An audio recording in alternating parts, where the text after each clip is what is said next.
Ballads of Mystery and Miracle and Fyttes of Mirth. By Frank Sidgwick. Contents. Preface. 9. Ballads in the Second Series. X. Additional note on ballad commonplaces. 16. Thomas Rhymer. 1. The Queen of Elfin's New Rice. 6. Alison Gross. 9. The Laily Worm and the Mackerel of the Sea. 12. Kempa Wine. 16. Willie's Lady. 19. The Wee Wee Man. 24. Cospatrick. 26. Young Akin. 32. The Unquiet Grave. 41. Clerk Colvin. 43. Tam Lin. 47.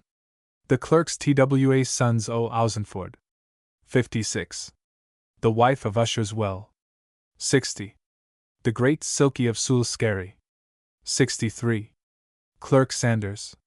66. Young Hunting. 74. The Three Ravens. 80. The TWA Corbus. 82. 83. The Lyckwake Dirge. 88. The Bonnie Earl of Murray. 92. Bonnie George Campbell. 95. The Lament of the Border Widow. 97. Bonnie Behoem. 100. The Lowlands of Holland. 102. Fair Helen of Kirkconnell. 104. Sir Hugh or the Jew's Daughter. 107. The Damon Lover. 112. The Broomfield Hill. 115. Willie's Fatal Visit. 119. Adam. 123. Saint Stephen and King Herod. 125. The Cherry Tree Carol. 129. The Carnal and the Crane. 133. Dives and Lazarus. 139. Brown Robin's Confession. 143. Judas. 145. The Maid and the Palmer. 152. Lady Isabel and the Elf Knight. 155. A Noble Riddle Wisely Expounded. 159. Captain Wedderburn. 162. The Elfin Knight. 170. King John and the Abbot. 173. The Faw's Knight upon the Road. 180. The Lord of Lerne. 182. The Bailiff's Daughter of Islington. 202. Glenlydgey. 205. King Orfeo. 208. The Baffled Knight. 212. 215. The Friar in the Well. 221. The Knight and the Shepherd's Daughter. 224. Get Up and Bar the Door. 231. Appendix. 235. The Grey Selchie of Sewell-Skerry. 235. The Lyckwake Dirge.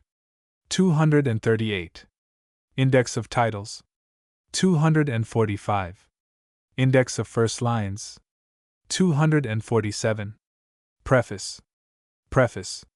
The issue of this second volume of Popular Ballads of the Olden Time has been delayed chiefly by the care given to the texts, in most instances the whole requiring to be copied by hand.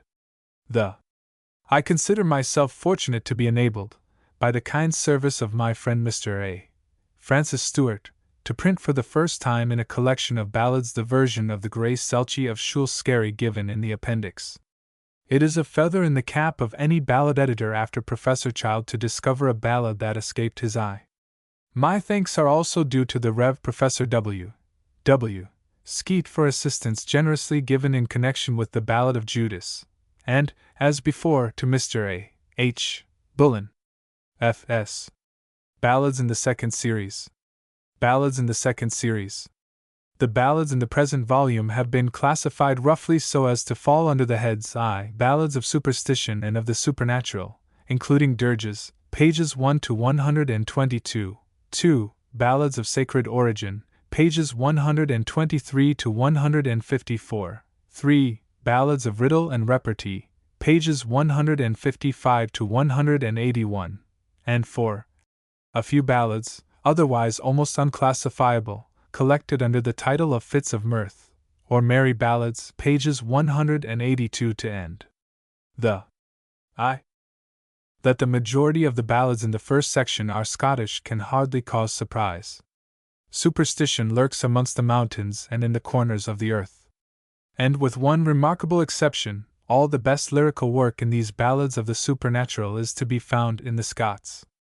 Thomas Rymer, Tam Lin, the wife of Usher's Well, Clerk Sanders, and the Damon Lover are perhaps the most notable examples amongst the ballads proper, and Fair Helen of Kirkconnell, the Twa Corbys, and Bonnie George Campbell amongst the dirges. All these are known wherever poetry is read. For dullness, the Creeping Saxons.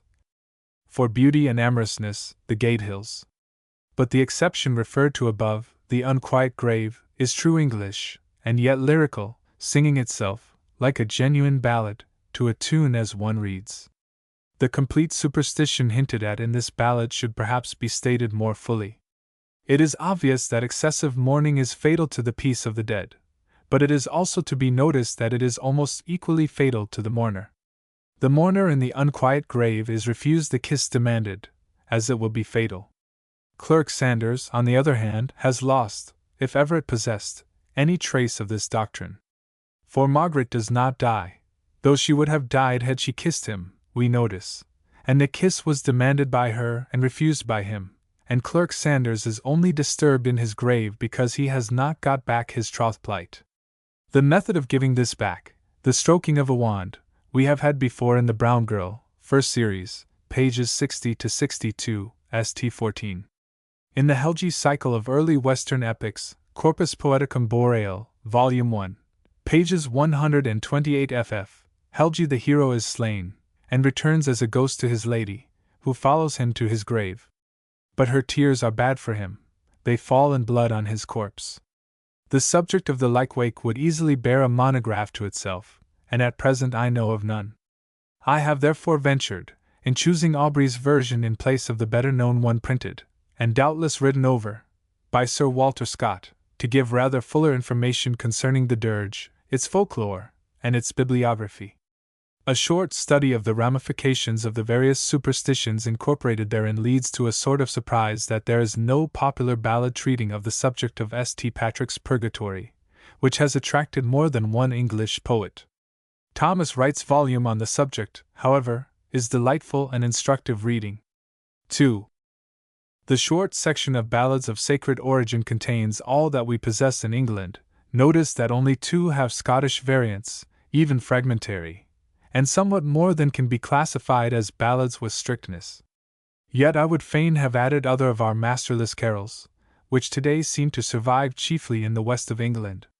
One of their best lovers, Mr. Quiller Couch, has complained that, after promising himself to include a representative selection of carols in his anthology, he was chagrined to discover that they lost their quaint delicacy when placed among other more artificial lyrics. Perhaps they would have been more at home set amongst these ballads, but I have excluded them with the less regret in remembering that they stand well alone in the collections of Sylvester, Sandys, Husk, in the reprints of Thomas Wright, and in more recent years, in the selections of Mr. A. H. Bullen and Canon Beeching. The Maid and the Palmer would appear to be the only ballad of Christ's wanderings on the earth that we possess, just as Brown Robin's Confession is the only one of the miracles of the Virgin. One may guess, however, that others have descended rapidly into nursery rhymes, as in the case of one, noted in J. O. Halliwell's collection, which, in its absence, may be called The Owl, or The Baker's Daughter. For Ophelia knew that they said the owl was the baker's daughter. And the story of her metamorphosis is exactly paralleled by the Norse story of Gertrude's bird, translated by Dawsent.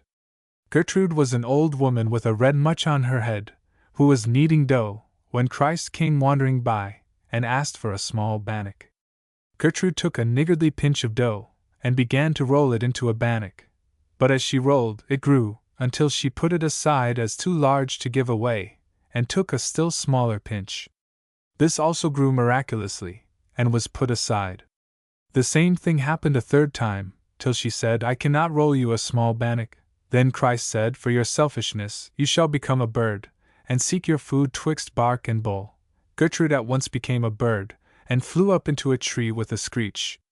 And to this day the great woodpecker of Scandinavia is called Gertrude's bird, and has a red head. 3. The ballads of riddle and repartee do not amount to very many in our tongue. But they contain riddles which may be found in one form or another in nearly every folklore on the earth. Even Samson had a riddle.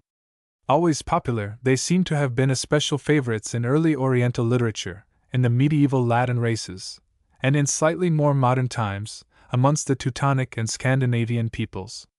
Perhaps King John and the Abbot is the best English specimen, for it is today as pleasing to an audience as it can ever have been. But Lady Isabel and the Elf Knight, better known as Olden, is the most startling of any, in its myriad ramifications and supposed origin. 4. The Fyttes of Mirth conclude the present volume.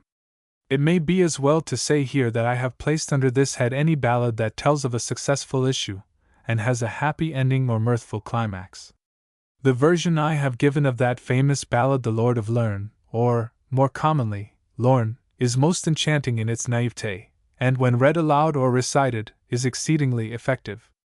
The curious remark that the affectionate parting between the young lord and his father and mother would have changed even a Jew's heart. The picturesque description of the siege of the castle, so close that a swallow could not have flown away. The sudden descent from romance to a judicial trial. The remarkable assumption by the foreman of the jury of the privileges of a judge. And the thoroughly satisfactory description of the false steward's execution. I wish they did him cursely cumber. All these help to form the ever-popular Lord of Lerne. The remaining Fyttes of Mirth are mostly well known, and require no further comment. Addition to Glossary of Ballad Commonplaces. Addition to Glossary of Ballad Commonplaces. The late Professor York Powell explained to me, since the note on Gare, first series, page 1, was written, that the word means exactly what is meant by gore in modern dressmaking. The antique skirt was made of 4 pieces, 2 cut square, to form the front and the back, and 2 of a triangular shape, to fill the space between, the apex of the triangle, of course, being at the waist. Thus a knife that hangs low down by a person's gare, simply means that the knife hung at the side and not in front. The Thomas Rymer. The text. The best-known text of this famous ballad is that given by Scott in the Minstrelsy of the Scottish Border, derived from a copy obtained from a lady residing not far from Ercildown, corrected and enlarged by one in Mrs. Brown's MS. Scott's ballad is compounded, therefore, of a traditional version, and the one here given, from the Tytler Brown MS, which was printed by Jameson with a few changes. It does not mention Huntly Bank or the Alden Tree. Scott's text may be seen printed parallel with Jameson's in Professor J. A. H. Murray's book referred to below. The text. Mess. The story. As early as the 14th century there lived a Thomas of Ercildown, or Thomas the Rhymer, who had a reputation as a seer and prophet. His fame was not extinct in the 19th century, and a collection of prophecies by him and Merlin and others, first issued in 1603, could be found at the beginning of that century in most farmhouses in Scotland. Murray, The Romance and Prophecies of Thomas of Ercildown, ETS, 1875. The existence of a Thomas de Ercildown, son and heir of Thomas Rymer de Ercildown, both living during the 13th century, is recorded in contemporary documents. The story. A poem, extant in 5 manuscripts, all printed by Murray as above, of which the earliest was written about the middle of the 15th century, relates that Thomas of Ercildown his prophetic powers were given him by the Queen of Elfland, who bore him away to her country for some years, and then restored him to this world lest he should be chosen for the tribute paid to hell. So much is told in the first fit, which corresponds roughly to our ballad. The rest of the poem consists of prophecies taught to him by the Queen. The poem contains references to a still earlier story, which probably narrated only the episode of Thomas's adventure in Elfland, and to which the prophecies of Thomas Rymer of Ercildown were added at a later date. The story of Thomas and the Queen of Elfland is only another version of a legend of Olger le Danois and Morgan the Fay. Our ballad is almost certainly derived directly from the poem, and the version here given is not marred by the repugnant ending of Scott's ballad, where Thomas objects to the gift of a tongue that can never lie. But Scott's version retains Huntly Bank and the Alden tree, both mentioned in the old poem, and both exactly located during last century at the foot of the Alden Hills, above Melrose. See an interesting account in Murray, Op. Cit., Introduction, pages LE and footnotes. Thomas Rymer. True Thomas lay o'er yon grassy bank. True. And he beheld a lady gay, a lady that was brisk and bold, come riding o'er the ferny brae. Her skirt was of the grass-green silk, her mantle of the velvet fine. At ilka ted of her horse's mane hung 50 silver bells and 9. True Thomas he took off his hat, and bowed him low down till his knee. All hail, thou mighty Queen of Heaven! For your peer on earth I never did see. Oh no, True Thomas, she says, that name does not belong to me. I am but the Queen of fair Elfland, and I'm come here for to visit thee. But ye maun go wy me now, Thomas. True Thomas, ye maun go wy me. For ye maun serve me 7 years, through weal or way, as may chance to be.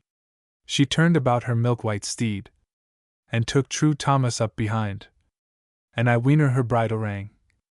The steed flew swifter than the wind. For 40 days and 40 nights he wade through red blood to the knee, and he saw either sun nor moon, but heard the roaring of the sea. Oh, they rade on, and further on, until they came to a garden green. Light down, ye lady free. Some of that fruit let me pull to thee. Oh no, True Thomas, she says, that fruit maun not be touched by thee. For the plagues that are in hell light on the fruit of this country. But I have a loaf here in my lap, likewise a bottle of claret wine. And now ere we go farther on, we'll rest a while, and ye may dine.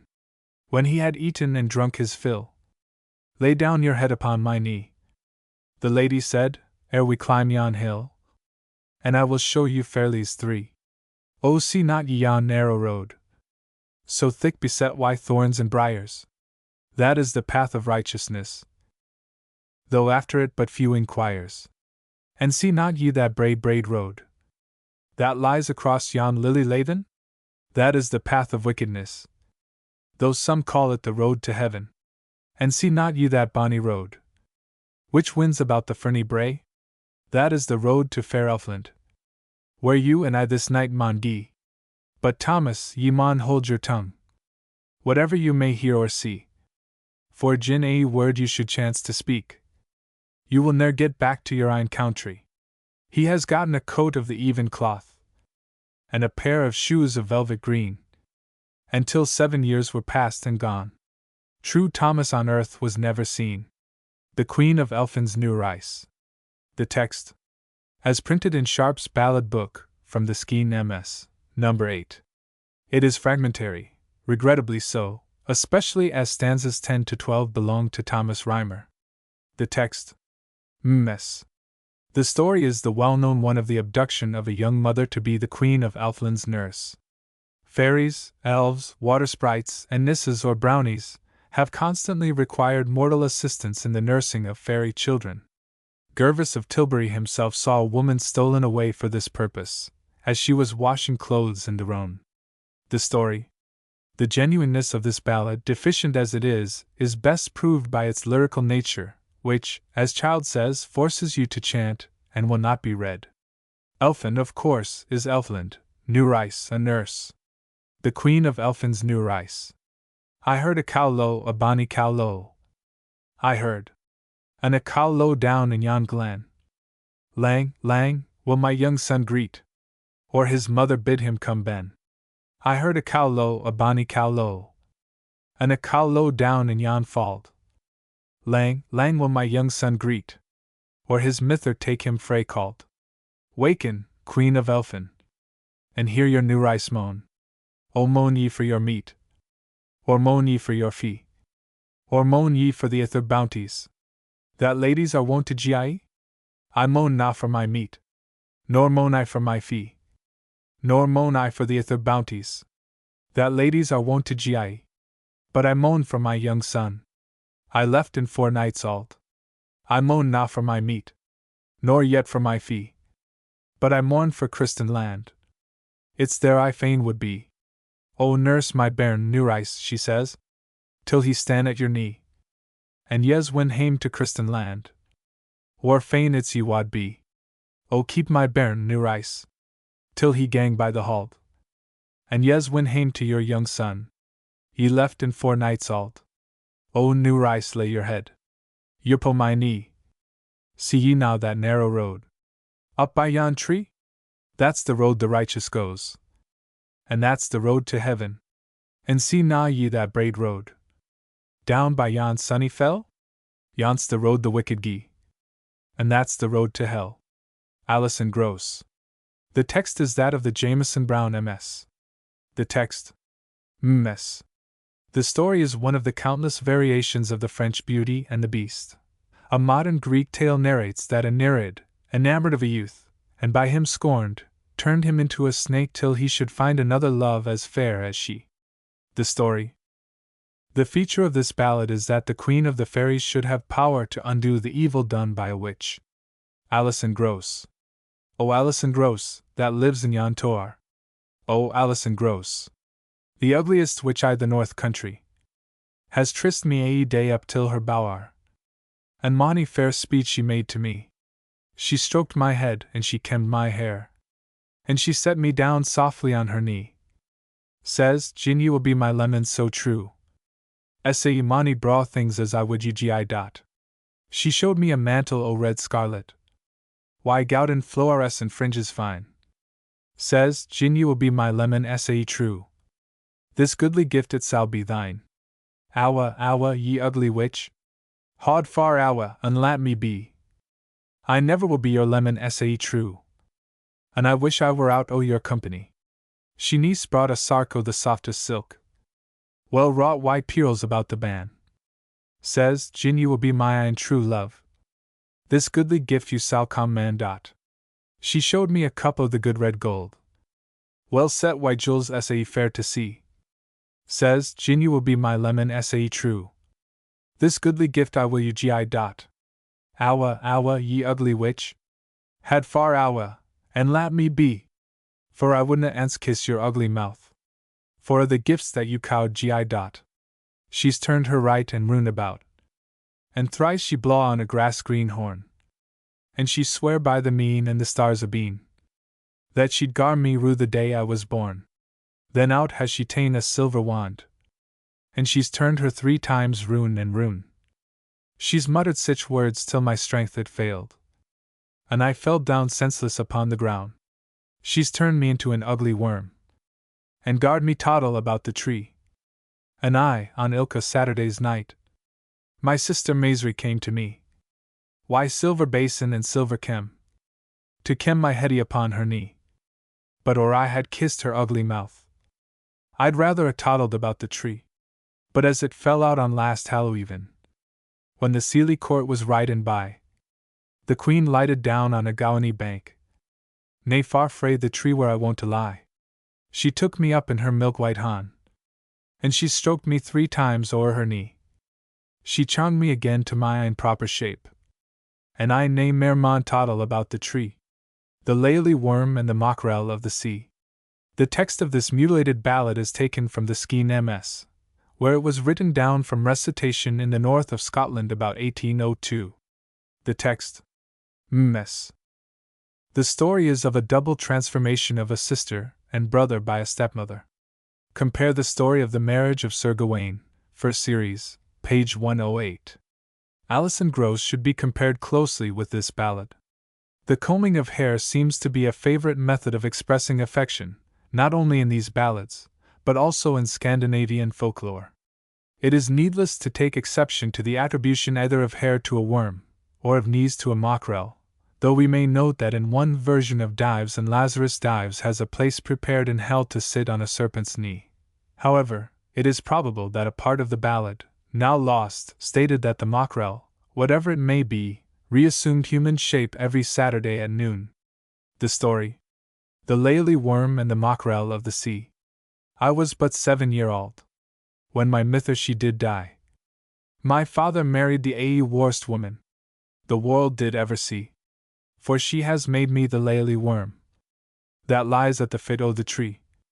And my sister Maisry she's made the mackerel of the sea. And every Saturday at noon, the mackerel comes to me, and she takes my laily head, and lays it on her knee. She cames it why a siller came, and washes tea in the sea. 7 nights hae I slain, sin I lay at the foot of the tree. And you were na my ain father, the 8 ing ye should be. Sing on your song, ye laily worm, that ye did sing to me. I never sung that song, but what? I would sing it to thee. I was but 7-year-old, when my mither she did die. My father married the worst woman the world did ever see, for she changed me to the laily worm that lies at the foot o' the tree. And my sister Maisry to the mackerel of the sea. And every Saturday at noon, the mackerel comes to me, and she takes my laily head, and lays it on her knee. And cames it why a siller came, and washes it I the sea. 7 nights hae I slain, sin I lay at the foot o' the tree. And you were na my ain father, the 8th thing ye should be. He sent for his lady, as fast as send could he. War is my son that ye sent frae me. And my daughter Lady Maisry? Your son is at our king's court, serving for meat and fee. And your daughter's at our queen's court. Ye lie, ye a woman. Ye loud as I hear ye lie. My son's the laily worm that lies at the foot o' the tree. And my daughter, Lady Maisry, is the mackerel of the sea. She has ta'en a siller one, and gi'en him strokes 3. And he has started up the bravest knight that ever your eyes did see. She has ta'en a small horn, and loud and shrill blew she, and of the fish came her until. But the proud mackerel of the sea, ye shape ye at me ance an unseemly shape, and yez never mair shape me. He has sent to the wood, for winds and for hawthorn, and he has ta'en that gay lady, and there he did her burn. Kempa wine. The text is that given, nearly literatum, by Buchan and Motherwell, and also in the Mrs. of the latter. The text. Mss. The story. This adventure of Owain, the king's son Urien, Owain, etc., with the subsequent transformation, has a parallel in an Icelandic saga. Rehabilitation in human shape by means of a kiss is a common tale in the Scandinavian area. Occasionally 3 kisses are necessary. The story. A similar ballad, now lost, but rewritten by the contributor, from scraps of recitation by an old woman in Berwickshire, localizes the story of the firedrake, the laidly worm, near Bamborough in Northumberland, and Kinloch said that the term child Owain was still applied by disconsolate damsels of Bamborough to any youth who champions them. However, Mr. R. W. Clark of Bamborough, who has kindly made inquiries for me, could find no survival of this use. The ballad is also called Kempion. Kempa wine. Her mother died when she was young. Which gave her cause to make great moan. Her father married the worst woman that ever lived in Christendom. She served her with foot and hand, in everything that she could do. Till once, in an unlucky time, she threw her in our Craigie's sea. Says, lie you there, dove Isabel, and all my sorrows lie with thee, till Kempa wine come o'er the sea, and borrow you with kisses 3. Let all the world do what they will, oh, borrowed shall you never be. Her breath grew strang, her hair grew lang, and twisted thrice about the tree, and all the people, far and near, thought that a savage beast was she. These news did come to Kempa wine, where he lived, far beyond the sea. He hasted him to Craigie's sea, and on the savage beast looked he. Her breath was strang, her hair was lang, and twisted was about the tree, and with a swing she came about. Come to Craigie's sea, and kiss with me. Here is a royal belt, she cried, that I have found in the green sea, and while your body it is on, drawn shall your blood never be. But if you touch me, tail or fin, I vow my belt your death shall be. He stepped in, gave her a kiss. The royal belt he brought him why. Her breath was straying, her hair was lang, and twisted twice about the tree. And with a swing she came about. Come to Craigie's sea, and kiss with me. Here is a royal ring, she said, that I have found in the green sea. And while your finger it is on, drawn shall your blood never be. But if you touch me, tail or fin, I swear my ring your death shall be. He stepped in, gave her a kiss. The royal ring he brought him why. Her breath was straying, her hair was lang, and twisted ants about the tree. And with a swing she came about. Come to Craigie's sea, and kiss with me. Here is a royal brand, she said, that I have found in the green sea. And while your body it is on, drawn shall your blood never be. But if you touch me, tail or fin, I swear my brand your death shall be. He stepped in, gave her a kiss. The royal brand he brought him why.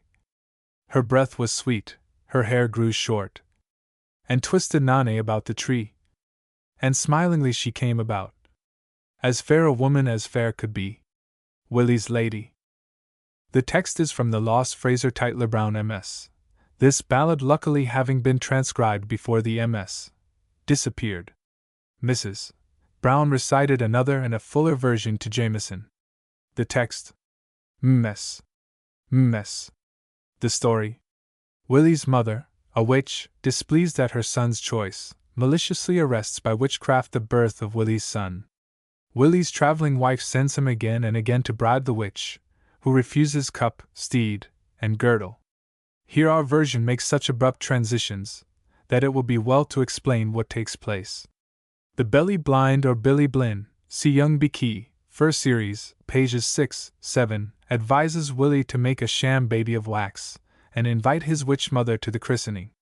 Willie does so, in stanzas lost between R 33 and 34. The witch, believing the wax baby to be flesh and blood, betrays all her craft by asking who has loosed the knots, ta'en out the cames, ta'en down the woodbine, etc., these being the magic rites by which she has suspended birth. Willie instantly looses the knots and takes out the cames, and his wife presents him with a bonny young son. The story.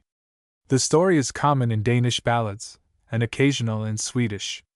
In the classics, Juno, Hera, on 2 occasions delayed childbirth and cheated Ilithia, the sufferers being Latona and Alcmene. But the latest version of the story is said to have occurred in Erin in the 19th century. A young man, forsaking his sweetheart, married another maiden, who when her time came suffered exceedingly. A packman who chanced to be passing heard the tale and suspected the cause. Going to the discarded sweetheart, he told her that her rival had given birth to a fine child. Thereupon she sprang up, pulled a large nail out of the beam, and called to her mother, "Muckle good your craft has done." The laboring wife was delivered forthwith. See the Folklore Record, Volume 2. Page 117. Willie's Lady. Willie has ta'en him o'er the fame. Willie. He's wooed a wife and brought her hame. He's wooed her for her yellow hair. But his mother wrought her mickle care, and mickle dolegard her dree. For lighter she can never be. But in her bower she sits wide pain. And Willie mourns o'er her in vain. And to his mother he has gone. That vile rank which of vilest kind. He says, my lady has a cup. Why gowd and silver set about. This goodly gift shall be your ain. And let her be lighter o' her young bairn. Of her young bairn she'll ne'er be lighter. Nor in her bower to shine the brighter. But she shall die and turn to clay. And you shall wed another May. Another May I'll never wed. Another May I'll ne'er bring home. But sighing says that weary wight, I wish my life were at an end. Ye doe, ye, unto your mother again. That vile rank which of vilest kind. And say your lady has a steed. The like OMs know in the lands of Lead. For he's golden shod before. And he's golden shod behind. And at ilka ted of that horse's mane, there's a golden chess and a bell ringing. This goodly gift shall be your ain. And let me be lighter of my young bairn. O her young bairn she'll ne'er be lighter. Nor in her bower to shine the brighter. But she shall die and turn to clay. And ye shall wed another May. Another May I'll never wed. Another May I'll ne'er bring hame. But sighing said that weary wight, I wish my life were at an end. Ye doe, ye, unto your mother again, that vile rank which of vilest kind, and say your lady has a girdle, it's red goud unto the middle, and at every silver hem, hangs 50 silver bells and 10. That goodly gifts all be her ain. And let me be lighter of my young bairn. O her young bairn she's ne'er be lighter, nor in her bower to shine the brighter. But she shall die and turn to clay. And you shall wed another May. Another May I'll never wed. Another May I'll ne'er bring hame. But sighing says that weary wight, I wish my life were at an end. Then out and spake the belly blind. He spake I in good time. Ye doe ye to the market-place, and there ye buy a loaf o' wax. Ye shape it bairn and bairnly like, and in twa glass in ye pit, and bid her come to your boy's christening. Then notice will what she shall do, and do you stand a little forby, and listen will what she shall say. O wha has loosed the 9 witch knots, that was amo that lady's locks? And wha has ta'en out the cames of care, that hangs amo that lady's hair? And wha's ta'en down the bush o' woodbine, that hang atween her bower and mine? And wha has killed the master kid, that ran beneath that lady's bed? And wha has loosed her left foot she, and lotten that lady lighter be? O Willie has loosed the 9 witch knots, that was amo that lady's locks. And Willie's ta'en out the cames o' care, that hang amo that lady's hair. And Willie's ta'en down the bush o' woodbine, that hang atween her bower and thine. And Willie has killed the master kid, that ran beneath that lady's bed. And Willie has loosed her left foot she, and letten his lady lighter be. And now he's gotten a bonny young son, and mickle grace be him upon. The wee man. The text is that of Herd's MS, and his Scots songs. Other versions vary very slightly, and this is the oldest of them. The text. MS. There is a 14th century MS, in the Cotton Collection, containing a poem not unlike the Wee Man, but there is no justification in deriving the ballad from the poem, which may be found in Ritson's Ancient Songs, 1829, page 40. MS. Scott incorporates the story with the young Tam Lane, the wee man. As I was walking all alone, as between a water and a wa, and there I spied a wee man, and he was the least that e'er I saw. His legs were scarce a shathman's length, and thick and thimber was his thigh. Between his brows there was a span, and between his shoulders there was 3. He took up a meikle stain, and he flanked he as far as I could see. Though I had been a Wallace White, I couldna lift into my knee. O wee man, but thou be strang. O tell me where thy dwelling be. My dwelling's down at yon bonny bower. O will you go with me and see? On we lap, and attle we rade, till we came to yon bonny green. We lighted down for to bait our horse, and out there came a lady fine, 24 at her back, and they were a clad out in green. Though the King of Scotland had been there, the worst o' them might hae been his queen. On we lap, and attle we rade, till we came to yon bonny ha, where the roof was o' the beaten gould, and the floor was o' the crystalla. When we came to the stairfoot, ladies were dancing, jimp and SMA. But in the twinkling of an eye, my wee man was clean awa. Cospatrick. The text is that of Scott's Minstrelsy, 1802. It was taken down from the recitation of a lady, his mother's sister, Miss Christian Rutherford, and collated with a copy in the Tytler Brown MS. The ballad is also called Gil Brenton, Lord Dingwall, Bangwell, Bangwell, or Brangwell, Bothwell, etc. The text. MS. The story is a great favorite, not only in Scandinavian ballads, but also in all northern literature. The magical agency of bed, blankets, sheets, and sword is elsewhere extended to a chair, a stepping stone by the bedside, see The Boy and the Mantle, first series, page 119, or the Billy Blin, see Young Beaky, first series, pages 6, 7, and Willie's Lady, page 19.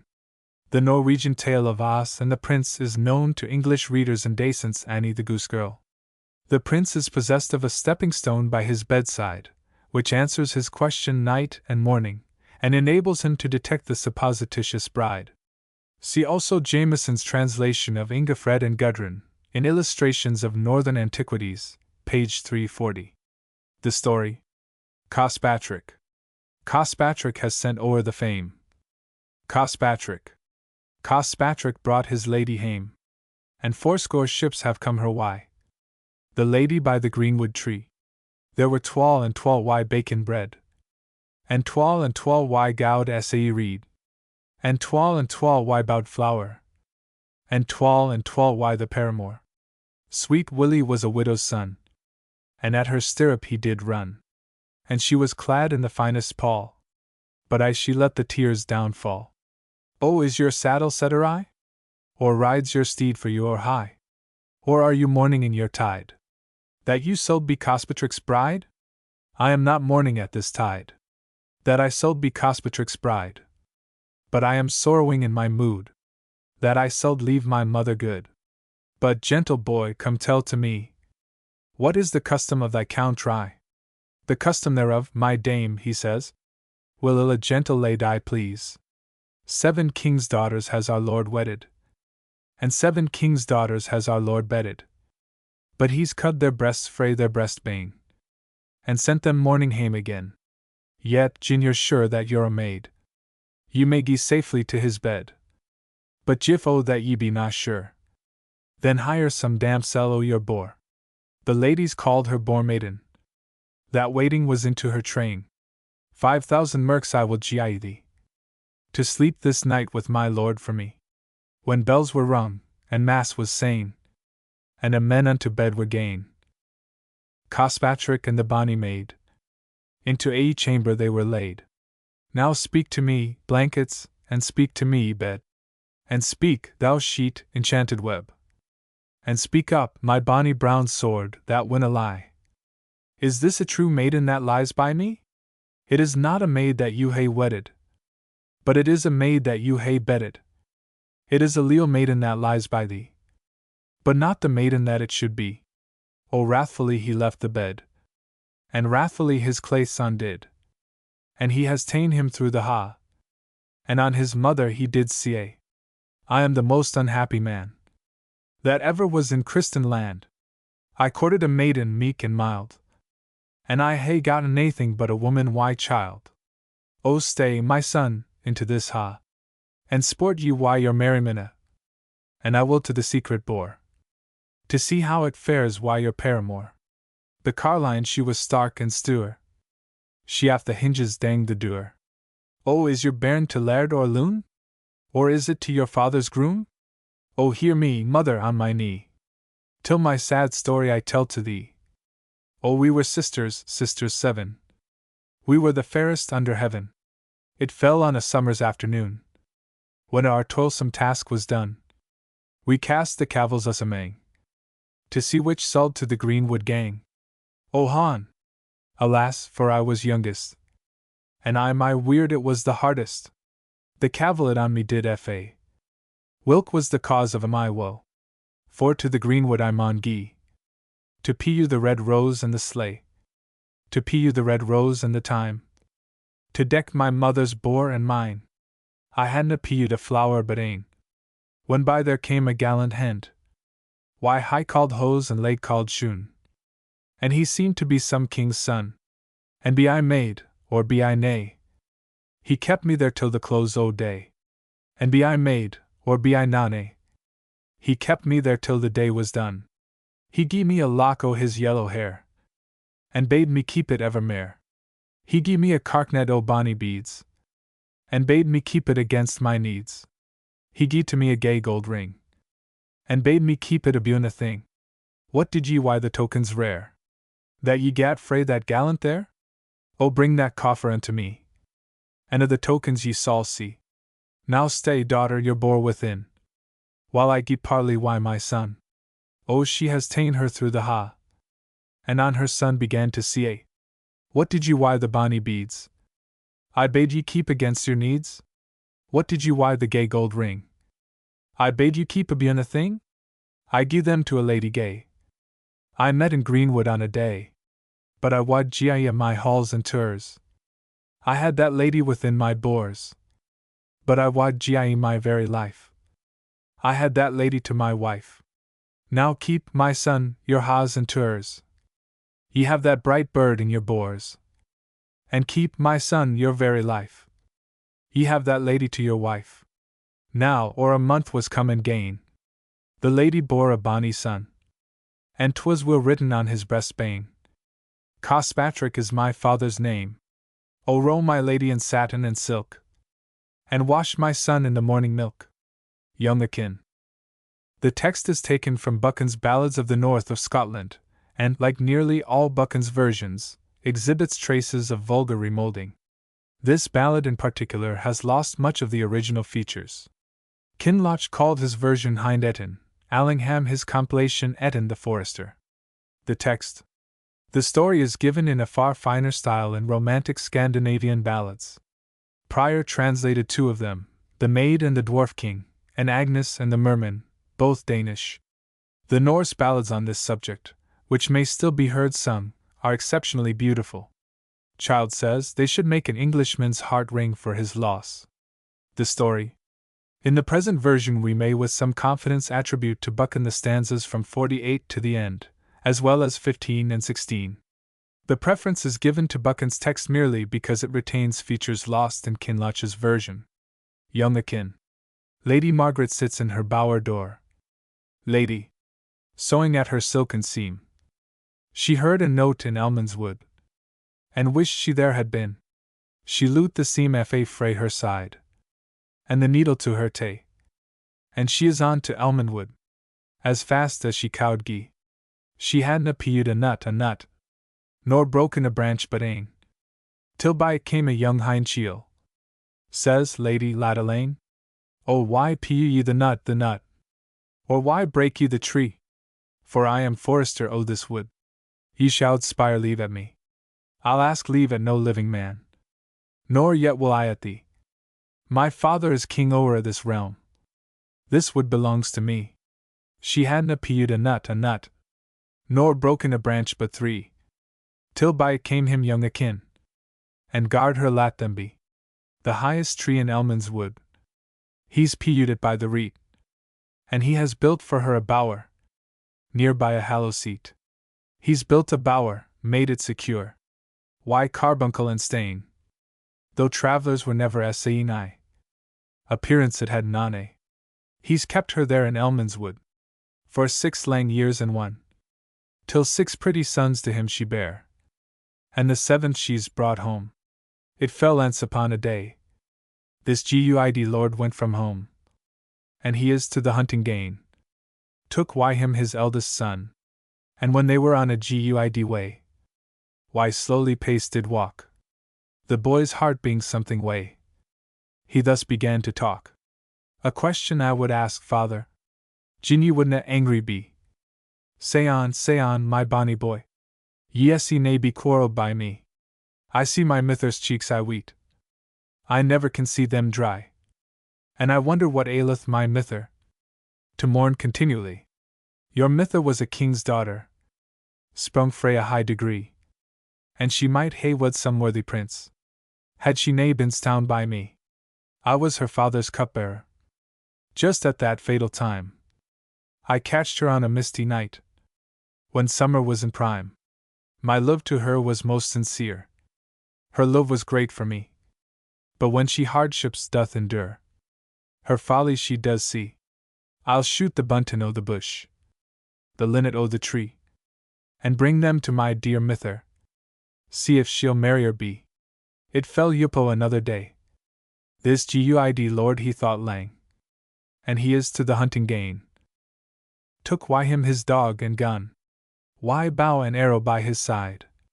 He's aff single alane, and left his 7 children to stay. Why their mither at hame.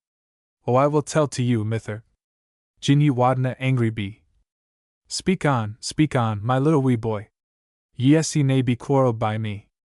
As we came frae the hind hunting, we heard fine music ring. My blessings on you, my bonny boy.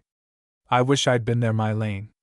He's ta'en his mither by the hand, his 6 brithers also, and they are on through Elman's wood, as fast as they cowd go. They wisna weel where they were gane, why the Stratlands o' their feet.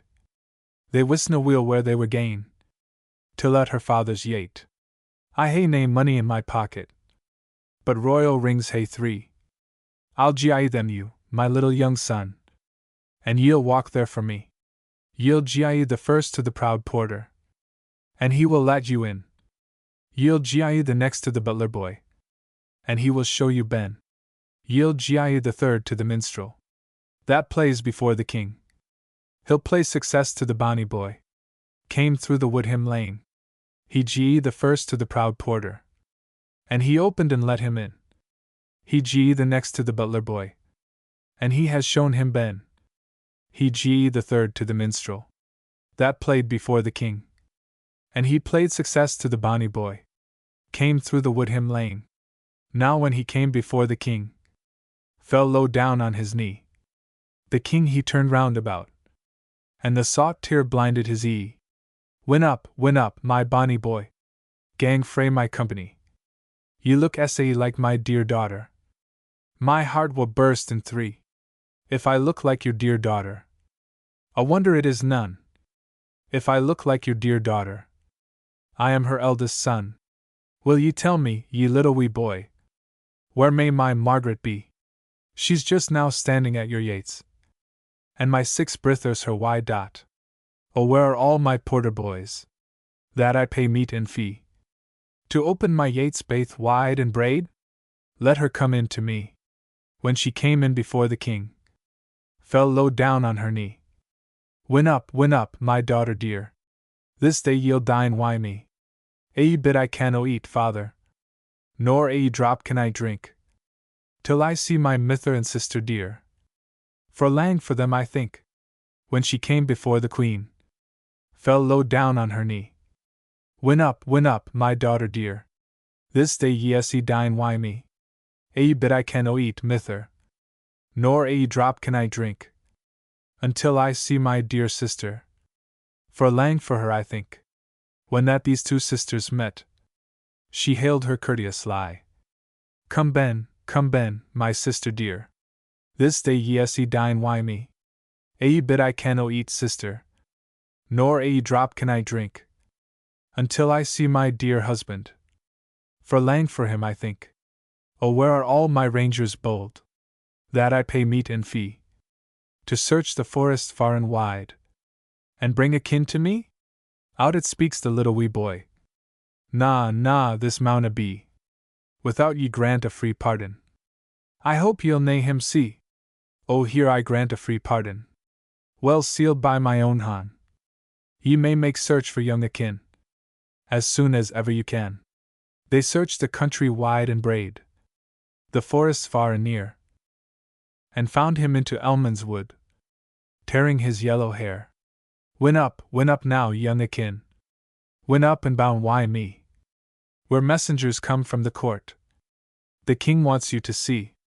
Oh, let him take frae me my head, or hang me on a tree, for since I've lost my dear lady, life's no pleasure to me. Your head will nae be touched, akin, nor hanged upon a tree. Your lady's in her father's court, and all he wants is thee. When he came in before the king, fell low down on his knee. Win up now, young akin, this day ye see dine wi' me. But as they were at dinner set, the boy asked aboun, I wish we were in the good church, for to get christened down. We hae lived in Guid Greenwood this 7 years and ane, but at this time, since e'er I mind, was never a church within.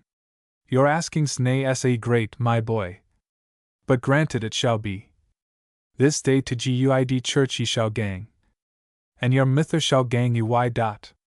When she came unto the Guid church, she at the door did stan.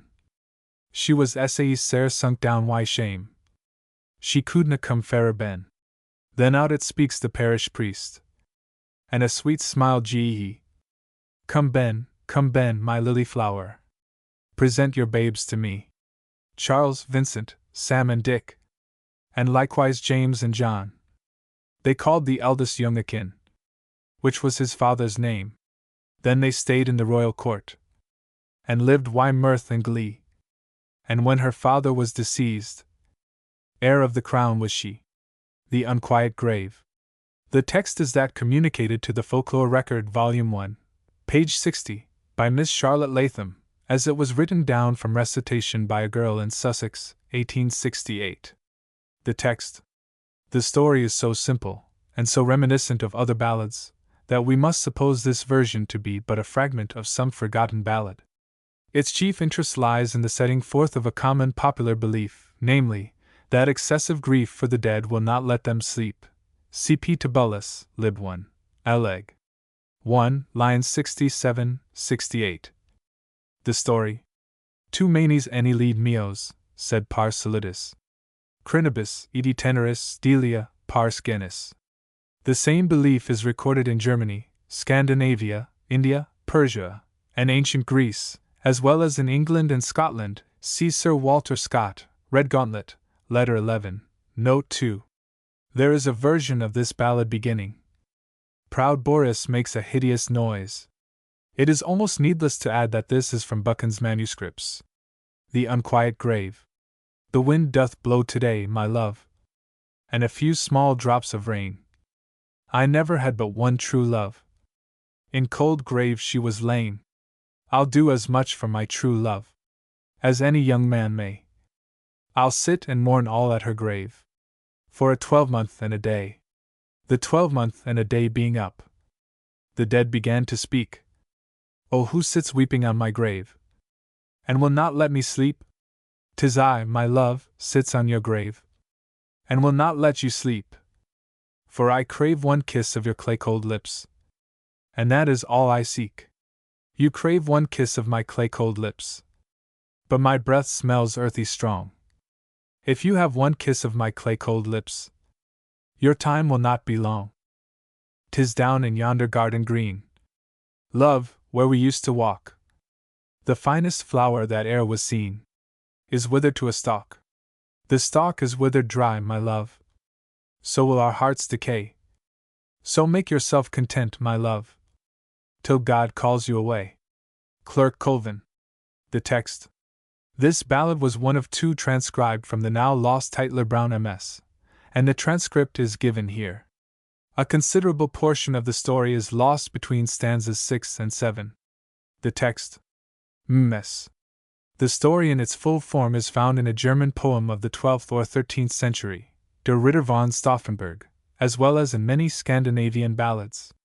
The story. In the German tale, the fairy bound the knight to marry no one, on that condition she would come to him whenever he wished, if he were alone, and would bestow endless gifts upon him. If ever he did marry, he would die within 3 days. Eventually he was forced to marry, and died as he had been warned. In 70 Scandinavian ballads, the story remains much the same. The hero's name is Olaf or Ol, or some modification of this, of which Colville, or Colvin, as we have it here, is the English equivalent. Olaf, riding out, is accosted by elves or dwarfs, and one of them asks him to dance with her. If he will, a gift is offered; if he will not, a threat is made. Gifts and threats naturally vary in different versions. He attempts to escape, is struck or stabbed fatally, and rides home and dies. His bride is for some time kept in ignorance of his death by various shifts, but at last discovers the truth, and her heart breaks. Olaf's mother dies also. It will be seen from this account how much is lost in our ballad. But it is evident that Clerk Colvin's lady has heard of his previous acquaintance with the Mermaiden. This point survives only in 4 Faroe ballads out of the 70 Scandinavian versions. The story is also found in French, Breton, Spanish, etc. Clerk Colvin. Clark Colvin and his gay lady. Clark. As they walked to yon garden green, a belt about her middle gimp, which cost Clark Colvin crowns 15. O hearken will now, my good lord. O hearken will to what I say. when ye gang to the wallow stream. O gang nae near the well-fared May. O haud your tongue, my gay lady. Tak nae sick care o' me. For I nae saw a fair woman I like so well as thee. He mounted on his berry brown steed, and merry, merry rade he on, till he came to the wallow stream.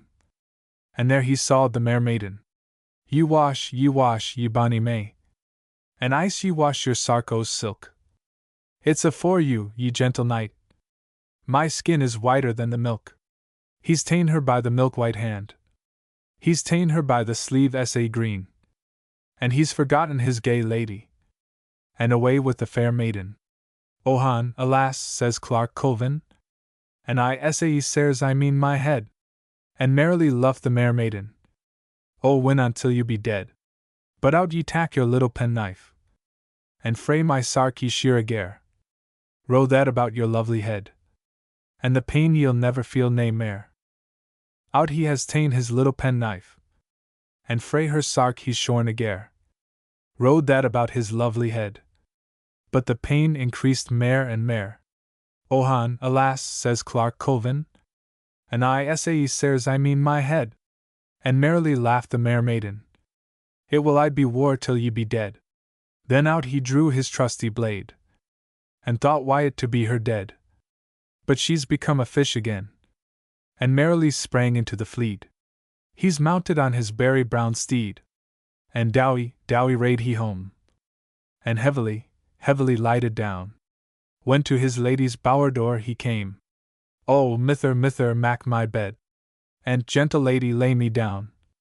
Oh, brither, brither, unbend my bow. 'Twill never be bent by me again. His mither she has made his bed. His gentle lady laid him down. His brither he has unbent his bow. 'Twas never bent by him again. Tam Lin. Lambda tau micron iota pyro tau iota sigma alpha lambda omega nu gamma nu epsilon tau gamma nu epsilon iota omicron. Lambda tau micron iota pyro tau iota sigma alpha lambda omega nu gamma nu epsilon tau gamma nu epsilon iota omicron. Alpha tau pi epsilon iota alpha delta o cap omega nu cap alpha pyro delta alpha lambda iota delta mu gamma alpha sigma.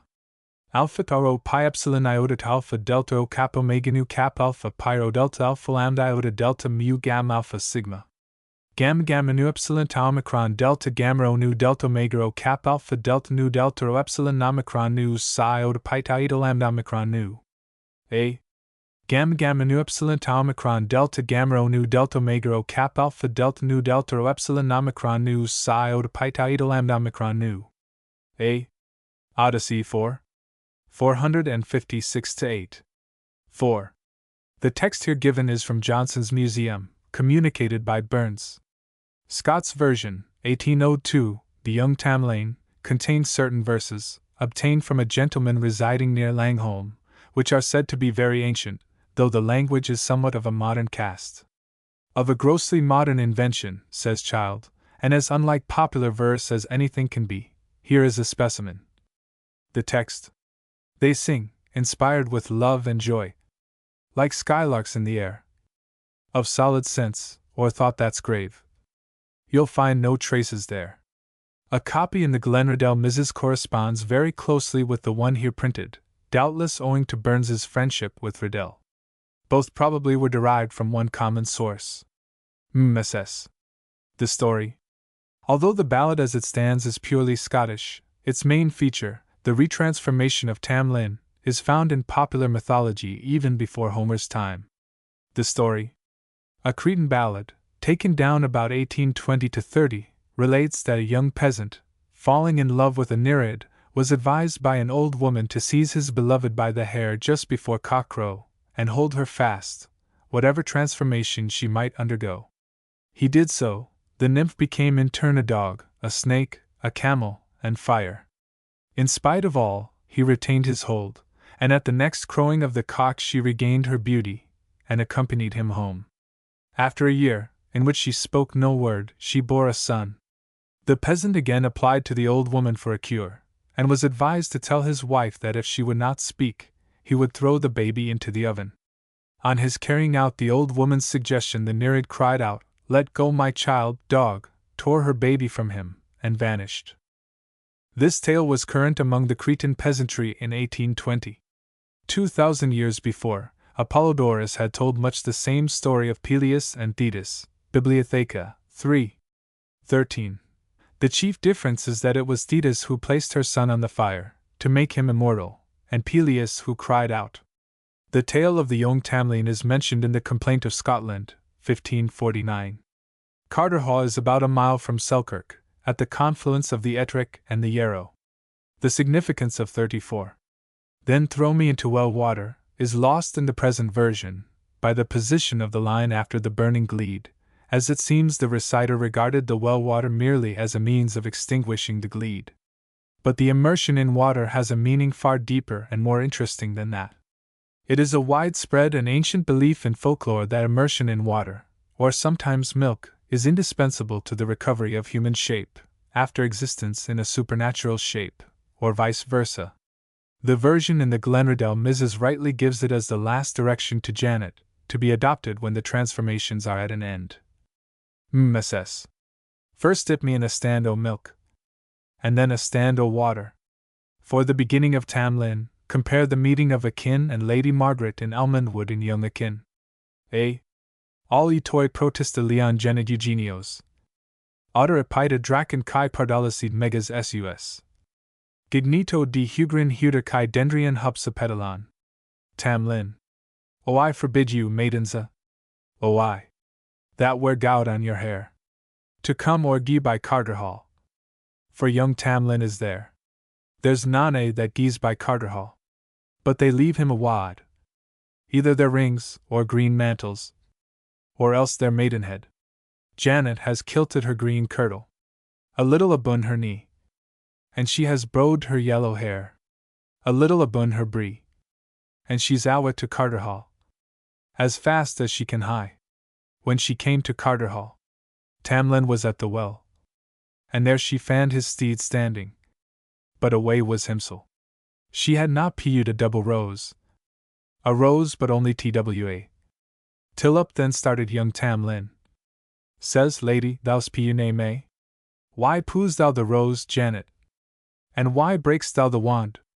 Or why comes thou to Carterhaugh? Without ten my command? Carterhaugh, it is my ein. My daddy gave it me. I'll come and gang by Carterhaugh, and ask nae leave at thee. Janet has kilted her green kirtle, a little abune her knee, and she has snooded her yellow hair, a little abune her bree, and she is to her father's ha, as fast as she can hie.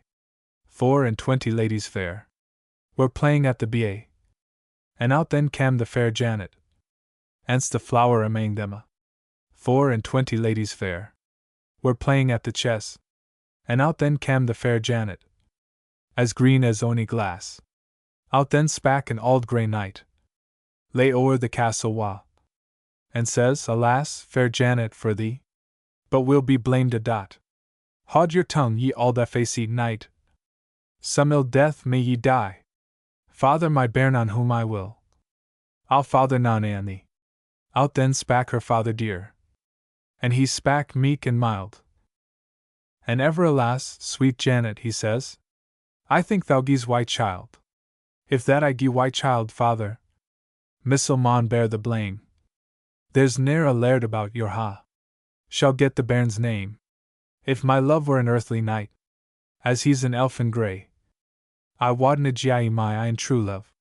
For nae lord that ye hae, the steed that my true love rides on, is lighter than the wind.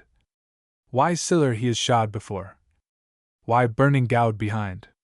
Janet has kilted her green kirtle, a little abune her knee, and she has snooded her yellow hair, a little abune her bree, and she's awa to Carterhaugh, as fast as she can hie. When she cam to Carterhaugh, Tamlin was at the well, and there she fand his steed standing, but away was himsel. She had not pued a double rose, a rose but only twa. Till up then started young Tamlin. Says, Lady, thou poos nae may. Why poos thou the rose, Janet, amang the groves sa green, and it to kill the bony babe that we gat us between? Oh, tell me, Tamlin, she says. for sake that died on tree. If e'er ye was in holy chapel, or Christendom did see, Roxbrough he was my grandfather, took me with him to bide, and ance it fell upon a day, that way did me betide, and ance it fell upon a day, a called day and a snell, when we were frae the hunting come, that frae my horse I fell. The Queen o' Fairies she caught me, in yon green hill to dwell, and pleasant is the fairy land. But an eerie tale to tell, I at the end of 7 years, we pay a teen to hell. I am sae fair and fu o' flesh, I'm feared it be missile. But the night is Halloween, lady, the morn is Hallowday. Then win me, and ye will, for will I what ye may. Just at the mirk and midnight hour, the fairy folk will ride, and they that wad their true love win. At Miles Cross they maun bide. But how shall I thee ken, Tam Lin? Or how my true love know? Amang sae mony unco nights, the like I never saw? Oh, first let pass the black, lady, and syne let pass the brown. But quickly run to the milk-white steed. Pu ye his rider down, for I'll ride on the milk-white steed, and I nearest the town. Because I was an earthly knight, they gie me that renown. My right hand will be gloved, lady, my left hand will be bare. Cocked up shall my bonnet be, and came down shall my hair. And they's the takens I gie thee, nae doubt I will be there. They'll turn me in your arms, lady, into an ask and adder. But hold me fast, and fear me not, I am your bairn's father. They'll turn me to a bear sae grim, and then a lion bold. But hold me fast, and fear me not, as ye shall love your child. Again they'll turn me in your arms, to a red-head god of Erin. But hold me fast, and fear me not, I'll do to you nae harm. And last they'll turn me in your arms, into the burning gleed. Then throw me into well water, oh throw me in wise speed, and then I'll be your ain true love. I'll turn a naked knight, then cover me wi' your green mantle, and cover me out o' sight. Gloomy, gloomy was the night, and eerie was the way, as fair Jenny in her green mantle, to Miles Cross she did gie. About the middle o' the night, she heard the bridles ring. This lady was as glad at that, as any earthly thing. First she let the black pass by, and syne she let the brown. But quickly she ran to the milk-white steed, and pu'd the rider down. Sae will she minded way he did say, and young Tarn Lin did win. Syne covered him wi' her green mantle, as blithes a bird in spring. Out then spak the Queen o' Fairies, out of a bush o' broom. Them that has gotten young Tam Lin, has gotten a stately groom. Out then spak the Queen o' Fairies, and an angry woman was she. Shame betide her ill-farred face, and in ill death may she die. For she's ta'en awa the bonniest night, in a my company. But had I ken Tam Lin, she says, what now this night I see, I wad hae ta'en out thy twa grayeen, and put in twa een o' tree. The clerk's twa sons o' Alsenford, and the wife of Usher's Well. These two ballads must be considered together, as the last 6 verses, 18 to 23, of the clerk's twa sons, as here given, are a variant of the wife of Usher's Well. These texts, the clerk's twa sons, is taken from Kinloch's Mrs., in the handwriting of James Chambers, as it was sung to his grandmother by an old woman. Texts, Mrs. The wife of Usher's Well is from Scott's minstrelsy of the Scottish border, and however incomplete, may well stand alone. The story has a fairly close parallel in the well-known German ballad, Das Schloss in Österreich, and a ballad found both in Spain and Italy has resemblances to each. But in these two ballads, especially in The Wife of Usher's Well, the interest lies rather in the impressiveness of the verses than in the story. The story. The clerk's twa sons o' Alsenford. Oh, I will sing to you a sang. Oh, I. But oh, my heart is sair. The clerk's twa sons in Alsenford has to learn some unco lair. They hadna been in fair parish, a 12-month in a day. Till the clerk's TWA sons o Ausenford. Why the mayor's TWA daughters lay. O words gained to the mighty mayor, as he sailed on the sea. That the clerk's TWA sons o Ausenford. Why his TWA daughters lay.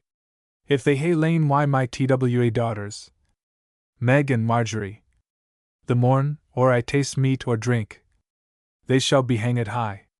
O words gained to the clerk himself, as he sat drinking wine, that his TWA sons in fair parish were bound in prison strong. Then up and spak the clerk's lady, and she spak powerfully. O tak with ye a purse of gold, or take with ye 3, and if ye canna get William, bring Andrew hame to me. O lie ye here for Ausen, dear sons? Or lie ye here for Kai? Or what is it that ye lie for? Ye sir bound as ye lie? We lie not here for Ausen, dear father, nor yet lie here for Kai, but it's for a little o dear bought love. Ye sir bound as we lie. O he's gained to the mighty mayor, and he spake powerfully. Will ye grant me my TWA sons' lives, either for gold or fee? Or will ye be good a man, as grant them baith to me? I'll no grant ye your TWA sons' lives, neither for gold or fee.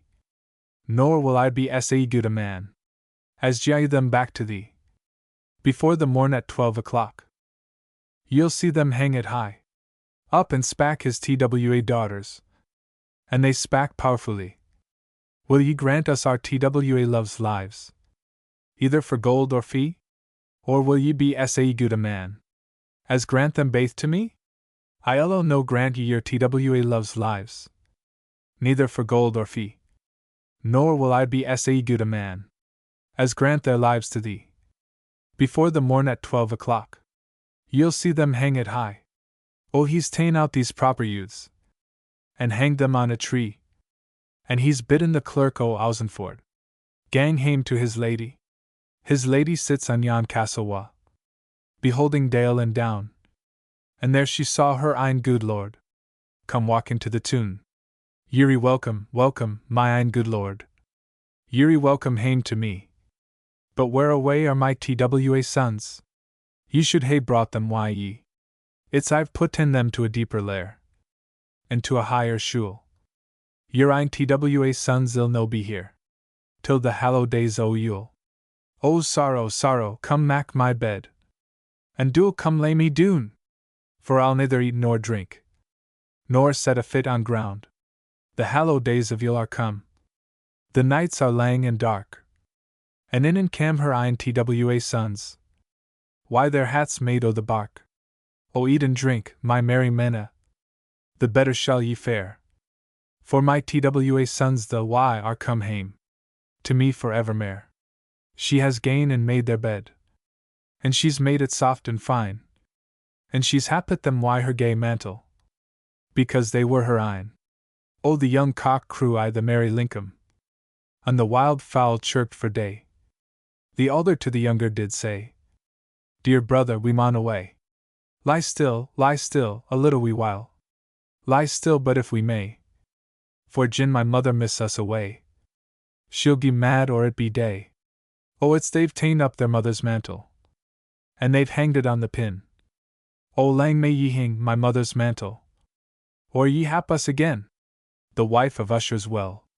There lived a wife at Usher's Well. There. And a wealthy wife was she. She had 3 stout and stalwart sons, and sent them o'er the sea. They hadna been a week from her, a week but barely ane, when word came to the carline wife that her 3 sons were gane. They hadna been a week from her, a week but barely 3, when word came to the carline wife that her sons she'd never see. I wish the wind may never cease, nor fishes in the flood, till my 3 sons come hame to me, in earthly flesh and blood. It fell about the Martinmas, when nights are lang and murk. The carline wife's 3 sons came hame, and their hats were o' the birk. It neither grew in syke nor ditch, nor yet in ony shiug, but at the gates o' paradise. That birk grew fair enough. Blow up the fire, my maidens. Bring water from the well. For my house shall feast this night, since my 3 sons are well. And she has made to them a bed. She's made it large and wide, and she's ta'en her mantle her about, sat down at the bedside. Up then crew the red cock, and up and crew the grey. The eldest to the youngest said, "'Tis time we were away." The cock he hadna crawed but once, and clapped his wings at a. When the youngest to the eldest said, "Brother, we must awa." The cock doth craw, the day doth daw, the channerin worm doth chide. Gin we be missed out o' our place, a sair pain we maun bide. Fare ye weel, my mother dear, fareweel to barn and byre, and fare ye weel, the bonny lass that kindles my mother's fire. The Great Silky of Salisbury. The text was communicated to the Society of Antiquaries of Scotland by Captain F. W. L. Thomas, who took it down from the dictation of an old woman of Shetland. The text. The story is concerned with the Finn myth. The Finns live in the depths of the sea. Their transfiguration into seals seems to be more a kind of deception they practice. For the males are described as most daring boatmen, with powerful sweep of the oar, who chase foreign vessels on the sea. By means of a skin, which they possess, the men and the women among them are able to change themselves into seals. But on shore, after having taken off the wrappage, they are, and behave like, real human beings. Many a Finn woman has got into the power of a Shetlander, and borne children to him, but if the Finn woman succeeded in reobtaining her sea skin, or seal skin, she escaped across the water. Carl Blind in the Contemporary Review, September 1881, pages 399 to 400. The same writer, in quoting a verse of this ballad, says Shule Skerry means Seal's Isle. The whole article is of great interest. The story. G. S. L. The author of Shetland Fireside Tales, or The Hermit of Troswickness, 1877, remarks, "The belief that witches and wizards came from the coast of Norway disguised as seals was entertained by many of the Shetland peasantry even so late as the beginning of the present century." He goes on to prove the supernatural character of seals by relating an exploit of his own, in which a gun pointed at a seal refused to go off. Shule Skerry is a lonely islet to the northeast of Cape Wrath, about as far therefrom as from the Shetland Isles. Another version of this ballad, unknown to child, is given in the appendix. Appendix. The Great Silky of Shule Skerry. An earthly Nuri sits and sings. In. And I she sings, ba, lily ween. Little can I my bairnie's father. Far less the land that he staps in. Then ane arose at her bed fit. And a grumly guest I'm sure was he. Here am I, thy bairnie's father. Although that I be not come lie. I am a man, yupo the lawn. And I am a silky in the sea.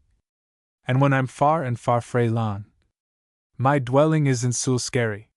It was na weel, quo the maiden fair. It was na weel, indeed, quo she, that the Great Silky of Shule Skerry suld hae come and ought a bairn to me. Now he has ta'en a purse of gowd, and he has pat it yupo her knee, sayin', Gie to me my little young son, and tak thee up thy Nuri's fee. And it sall come to pass on a simmer's day, when the sin shines head on ever a stain, that I will tak my little young son, and teach him for to swim the fame. And Thursday sall marry a proud gunner, and a proud gunner I'm sure he'll be. And the very first shot that ere he scoots, he'll shoot baith my young son and me. Clerk Sanders. The text is given in full from Herd's Mrs., where it concludes with a version of Sweet William's Ghost, and the last 3 stanzas, 42 to 44, are from Scott's later version of the ballad, 1833, from recitation. Child divides the ballad as follows: Clerk Sanders, 1 to 26 of the present version, Sweet William's Ghost, 27 to 41. Scott made 1 or 2 conjectural emendations in the arrangement of the stanzas. The text. Mrs. The story of this admirable ballad in its various forms is paralleled in 1 or 2 of its incidents by a similar collection of Scandinavian ballads. Jameson introduced into his version certain questions and answers, of the prevaricating type found in a baser form in our Goodman, which are professedly of Scandinavian origin. The story. Clerk Sanders. Clark Sanders and May Margaret. Clark walked o'er yon gravelled green, and sad and heavy was the love. I wot, it fell this TWA between. A bed, Clark Sanders said. A bed for you and I. Fie no, the lady said, until the day we married be. For in it will come my 7 brothers, and of their torches burning bright. They'll say, we hae but ae sister, and hear her lying why a night. Ye'll take the sword frae my scabbard, and lowly lift the gin. And you may say you're off to save. You never let Clerk Sanders in. You'll take a napkin in your hand, and ye'll tie up baith your een. And ye may say you're off to save, that ye saw na Sandyson late yestreen. Ye'll take me in your arms TWA. Ye'll carry me ben into your bed, and ye may say you're off to save. In your bower floor I never tread. She has ta'en the sword frae his scabbard, and lowly lifted the gin. She was to swear, her oath to save. She never let Clerk Sanders in. She has ta'en a napkin in her hand, and she tied up baith her een. She was to swear, her oath to save. She saw na him senna late yestreen. She has ta'en him in her arms TWA, and carried him ben into her bed. She was to swear, her oath to save. He never in her bower floor tread. In and came her 7 brothers, and all their torches burning bright. Says they, we hae but ae sister, and see there her lying why a night.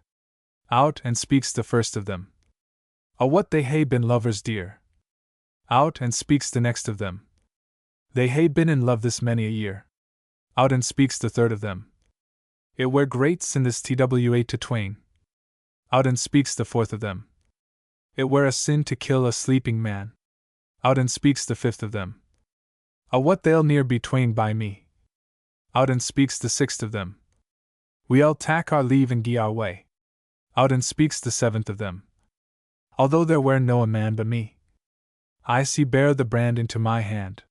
Shall quickly gar Clark Sanders die.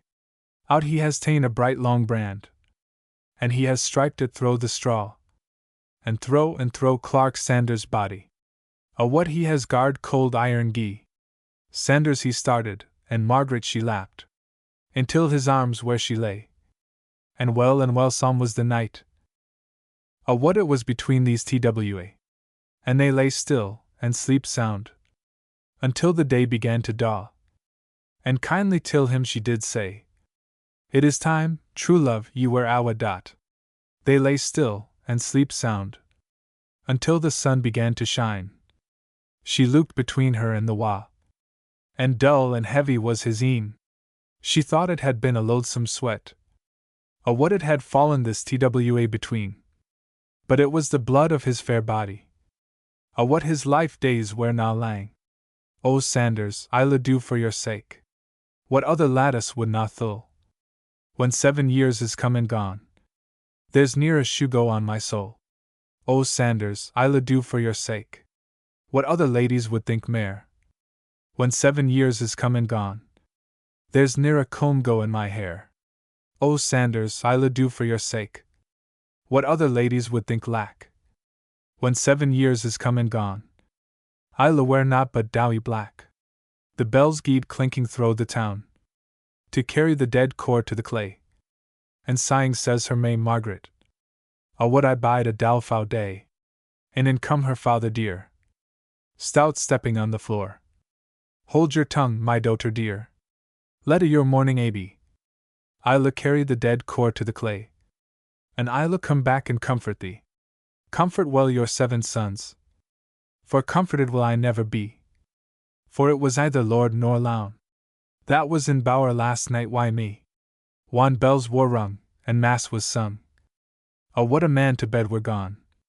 Clark Sanders came to Margaret's window, with mony a sad sigh and groan. Are ye sleeping, Margaret, he says, or are ye waking presently? Give me my faith and troth again. A what, true love, I gied to thee. Your faith and troth ye's never get, nor our true love shall never twain, till ye come with me in my bower, and kiss me both cheek and chin. My mouth it is full cold, Margaret. It has the smell now of the ground. And if I kiss thy comely mouth, thy life days will not be long. Cocks are crowing a merry midlarf. I wot the wild fuel boded day. Gie me my faith and troth again, and let me fare me on my way. Thy faith and troth thou shalt not get, and our true love shall never twin, till ye tell me what comes of women, or what that dies in strong travelling. Their beds are made in the heavens high, down at the foot of our good Lord's knee, well set about why gilly flowers. A what sweet company for to see! Oh, cocks are crowing a merry midlarf. A what the wild foule boded day! The psalms of heaven will be sung, and ere now I'll be missed away. Up she has ta'en a bright long wand, and she has straked her troth thereon. She has given it him out at the shot window. Why many a sad sigh and heavy groan. I thank you, Margaret, I thank you, Margaret, and I thank you heartily. Gin ever the dead come for the quick, be sure, Margaret, I'll come again for thee. It's hose and shoon and gown Elaine. She claimed the wall and followed him, until she came to a green forest. On this she lost the sight of him. Is there any room at your head, Sanders? Is there any room at your feet? Or any room at your twa sides? Where fain would I sleep. There is na room at my head, Margaret. There is na room at my feet. There is room at my twa sides, for lattice for to sleep. Cold meal is my covering o'er, but in my winding sheet, my bed it is full low, I say. Down among the hungry worms I sleep. Cold meal is my covering o'er, but in my winding sheet, the dew it falls na sooner down, than I it is full weet. But plait a wand o' bonny birk, and lay it on my breast, and shed a tear upon my grave, and wish my soul good rest. And fair Margaret, and rare Margaret, and Margaret o' verity, gin e'er ye love another man, ne'er love him as ye did me. Then up and crew the milk-white cock, and up and crew the grey. The lover vanished in the air, and she gied weeping away. Young Hunting. The text is given from 2 copies in Hurd's Mrs. as collated by Child, with the exception of 2 lines 9, which are taken from a 3rd and shorter copy in Hurd's Mrs., printed by him in the Scottish Songs. Scott's ballad, Earl Richard, is described by him as made up from the above-mentioned copies of Hurd, with some trivial alterations adopted from tradition, a totally inadequate account of wholesale alterations. Scott also gives a similar ballad in Lord William. The text: Mrs. The story: Young Hunting, a king's son, tells a former mistress that he has a new sweetheart whom he loves thrice as well. The lady conceals her anger, plies him with wine, and slays him in his drunken sleep. Her deed unluckily is overseen by a bonny bird, whom she attempts to coax into captivity, but fails. She dresses young Hunting for riding, and throws him into the Clyde. The king his father asks for him. She swears by corn, see first series, Glasgerian, page 1, that she has not seen him since yesterday at noon. The king's divers search for him in vain, until the bonny bird reminds them of the method of finding a drowned corpse by the means of candles. The lady still denies her guilt, and accuses her maid Catherine, but the bonfire refuses to consume the innocent Catherine. When the real culprit is put in, she burns like Hokey Gren. The story: the discovery of a drowned body by candles is a recognized piece of folklore. Usually the candle is stuck in a loaf of bread or on a cork, and set afloat in the river. Sometimes a hole is cut in a loaf of bread and mercury poured in to weight it. Even a chip of wood is used. The superstition still survives. The most rational explanation offered is that as eddies and rapid streams form deep pools, in which a body might easily be caught, so a floating substance indicates the place by being caught in the center of the eddy. The failure of the fire to burn an innocent maid is also, of course, a well-known incident. Young Hunting. O lady, rock never your young son young. 1 hour longer for me. For I have a sweetheart in Garlick's Wells. I love thrice better than thee. The very soles of my love's feet is whiter than thy face. But nevertheless na young hunting. Ye'll stay wy me all night. She has burled in him young hunting. The good ale and the beer, till he was as fo drunken as any wildwood steer. She has burled in him young hunting. The good ale and the wine, till he was as fo drunken as any wildwood swine. Up she has ta'en him young hunting, and she has had him to her bed, and she has minded her on a little penknife that hangs low down by her gare, and she has gin him young hunting, a deep wound and a sair. Out and spake the bonny bird that flew ab in her head, Lady, keep well thy green clothing, fra that good lord's blood. Oh, better I'll keep my green clothing, fra that good lord's blood. Nor thou can keep thy flattering tongue, that flatters in thy head. Light down, my bonny bird. Light down upon my hand. And ye sail hae a cage o' the gowd, where ye hae but the wand. O siller shall be thy hire, and gowd shall be thy fee. And every month into the year, thy cage shall changed be. I winna light down, I shonna light down. I winna light on thy hand. For soon wad ye do to me as ye done to young hunting. She has booted and speared him young hunting, as he had been gone to ride. A hunting horn about his neck, and the sharp sword by his side. And she has had him to yon wan water, for a man calls it Clyde, the deepest pot in Tillida. She has putten young hunting in a green trough upon his breast, to hold that good lord down. It fell once upon a day, the king was going to ride, and he sent for him young hunting, to ride on his right side.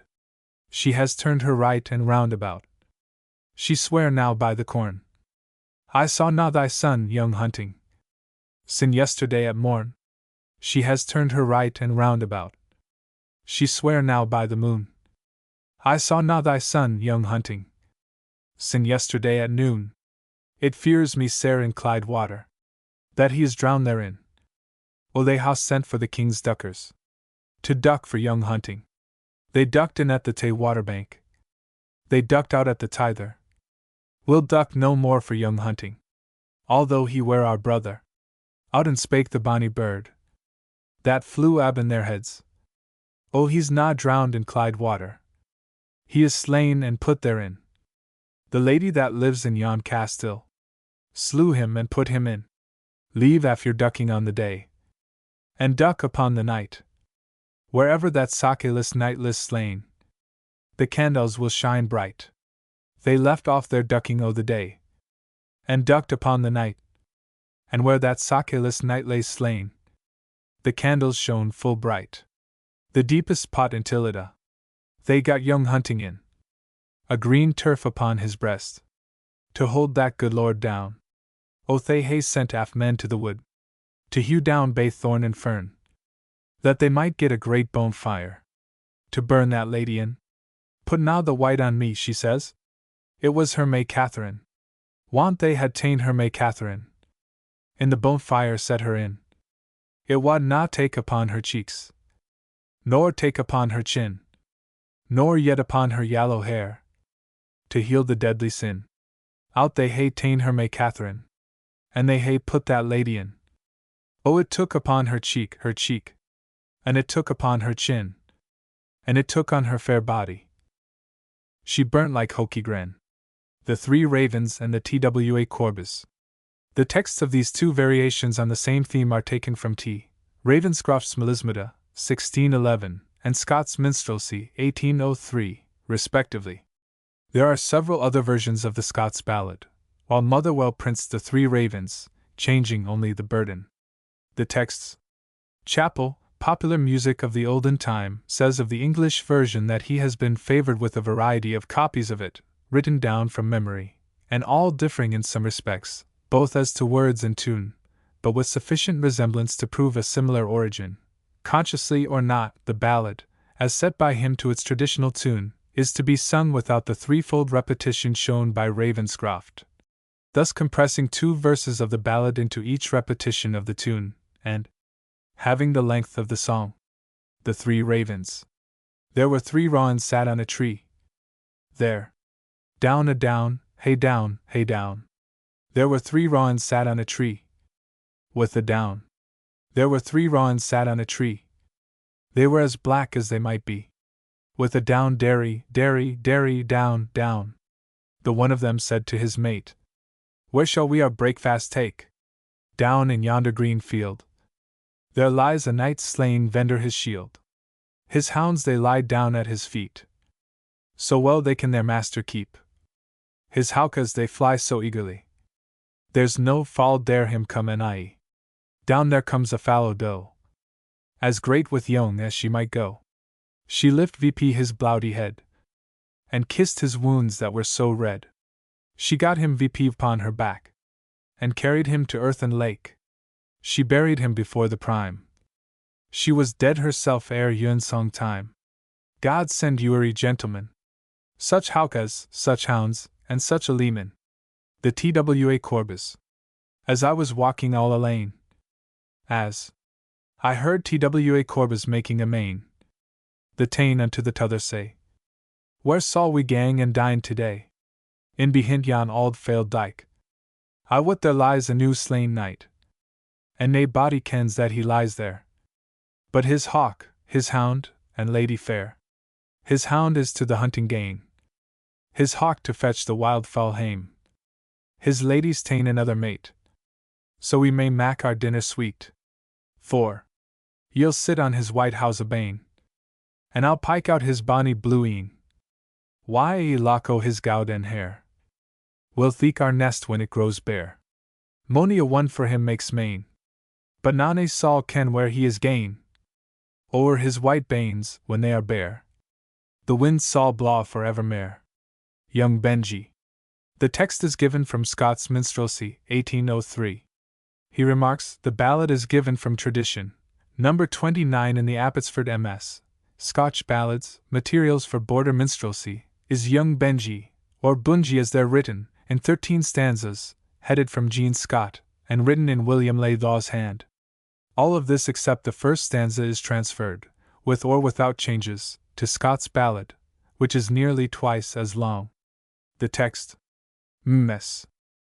The story of this ballad, simple in itself, introduces to us the elaborate question of the lyke wake, or the practice of watching through the night by the side of a corpse. More about this will be found under the lyke wake dirge, and in the appendix at the end of this volume. Here it will suffice to quote Sir Walter Scott's introduction. The story.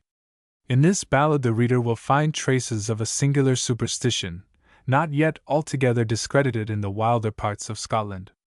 The lyke wake, or watching a dead body, in itself a melancholy office, is rendered, in the idea of the assistants, more dismally awful, by the mysterious horrors of superstition. In the interval betwixt death and interment, the disembodied spirit is supposed to hover around its mortal habitation, and if provoked by certain rites, retains the power of communicating, through its organs, the cause of its dissolution. Such inquiries, however, are always dangerous, and never to be resorted to unless the deceased is suspected to have suffered foul play, as it is called. One of the most potent ceremonies in the charm, for causing the dead body to speak, is setting the door ajar, or half open.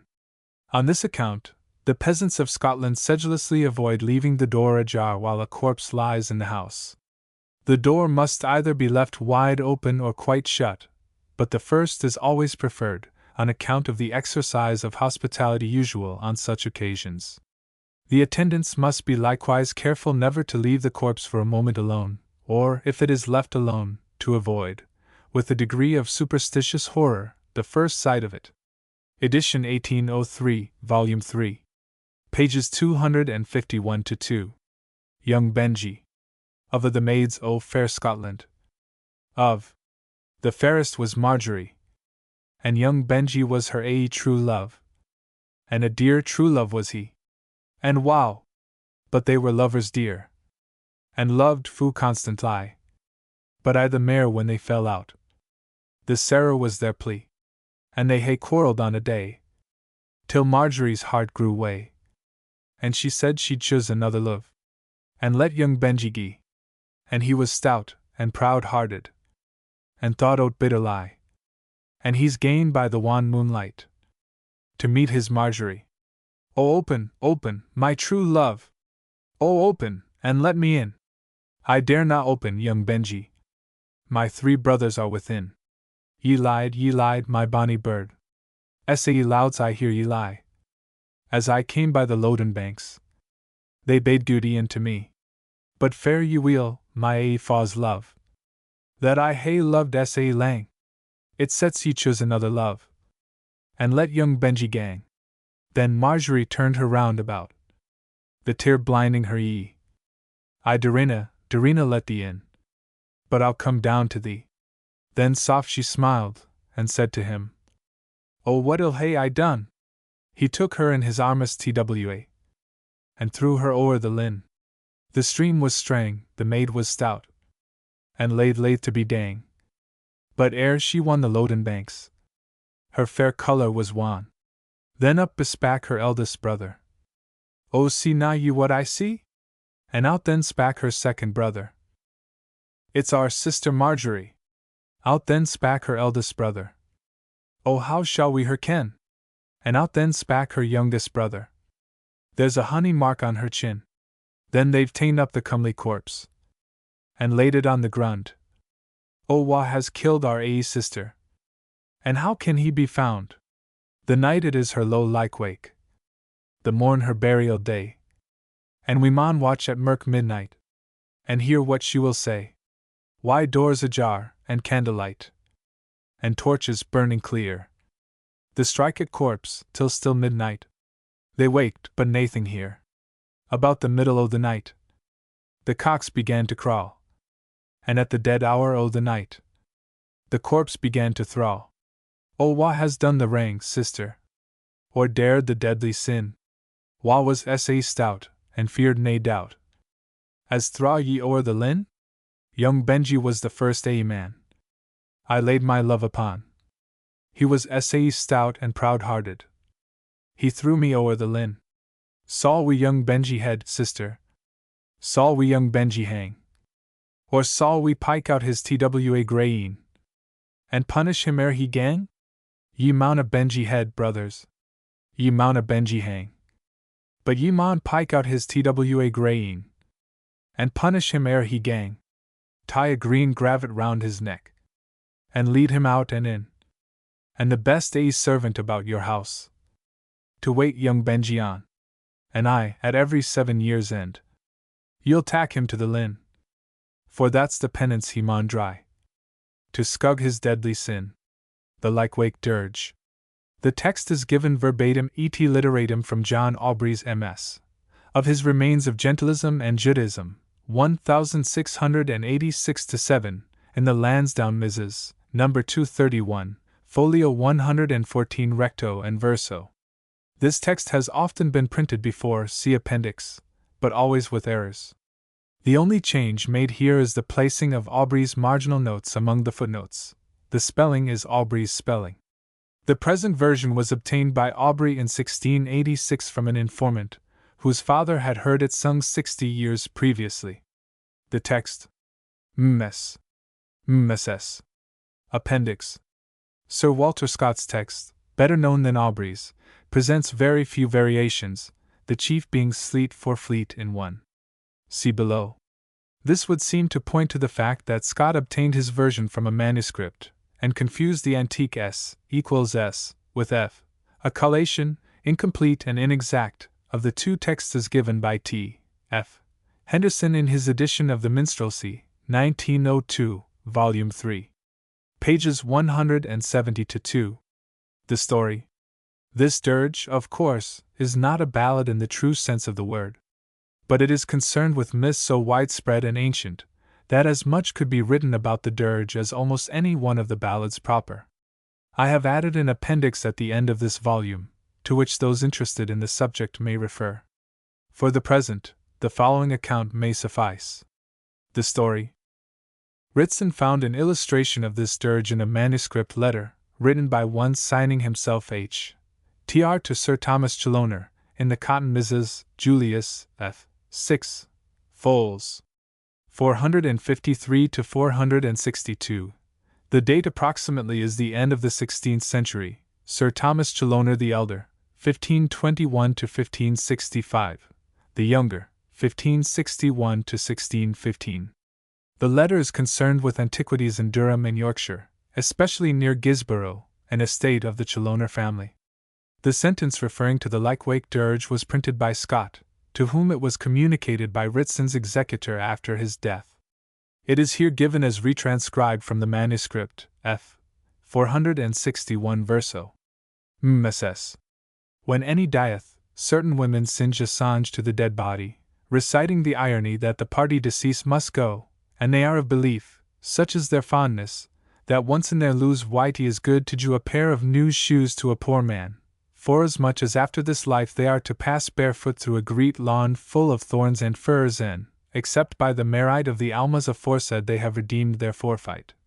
For at the edge of the lawn an auld man shall meet them, with the same shoes that were jouen by the party when he was luinga, and after he hath shod them he dismisseth them to go through thick and thin without scratch or skull. The myth of Helshoon, Norse, Helsko, appears under various guises in many folklores. See Appendix.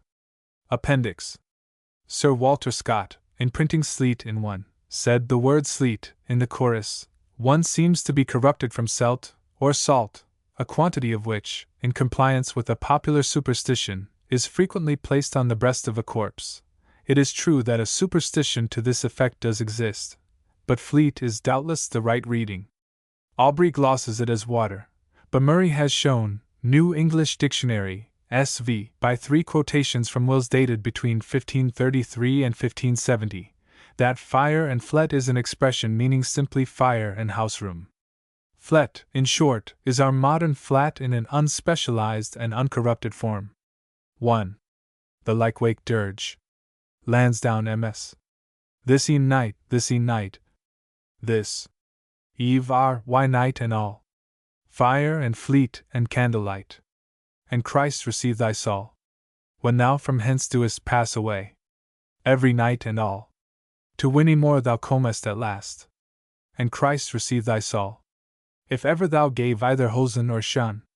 Every night and all. Sit thee down and put them on.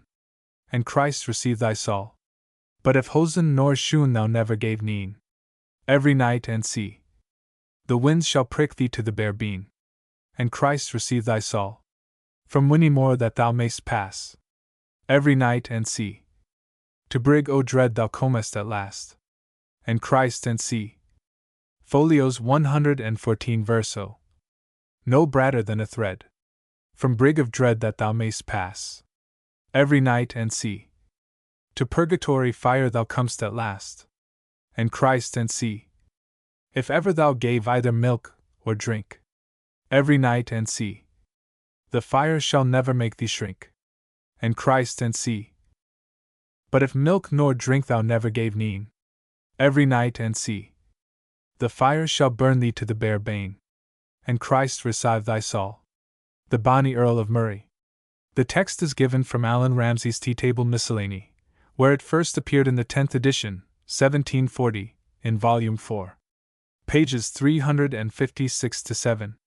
Child had not seen this, and gave his text from the 11th edition of 1750.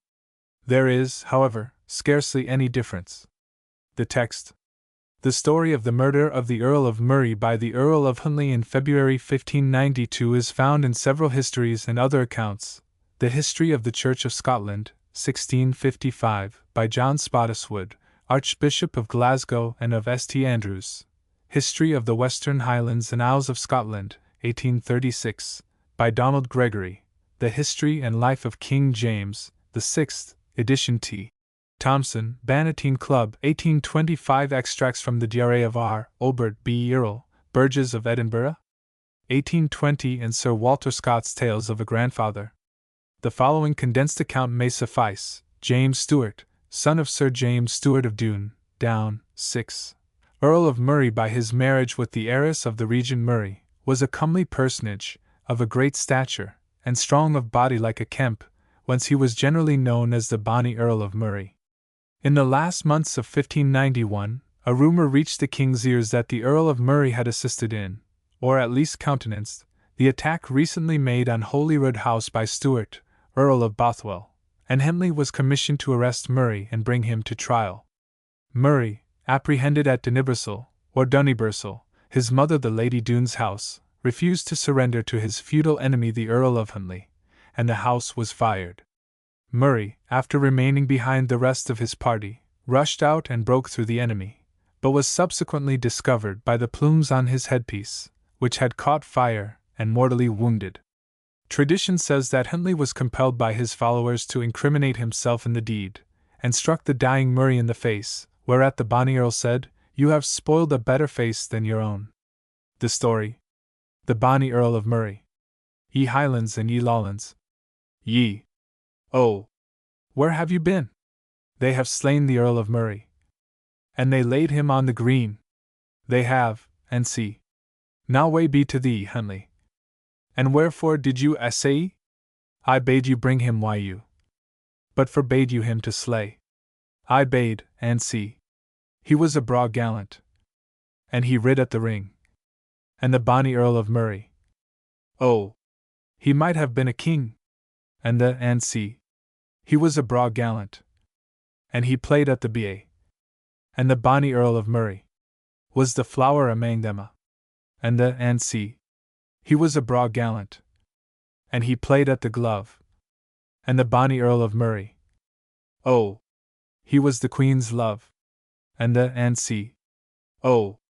Lang will his lady look o'er the castle down, ere she see the Earl of Murray come sounding through the town. Ere she, and see. Bonnie George Campbell. The text is from Motherwell's Minstrelsy, pages 44-5. The text. The story. Motherwell says it is probably a lament for one of the adherents of the House of Argyll, who fell in the Battle of Glenlivat, stricken on Thursday, the 3rd day of October, 1594 years. Another suggestion is that it refers to a Campbell of Calder killed in a feud with Campbell of Ardkinglas, the murder being the result of the same conspiracy which brought the bonny Earl of Murray to his death. Another version of the ballad, however, gives the name as James, and it is useless and unnecessary to particularize. The story. Bonnie George Campbell. High upon Helands. High. And low upon Tay. Bonnie George Campbell. Rade out on a day. Saddled and bridled. And gallant rade he. Hame came his good horse. But never cam he. Out cam his auld mither. Greeting fu sair. And out cam his bonny bride. Riven her hair. Saddled and bridled. And booted rade he. Toom hame cam the saddle. But never cam he. My meadow lies green. And my corn is unshorn. My barn is too big. And my baby's unborn. Saddled and bridled. And booted rade he. Toom hame cam the saddle. But never cam he. The Lament of the Border Widow. The text is given from Scott's Minstrelsy, 1803, Volume 3. Pages 83-4. His introduction states that it was obtained from recitation in the forest of Edric, and that it relates to the execution of a border freebooter, named Cockburn, by James V. in 1529. The text. V. The story referred to above may have once existed in the ballad, but the lyrical dirge as it now stands is obviously corrupted with the broadside ballad, The Lady Turned Serving Man, given with improvements by Percy, Relics, 1765, Volume 3. Page 87, etc. Compare the first 3 stanzas of the lament with stanzas 3, 4, and 5 of the broadside. The story. And then my love built me a bower, bedecked with many a fragrant flower. A braver bower you never did see than my true love did build for me. But there came thieves late in the night. They robbed my bower, and slew my knight. And after that my knight was slain, I could no longer there remain. My servants all from me did fly, in the midst of my extremity, and left me by myself alone, with a heart more cold than any stone. It is of course impossible to compare the bold style of the broadside with the beautiful Scottish dirge, and the difficulty of clothing a bower with lilies, which offends Professor Child, may be disregarded. The lament of the border widow. My love he built me a bonny bower. My. And cladded a wee lily flower. A brawer bower ye ne'er did see. Then my true love he built for me. There came a man by middle day. He spied his sport, and went away. And brought the king, that very night. Who brake my bower, and slew my knight. He slew my knight, to me sa dear. He slew my knight, and poined his gear. My servants all for life did flee, and left me in extremity. I sewed his sheet, making my mane. I watched the corpse, myself alone. I watched his body, night and day. No living creature came that way. I took his body on my back. And whiles I gied, and whiles I sate, I digged a grave, and laid him in, and happed him with the sod sa green. But think na ye my heart was sair, when I laid the maul on his yellow hair? Oh, think na ye my heart was wae, when I turned about away to gie? Nay, living man I'll love again, since that my lovely knight is slain. Why a lock of his yellow hair, I'll chain my heart for evermore. Bonnie Behoem and the Lowlands of Holland. The texts are taken respectively from Alexander Fraser Tytler's Brown MS, and from Hurd's Mrs., Volume 1, Folios 49, where it is stated that a verse is wanting. The texts Ms. Mss. The story of Bonnie Behoem is of the slightest. The gift of the ring and chain occurs in many ballads and folk tales. For the ring, see Hind Horn, 4-6, first series, page 187. The story. For the lady's vow to put no comb in her hair, occurring in both ballads, compare Clerk Sanders, 21. The Lowlands of Holland is merely a lyrical version of the same theme. Bonnie Behoem. By Arthursdale. As late I went by, I heard a heavy moan. I heard a lady lamenting sair, and she cried, O hone, O hon, alas! What shall I do? Tormented night and day, I never loved a love but ane, and now he's gone away. But I will do for my true love what ladies would think sair. For 7 years shall come and go, ere a cane gang in my hair. There shall neither a shoe gang on my foot, nor a cane gang in my hair, nor e'er a coal nor candlelight shine in my bower nae mair. She thought her love had been on the sea, fast sailing to Behoem, but he was in a quiet chamber, hearing his lady's moan. Be hushed, my lady dear, I pray thee mourn not so, for I am deep sworn on a book, to Behoem for to go. She has gi'en him a chain of the beaten gowd, and a ring with a ruby stone. As lang as this chain your body binds, your blood can never be drawn. But gin this ring should fade or fail, or the stone should change its hue, be sure your love is dead and gone, or she has proved untrue. He had no been at Bonnie Behoem a 12-month and a day, till, looking on his gay gowd ring, the stone grew dark and grey. O ye take my riches to Behoem, and deal them presently to the young that canna, the old that mauna, and the blind that does not see. Now death has come into his bower, and split his heart in twain. So their twa souls flew up to heaven, and there shall ever remain. The Lowlands of Holland. My love has built a bonny ship, and set her on the sea, with 70 good mariners to bear her company. There's 70 is sunk, and 70 dead at sea. And the Lowlands of Holland has twinned my love and me. My love he built another ship, and set her on the main, and none but 20 mariners for to bring her hame. But the weary wind began to rise, and the sea began to rout. My love then and his bonny ship turned withershins about. There shall neither coif come on my head nor comb come in my hair. There shall neither coal nor candlelight shine in my bower mere. Nor will I love another one until the day I die. For I never loved a love but one, and he's drowned in the sea.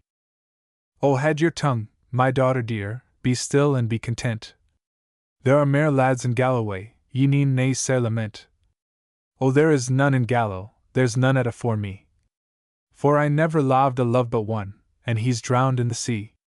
Fair Helen of Kirkconnell. The text is taken from Scott's Minstrelsy of the Scottish Border, 1802, Volume 1, pages 72 to 79, omitting the tedious Part 1. Another of many versions may be found in Sir John Sinclair's Statistical Account of Scotland, Volume 13, pages 275 to 6, about the year 1794, 14 stanzas, corresponding to most of Scott's 2 parts. The text. The story of the ballad is given in the 2 above-mentioned books from tradition as follows. Fair Helen, of the clan of Irving or Bell, favoured Adam Fleming, with her love. Another suitor, whose name is said to have been Bell, was the choice of the lady's family and friends. The latter lover, becoming jealous, concealed himself in the bushes of the banks of the Kirtle, which flows by the kirkyard of Kirkconnell, where the true lovers were accustomed to walk. Being discovered lurking there by Helen, he levelled his carbine at Adam Fleming. Helen, however, threw herself into her lover's arms, and received the bullet intended for him, whereupon he slew his rival. He went abroad to Spain and fought against the infidels, but being still inconsolable, returned to Kirkconnell, perished on Helen's grave, and was buried beside her. The tombstone, bearing a sword and a cross, with Hic Jacet Adamus Fleming, is still, says Scott, shown in the churchyard of Kirkconnell. The story. The Flemings were a family belonging to Kirkpatrick Fleming, a parish in Dumfries which includes Kirkconnell. Wordsworth's version of the story includes the famous rhyme: Proud Gordon cannot bear the thoughts that through his brain are travelling, and starting up to Bruce's heart, he launched a deadly javelin. Fair Helen of Kirkconnell. I wish I were where Helen lies. I wish. Night and day on me she cries. Oh, that I were where Helen lies. On fair Kirkconnell Lee. Cursed be the heart that thought the thought, and cursed the hand that fired the shot. When in my arms bird Helen dropped, and died to succour me. Oh, think na ye my heart was sair, when my love dropped down and spak nae mair. There did she swoon wi' meikle care. On fair Kirkconnell Lee. As I went down the water side, none but my foe to be my guide. None but my foe to be my guide. On fair Kirkconnell Lee. I lighted down, my sword did draw. I hacked him in pieces SMA. I hacked him in pieces SMA. For her sake that died for me. O Helen fair, beyond compare, I'll make a garland of thy hair. Shall bind my heart for evermore, until the day I die. Oh, that I were where Helen lies. Night and day on me she cries. Out of my bed she bids me rise. Says, haste, and come to me. O Helen fair! O Helen chaste! If I were with thee I were blest, where thou lies low, and takes thy rest. On fair Kirkconnell Lee. I wish my grave were growing green, a winding sheet drawn o'er my e'en, and I in Helen's arms lying. On fair Kirkconnell Lee. I wish I were where Helen lies. Night and day on me she cries, and I am weary of the skies, for her sake that died for me. Sir Hugh, or the Jew's Daughter. The text is given from Jameson's Popular Ballads, as taken down by him from Mrs. Brown's recitation. The text. The story of the ballad is told at length in at least 2 ancient monastic records. In the Annals of the Monastery of Waverley, the first Cistercian house in England, near Farnham, Surrey, edited by Lewid, Volume 2. Page 346, etc., from MS. Cotton Vesp. A. 16. Folios 150, etc., more fully in the Annals of the Monastery at Burton-on-Trent, Staffordshire, edited by Lewid, Volume 1, pages 340, etc., from MS. Cotton Vesp. E. 3. Folios 53, etc. Both of these give the date as 1255, the latter adding July 31st. Matthew Paris also tells the tale as a contemporary event. The details may be condensed as follows. The story. Mess. All the principal Jews in England being collected at the end of July 1255 at Lincoln, Hugh, a schoolboy, while playing with his companions, Joseph A. C. Chorice, was by them kidnapped, tortured, and finally crucified. His body was then thrown into a stream, but the water, tantam sui creatoris injuriam non ferens, threw the corpse back on to the land. The Jews then buried it, but it was found next morning above ground. Finally it was thrown into a well, which at once was lit up with so brilliant a light and so sweet an odor, that word went forth of a miracle. Christians came to see, discovered the body floating on the surface, and drew it up. Finding the hands and feet to be pierced, the head ringed with bleeding scratches, and the body otherwise wounded, it was at once clear to all tanti celeris auctors detestandos fuis Judeos, 18 of whom were subsequently hanged.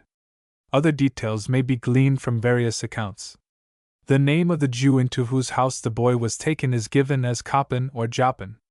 He was 8 or 9 years old. Matthew Paris adds the circumstance of Hugh's mother, Beatrice by name, seeking and finding him. The original story has obviously become contaminated with others, such as Chaucer's Prioress's Tale, in the course of 650 years. But the central theme, the murder of a child by the Jews, is itself of great antiquity, and similar charges are on record in Europe even in the 19th century. Further material for the study of this ballad may be found in Francisque Michel's Hugh de Lincoln, 1839, and J. O. Halliwell, Phillips, S. Ballads and Poems Respecting Hugh of Lincoln, 1849. Percy and the Relics, 1765, Volume 1. Page 32 says, "If we consider, on the one hand, the ignorance and superstition of the times when such stories took their rise, the virulent prejudices of the monks who record them, and the eagerness with which they would be catched up by the barbarous populace as a pretense for plunder, on the other hand, the great danger incurred by the perpetrators, and the inadequate motives they could have to excite them to a crime of so much horror, we may reasonably conclude the whole charge to be groundless and malicious." The tune as sung by the late Mrs. Sheridan may be found in John Stafford Smith's Musica Antiqua, 1812, Volume 1, page 65, and Motherwell's Minstrelsy, tune number 7. Sir Hugh, or the Jew's Daughter. 24 bonny boys. 4. Were playing at the Bea, and by it came him sweet Sir Hugh, and he played o'er them a. He kicked the Bea with his right foot, and catched it wi' his knee, and throuchant through the Jew's window. He garred the bonny Bea flee. He's done him to the Jew's castell, and walked it round about, and there he saw the Jew's daughter, at the window looking out. Throw down the Bea, ye Jew's daughter. Throw down the Bea to me. Never a bit, says the Jew's daughter, till up to me come ye. How will I come up? How can I come up? How can I come to thee? For as ye did to my auld father, the same ye'll do to me. She's gane till her father's garden, and piyed an apple red and green. 'Twas it to wile him sweet Sir Hugh, and to entice him in. She's led him in through a dark door, and sae has she through 9. She's laid him on a dressing table, and stickit him like a swine. And first came out the thick, thick blood, and syne came out the thin, and syne came out the bonny heart's blood. There was nae mair within. She's rode him in a cake o' lead, bade him lie still and sleep. She's thrown him in Our Lady's drawwell, was 50 fathom deep. When bells were rung, and mass was sung, and a' the bairns came hame, when every lady gat hame her son, the Lady Maisry gat nane. She's ta'en her mantle her about, her coffer by the hand, and she's gane out to seek her son, and wandered o'er the land. She's done her to the Jew's castell, where a were fast asleep. Gin ye be there, my sweet Sir Hugh, I pray you to me speak. She's done her to the Jew's garden, thought he had been gathering fruit. Gin ye be there, my sweet Sir Hugh, I pray you to me speak. She neared Our Lady's deep drawwell, was 50 fathom deep. Where ye be, my sweet Sir Hugh, I pray you to me speak. Gie hame, my mithid dear, prepare my winding sheet, and at the back o' Mary Lincoln, the morn I will you meet. Now Lady Maisry is gane hame, made him a winding sheet, and at the back o' Mary Lincoln, The dead corpse did her meet. And of the bells, O Mary Lincoln, without men's hands were rung. And of the books, O Mary Lincoln, were read without man's tongue. And ne'er was such a burial sin Adam's days begun. The Damon Lover. The text is from Kinloch's Mrs., from the recitation of T. Kinnear, Stonehaven. Child remarks of it that probably by the fortunate accident of being a fragment it leaves us to put our own construction upon the weird seaman, and though it retains the homely ship carpenter, is on the whole the most satisfactory of all the versions. The text. MSS. The story is told more elaborately in a broadside, and resembles Enoch Arden in a certain degree. James Harris, a seaman, plighted to Jane Reynolds, was captured by a press gang, taken overseas, and after 3 years, reported dead and buried in a foreign land. After a respectable interval, a ship carpenter came to Jane Reynolds, and eventually wedded her, and the loving couple had 3 pretty children. One night, however, the ship carpenter being on a 3 days' journey, a spirit came to the window, and said that his name was James Harris, and that he had come to take her away as his wife. She explains that she is married, and would not have her husband know of this visit for £500. James Harris, however, said he had 7 ships upon the sea, and when she heard these fair tales she succumbed, went away with him, and was never seen no more. The ship carpenter on his return hanged himself. The story. Scott's ballad in the minstrelsy spoils its own effect by converting the spirit into the devil. An American version of 1858 tells the tale of a house carpenter and his wife, and alters the banks of Italy to the banks of old Tennessee. The Damon Lover.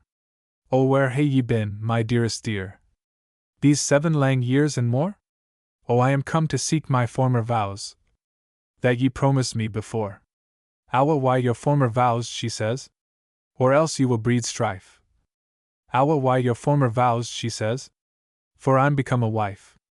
I am married to a ship carpenter. A ship carpenter he's bound. I wadna he ken my mind this nicht. For twice £500. She has put her foot on good shipboard, and on shipboard she's gane. And the veil that hung o'er her face was a wide gowd begain.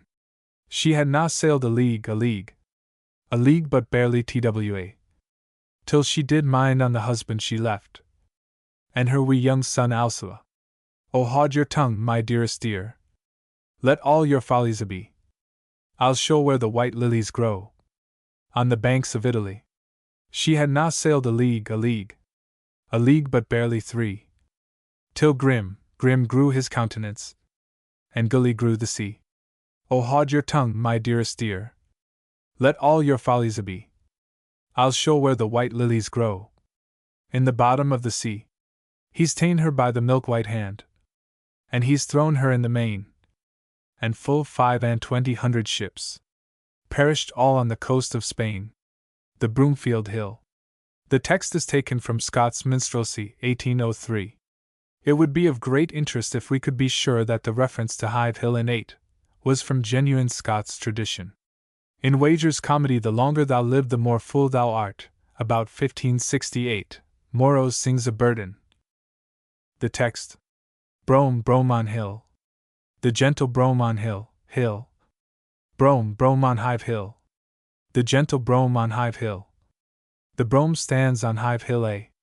Before the state Broome, Broome on Hill is mentioned in the Complaint of Scotland, 1549, and a similar song was among Captain Cox's Ballads and Songs, all ancient. The story, of a youth challenging a maid, and losing his wager by being laid asleep with witchcraft, is popular and widespread. In the Gesta Romanorum is a story of which this theme is one main incident, the other being the well-known forfeit of £1 of flesh, as in The Merchant of Venice. Ser Giovanni Pecorone 4:1 tells a similar tale, and other variations are found in narrative or ballad form in Iceland, Sweden, Denmark, Italy, and Germany. The story. 4. Grimm notes the German superstition that the Rosenschwamm, gall on the wild rose, if laid beneath a man's pillow, causes him to sleep until it be taken away. The Broomfield Hill. There was a knight and a lady bright. There had a true tryst at the Broom. the ane gied early in the morning, the other in the afternoon. And I she sat in her mother's bower door, and I she made her main. Oh, whether should I gang to the Broomfield Hill, or should I stay at hame? For if I gang to the Broomfield Hill, my maidenhead is gone, and if I chance to stay at hame, my love will see me man sworn. Up then spake a witch woman, I from the room aboon. Oh, ye may gang to the Broomfield Hill, and yet come maiden hame. For when ye gang to the Broomfield Hill, ye'll find your love asleep, with a silver belt about his head, and a broom cow at his feet. Take ye the blossom of the broom, the blossom it smells sweet, and strew it at your true love's head, and likewise at his feet. Take ye the rings off your fingers, put them on his right hand, to let him know, when he doth awake, his love was at his command. She pewed the broom flower on Hive Hill, and strewed on's white hall's bane, and that was to be wittering true. That maiden she had gane. Oh, where were ye, my milk-white steed, that I hae coughed sa dear, that wadna watch and waken me, when there was maiden here? I stamped wy my foot, master, and guard my bridle ring, but na can thing wald waken ye, till she was past and gane. And way betide ye, my gay goshawk, that I did love sa dear, that wadna watch and waken me, when there was maiden here. I clapped wy my wings, master, and on my bells I rang, and I cried, waken, waken, master, before the lady gang. But haste and haste, my good white steed, to come the maiden till, or o' the birds of good green wood, of your flesh shall have their fill. Ye need na burst your good white steed, why racing o'er the helm? Nay, bird flies faster through the wood. Then she fled through the broom. Willie's fatal visit. The text is taken from Buchan's Ballads of the North of Scotland. It consists largely of familiar fragments. Stanzas 9 to 11 can be found in The Grey Cock. The text. The story is a trivial piece in Buchan's usual style, but the smiling ghost, which is female, 17, is a delightful novelty. She assumes the position of guardian of Willie's morals, then tears him in pieces, and hangs a piece on every seat in the church, and his head over Maggie's pew. The story. Willie's fatal visit. 'Twas on an evening fair I went to take the air. I heard a maid making her moan. Said, saw ye my father? Or saw ye my mother? Or saw ye my brother John? Or saw ye the lad that I love best? And his name it is sweet William? I saw not your father, I saw not your mother, nor saw I your brother John. But I saw the lad that ye love best, and his name it is sweet William. Oh, was my love riding? Or was he running? Or was he walking alone? Or says he that he will be here this night? Oh dear, but he tarries long. Your love was not riding, nor yet was he running, but fast was he walking alone. He says that he will be here this night to thee, and forbids you to think long. Then Willie he has gained to his love's door, and gently tirled the pin. Oh, sleep ye, wake ye, my bonny Maggie. Ye arise, lat your true love in. The lassie being swack ran to the door fu snack, and gently she lifted the pin. Then into her arms essay large and essay lang, she embraced her bonny love in. Oh, will ye gang to the cards or the dice? Or to a table o' wine? Or will ye gang to a well-made bed, well covered wide blankets fine? Oh, I winna gang to the cards nor the dice, nor yet to a table o' wine, but I'll rather gang to a well-made bed, well covered wide blankets fine. My braw little cock sits on the house tap. Ye'll craw not till it be day, and your cane shall be o' the good red gowd, and your wings o' the siller grey. The cock being faws untrue he was, and he crew an hour seen. They thought it was the good daylight, but it was but the light of the mean. O hon, alas, says bonny Maggie then, this night we hae sleeped our lang. Oh, what is the matter? Then Willie replied, the faster then I must gang. Then sweet Willie rase, and put on his clays, and drew till him stockings and sheen, and took by his side his berry brown sword, and our yon lang hill he's gain, as he gied our yon high hill, and down yon dowie den. Great and grievous was the ghost he saw, would fear 10,000 men, as he gied in by Mary Kirk, and in by Mary Stile. Wan and weary was the ghost, upon sweet Willie did smile. Aft hae ye travelled this road, Willie? Aft hae ye travelled in sin? Ye ne'er said sae muckle for your soul, as my Maker bring me hame. Aft hae ye travelled this road, Willie? Your bonny love to see, but ye'll never travel this road again, till ye leave a token why me.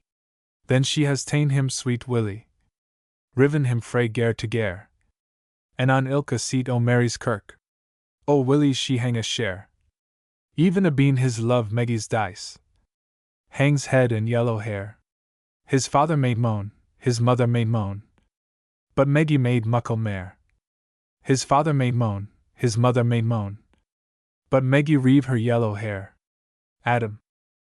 The text of this half-carol, half-ballad is taken from the Sloane MS. 2593, whence we get Saint Stephen and King Herod and other charming pieces like the well-known carol, Isyng of a Maiden. It is written in 8 long lines in the MS. The text.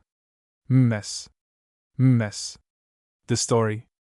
Wright, who printed the above MS for the Wharton Club in 1856, remarks that Adam was supposed to have remained bound in the limbus patrum from the time of his death until the crucifixion. In the romance of Owain Miles, Cotton MS. Calig. A. 2, the bishops told Owain that Adam was yn hella with Lucifer for 4,604 years. On account of this tradition incorporated in the carol, I have ventured to include it as a ballad, although it does not find a place in Professor Child's collection. The story. Mess. Mess. Adam. Adam lay I bounden. Adam. Bounden in a bond. Four thosand winter. Thought he not to long. An owl was for an apple. An apple that he talk. As clerks fyndy written. In here book. Any had the apple take Ben. The apple taken Ben. Any had never Our Lady. A Ben heaving quen. Blessed be the time. That apple take was. The for we moan syng. Deo gratias. Saint Stephen and King Herod. The text is taken from the same manuscript as the last. This manuscript is ascribed, from the style of handwriting, to the reign of Henry VI. The ballad is there written without division into stanzas in 24 long lines. The text. 6. The story. The miraculous resuscitation of a roast fowl, generally a cock, as here, in confirmation of an incredible prophecy, is a tale found in nearly all European countries. Originally, we find, the miracle is connected with the Passion, not the Nativity.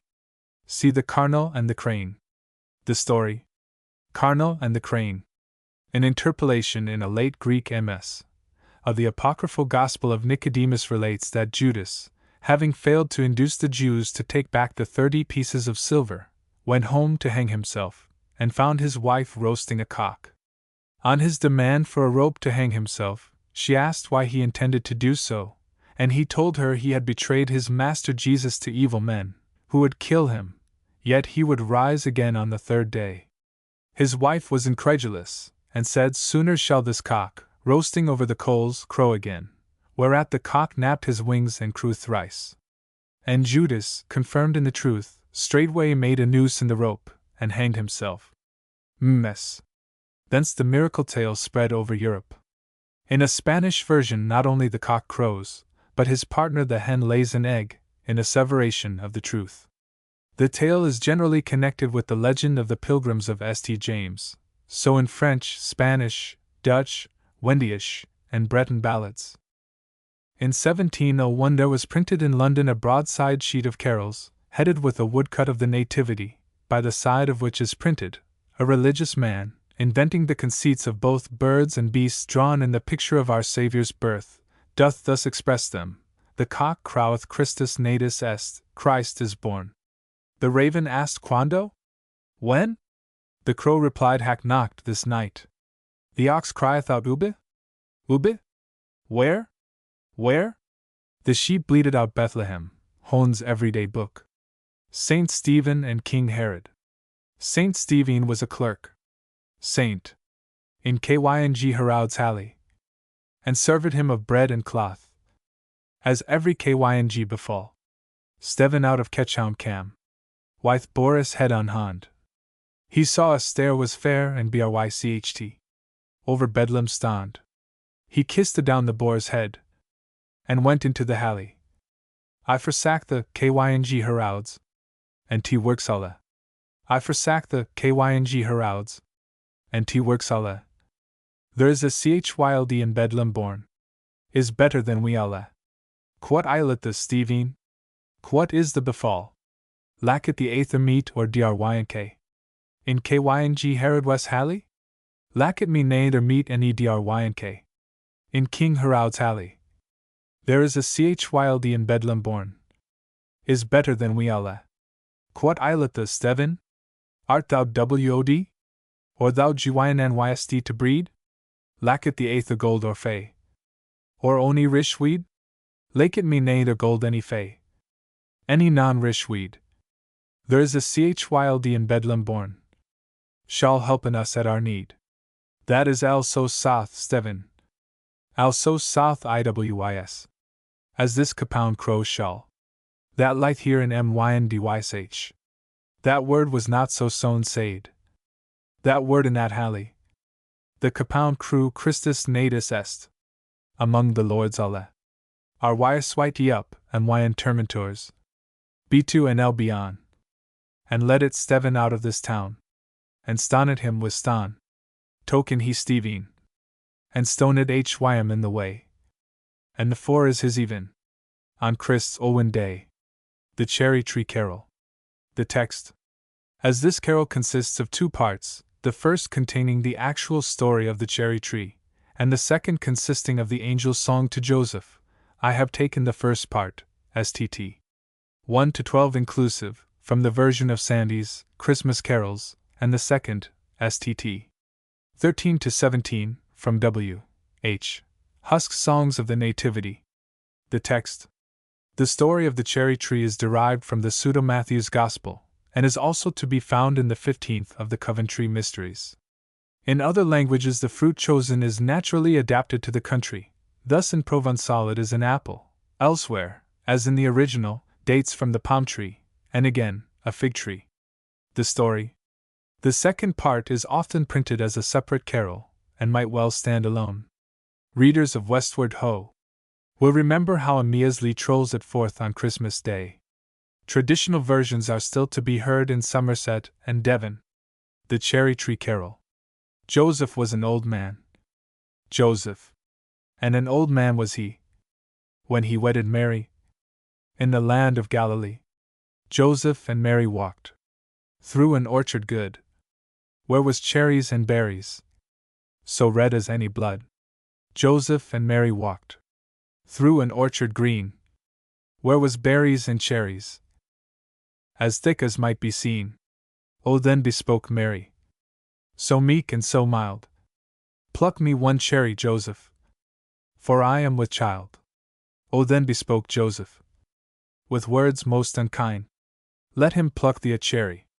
That got thee with child. O then bespoke the babe. Within his mother's womb. Bow down then the tallest tree. For my mother to have some. Then bowed down the highest tree. Unto his mother's hand. Then she cried, See, Joseph. I have cherries at command. O then bespake Joseph. I have done Mary wrong. But cheer up, my dearest. And be not cast down. Then Mary plucked a cherry. As red as the blood. Then Mary went home. With her heavy load. Then Mary took her babe. And sat him on her knee. Saying, My dear son, tell me. What this world will be. Oh, I shall be as dead, mother. As the stones in the wall. Oh, the stones in the streets, mother. Shall mourn for me all. Upon Easter Day, mother. My uprising shall be. Oh, the sun and the moon, mother. Shall both rise with me. As Joseph was a-walking. He heard an angel sing. This night shall be born. our heavenly King. He either shall be born in house nor in hall, nor in the place of paradise, but in an ox's stall. He either shall be clothed in purple nor in pall, but all in fair linen, as wear babies all. He either shall be rocked in silver nor in gold, but in a wooden cradle that rocks on the mold. He either shall be christened in white wine nor red, but with fair spring water, with which we were christened, the Cardinal and the Crane. The text is taken from Sandy's Christmas Carols, where it is printed from a broadside.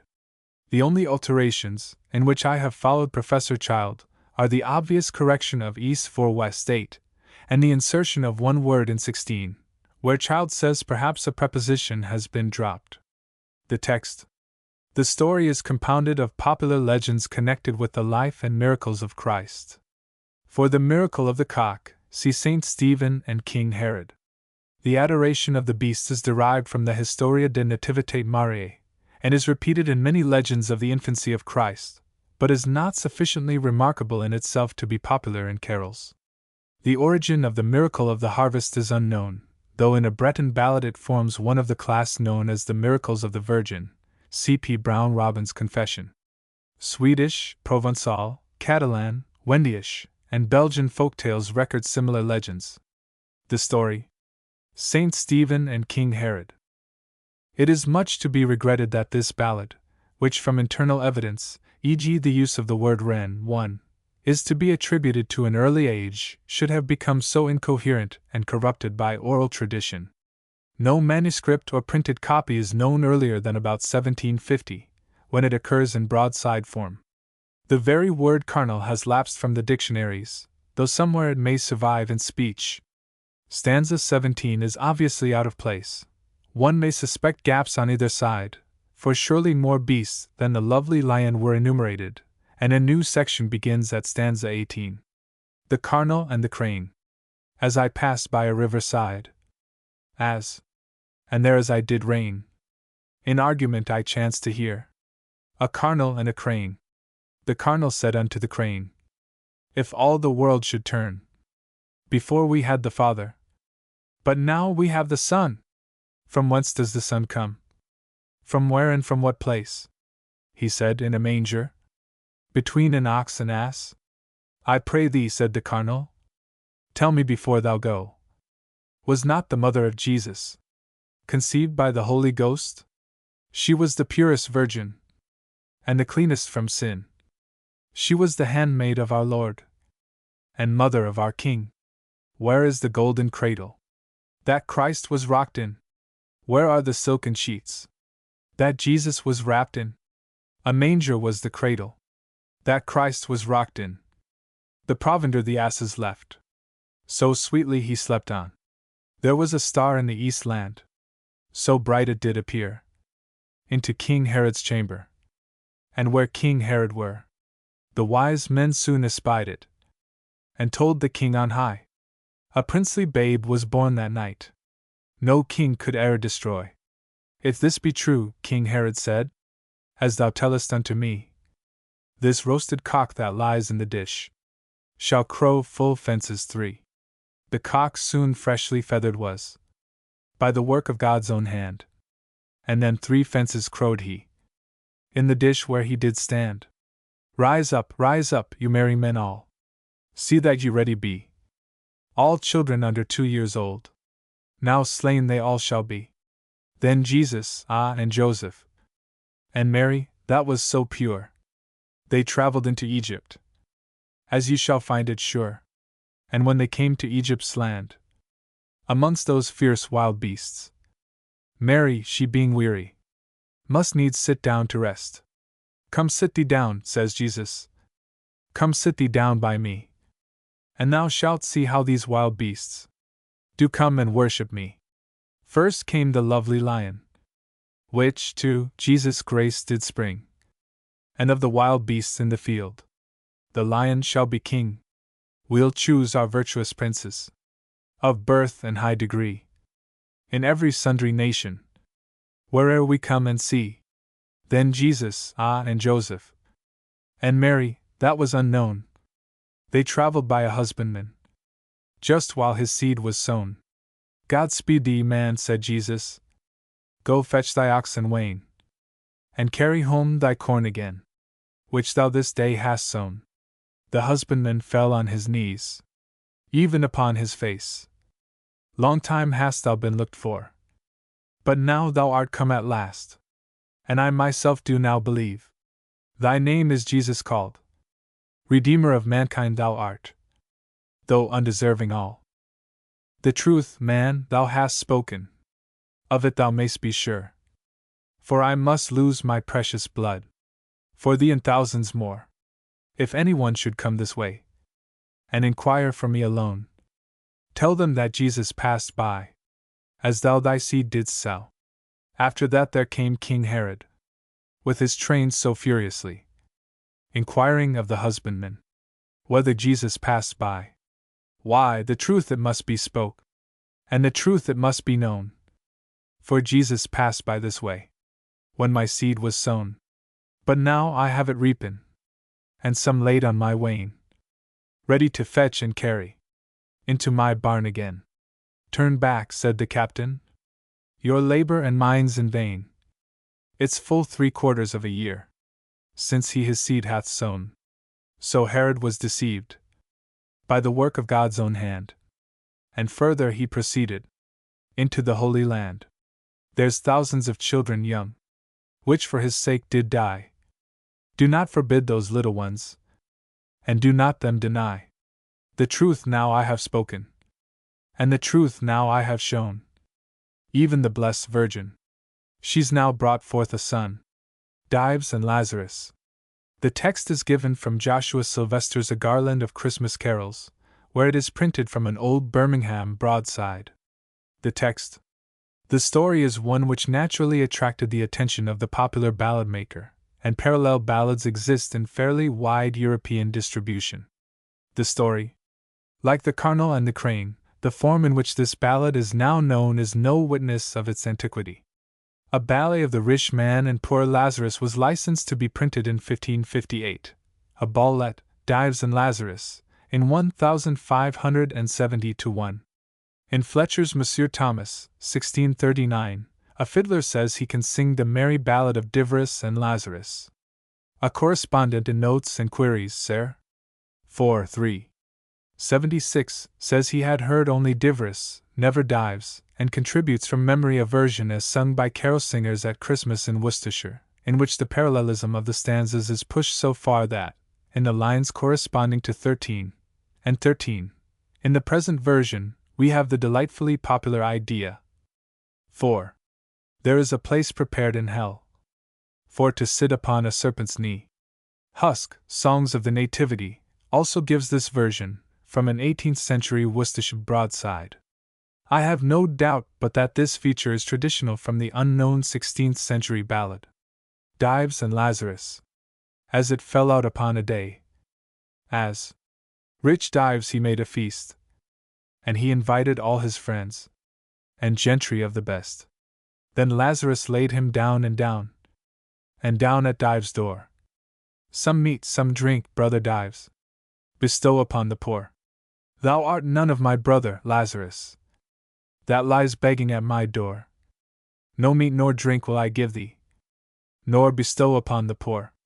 Then Lazarus laid him down and down at Dives' wall. Some meat, some drink, brother Dives, or with hunger starve I shall. Thou art none of my brother, Lazarus, that lies begging at my wall. No meat nor drink will I give thee, but with hunger starve you shall. Then Lazarus laid him down and down at Dives' gate. Some meat, some drink, brother Dives, for Jesus Christ his sake. Thou art none of my brother, Lazarus, that lies begging at my gate. No meat nor drink will I give thee, for Jesus Christ his sake. Then Dives sent out his merry men to whip poor Lazarus away. They had no power to strike a stroke, but flung their whips away. Then Dives sent out his hungry dogs to bite him as he lay. They had no power to bite at all, but licked his sores away. As it fell out upon a day, Poor Lazarus sickened and died. There came 2 angels out of heaven, his soul therein to guide. Rise up, brother Lazarus, and go along with me, for you've a place prepared in heaven, to sit on an angel's knee. As it fell out upon a day, rich Dives sickened and died. There came 2 serpents out of hell, his soul therein to guide. Rise up, brother Dives, and go with us to see a dismal place prepared in hell, from which thou canst not flee. Then Dives looked up with his eyes, and saw poor Lazarus blessed. Give me 1 drop of water, brother Lazarus, to quench my flaming thirst.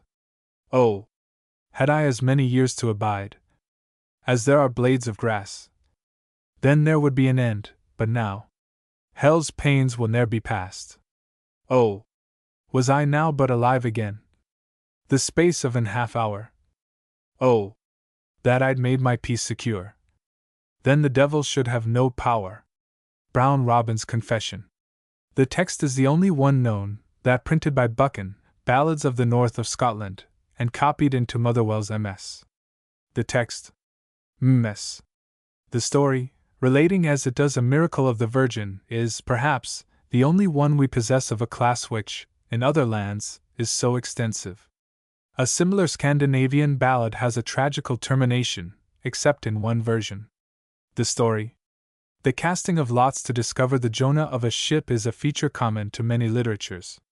Brown Robin's Confession. It fell upon a Woden's day. Brown Robin's men went to sea, but they saw either moon nor sun, nor starlight. Why there will cast kevils us amang. See wha the unhappy man may be. The kevil fell on Brown Robin. The master man was he. It is nae wonder, said Brown Robin, although I dinna thrive. For why my mither I had twa bairns, and why my sister 5. But tie me to a plank o' wood, and throw me in the sea. And if I sink, you may bid me sink. But if I swim, just lat me be. They've tied him to a plank o' wood, and thrown him in the sea.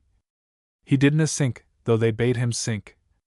He swimmed, and they bade lat him be. He hadna been into the sea an hour, but barely 3, till by it came our blessed Lady, her dear young son her why. Will ye gang to your men again? Or will ye gang why me? Will ye gang to the high heavens? Why my dear son and me? I winna gang to my men again, for they would be feared at me. But I would gang to the high heavens. Why thy dear son and thee? It's for nae honour ye did to me, Brown Robin. It's for nae good ye did to me. But it is for your fair confession you've made upon the sea. Judas. The text is given from a 13th century MS. In the library of Trinity College, Cambridge, B. 1439. It is thus the earliest text of any ballad that we possess. In the MS, it is written in long lines, 4 or 6, as in 4, 12, and 14, to the stanza. The text, MS. As the language in which it is written is not easily intelligible, I have added a paraphrase on the opposite pages. The story is of great interest, as it adds to the various legends of Judas Osweikel's sister. The treachery of Judas has long been popularly explained, from the Gospel of St. John, 12. 3-6, as follows: Judas, being accustomed as bearer of the bag to take a tithe of all monies passing through his hands, considered that he had lost 30 pence on the ointment that might have been sold for 300 pence, and so took his revenge. The story, a Wendyish ballad, makes him lose the 30 pieces of silver, entrusted to him for buying bread, in gambling with certain Jews, who, when he had lost everything, suggested that he should sell his master. Afterwards, in remorse, he rushes away to hang himself. The fir tree is soft wood and will not bear him. The aspen is hard wood, and will bear him, so he hangs himself on the aspen. Since when, the aspen always trembles in fear of the judgment day. Judas 1. Hit wes upon a sear Thursday that your lovered arrows, full milled were the words he spec to Judas. Judas. Hit wes upon a sear Thursday. Hit. That your lovered arrows, full mild were the words. He spake to Judas. Paraphrase: it was upon a seer Thursday that our Lord arose. Full mild were the words he spake to Judas. Paraphrase: it was upon a seer Thursday that our Lord arose. Full mild were the words he spake to Judas. 2. Judas, thou most to Jerusalem, our meat for to bug, 30 platen of silver thou bear up oath thee rug. Judas, thou most to Jerusalem, our meat for to bug, 30 platen of silver thou bear up oath thee rug. Judas, thou must to Jerusalem, our meat for to buy, 30 plates of silver bear thou upon thy back. Judas, thou must to Jerusalem, our meat for to buy, 30 plates of silver bear thou upon thy back. 3. Thou comest fareth Broad Street, some of thine tunesmen that thou mightst thy meet. Thou comest fareth Broad Street, some of thine tunesmen that thou mightst thy meet. Come thou far in the broad street, some of thy townsmen where thou mightst meet. Come thou far in the broad street, some of thy townsmen where thou mightst meet. 4. I met wid his saster, the swikel wyman, Judas, thou were ride me sten the widstan, for the false prophet that tu bilvest upon. I met wid his saster, the swikel wyman, Judas, thou were writhe me sten the widstan, for the false prophet that tu bilvest upon. Being met with his sister, the treacherous woman, Judas, thou wert worthy one should have stoned thee with stone, for the false prophet that thou believest upon. Being met with his sister, the treacherous woman, Judas, thou wert worthy one should have stoned thee with stone, for the false prophet that thou believest upon. 5. Be still, leave saster, thin hurt the tabrik. Wist min lovered Christ, full wel he wolda be reek. Be still, leave saster, thin hurt the tabrik. Wist min lovered Christ, full wel he wolda be reek. Be still, dear sister, may thine heart burst thee in twain. Did my Lord Christ know, full well would he be avenged. Be still, dear sister, may thine heart burst thee in twain. Did my Lord Christ know, full well would he be avenged. 6. Judas, go thou on the rock high up on the ston, lay thin heaved at my barm, slept thou the anon. Judas, go thou on the rock high up on the ston, lay thin heaved at my barm, slept thou the anon. Judas, go thou on the rock high up on the stone, lay thine head in my bosom, sleep thou anon. Judas, go thou on the rock high up on the stone, lay thine head in my bosom, sleep thou anon. 7. So and so Judas of sleep was awake, 30 platen of silver from Hym wherein it take. So and so Judas of sleep was awake, 30 platen of silver from Hym wherein it take. So soon as Judas from sleep was awake, 30 plates of silver from him were taken. So soon as Judas from sleep was awake, 30 plates of silver from him were taken. 8. He drow Hym self by the cop that allet levied ablode, the use out of Jerusalem awenden he were woed. He drow Hym self by the cop that allet levied ablode, the use out of Jerusalem awenden he were woed. He drew himself by the head so that it all ran with blood, the Jews out of Jerusalem thought he was mad. He drew himself by the head so that it all ran with blood. The Jews out of Jerusalem thought he was mad. 9. For Hym com the Rishayu that heist Pilatus, wolt sulti lover that het Jesus? For Hym com the Rishayu that heist Pilatus, wolt sulti lovered that het Jesus? Forth to him came the rich Jew, that hight Pilatus, wilt thou sell thy Lord, that hight Jesus? Forth to him came the rich Jew, that hight Pilatus, wilt thou sell thy Lord, that hight Jesus? 10. I know so my lovered for nones kun's eyes, boat hit be for the 30 platen that he me by taste. I know so my lovered for nones kun's eyes, boat hit be for the 30 platen that he me by taste. I will not sell my Lord for no kind of goods, except it be for the 30 plates that he entrusted to me. I will not sell my lord for no kind of goods, except it be for the 30 plates that he entrusted to me. 11. Wold sulty Lord Christ for NS Kun's gold? Nay, but hit be for the platen that he haben wolde. Wold sulty Lord Christ for NS Kun's gold? Nay, but hit be for the platen that he haben wolde. Wilt thou sell thy Lord Christ for any kind of gold? Nay, except it be for the plates that he wished to have. Wilt thou sell thy Lord Christ for any kind of gold? Nay, except it be for the plates that he wished to have. 12. In him come ye our Lord gone as his apostles settin at meat, wow sit ye, apostles, and why nil ye eat? I see am ibest and I sold today for our meat. In him come ye our Lord gone as his apostles settin at meat. Wow sit ye, apostles, and why nil ye eat? I see am ibest and I sold today for our meat. In came our Lord walking as his apostles sat at meat. How sit ye, apostles, and why will ye not eat? I am bought and sold today for our meat. In came our Lord walking as his apostles sat at meat. How sit ye, apostles, and why will ye not eat? I am bought and sold today for our meat. 13. Upstod him Judas, Lord, am I that freck? I nas never stood there me the evil speck. Upstod him Judas, Lord, am I that freck? I nas never stood there me the evil speck. Upstood Judas, Lord, am I that man? I was never in the place where I spake evil of thee. Upstood Judas, Lord, am I that man? I was never in the place where I spake evil of thee. 14. Up him stod Peter, and spec would all is missed. Thou Pilatus him come with 1000 nists, yet I see wolde, loverd, for te love fist. Up him stod Peter, and spec would all is missed. Thou Pilatus him come with 1000 nists, yet I see wolde loverd, for te love fist. Up stood Peter, and spoke with all his might.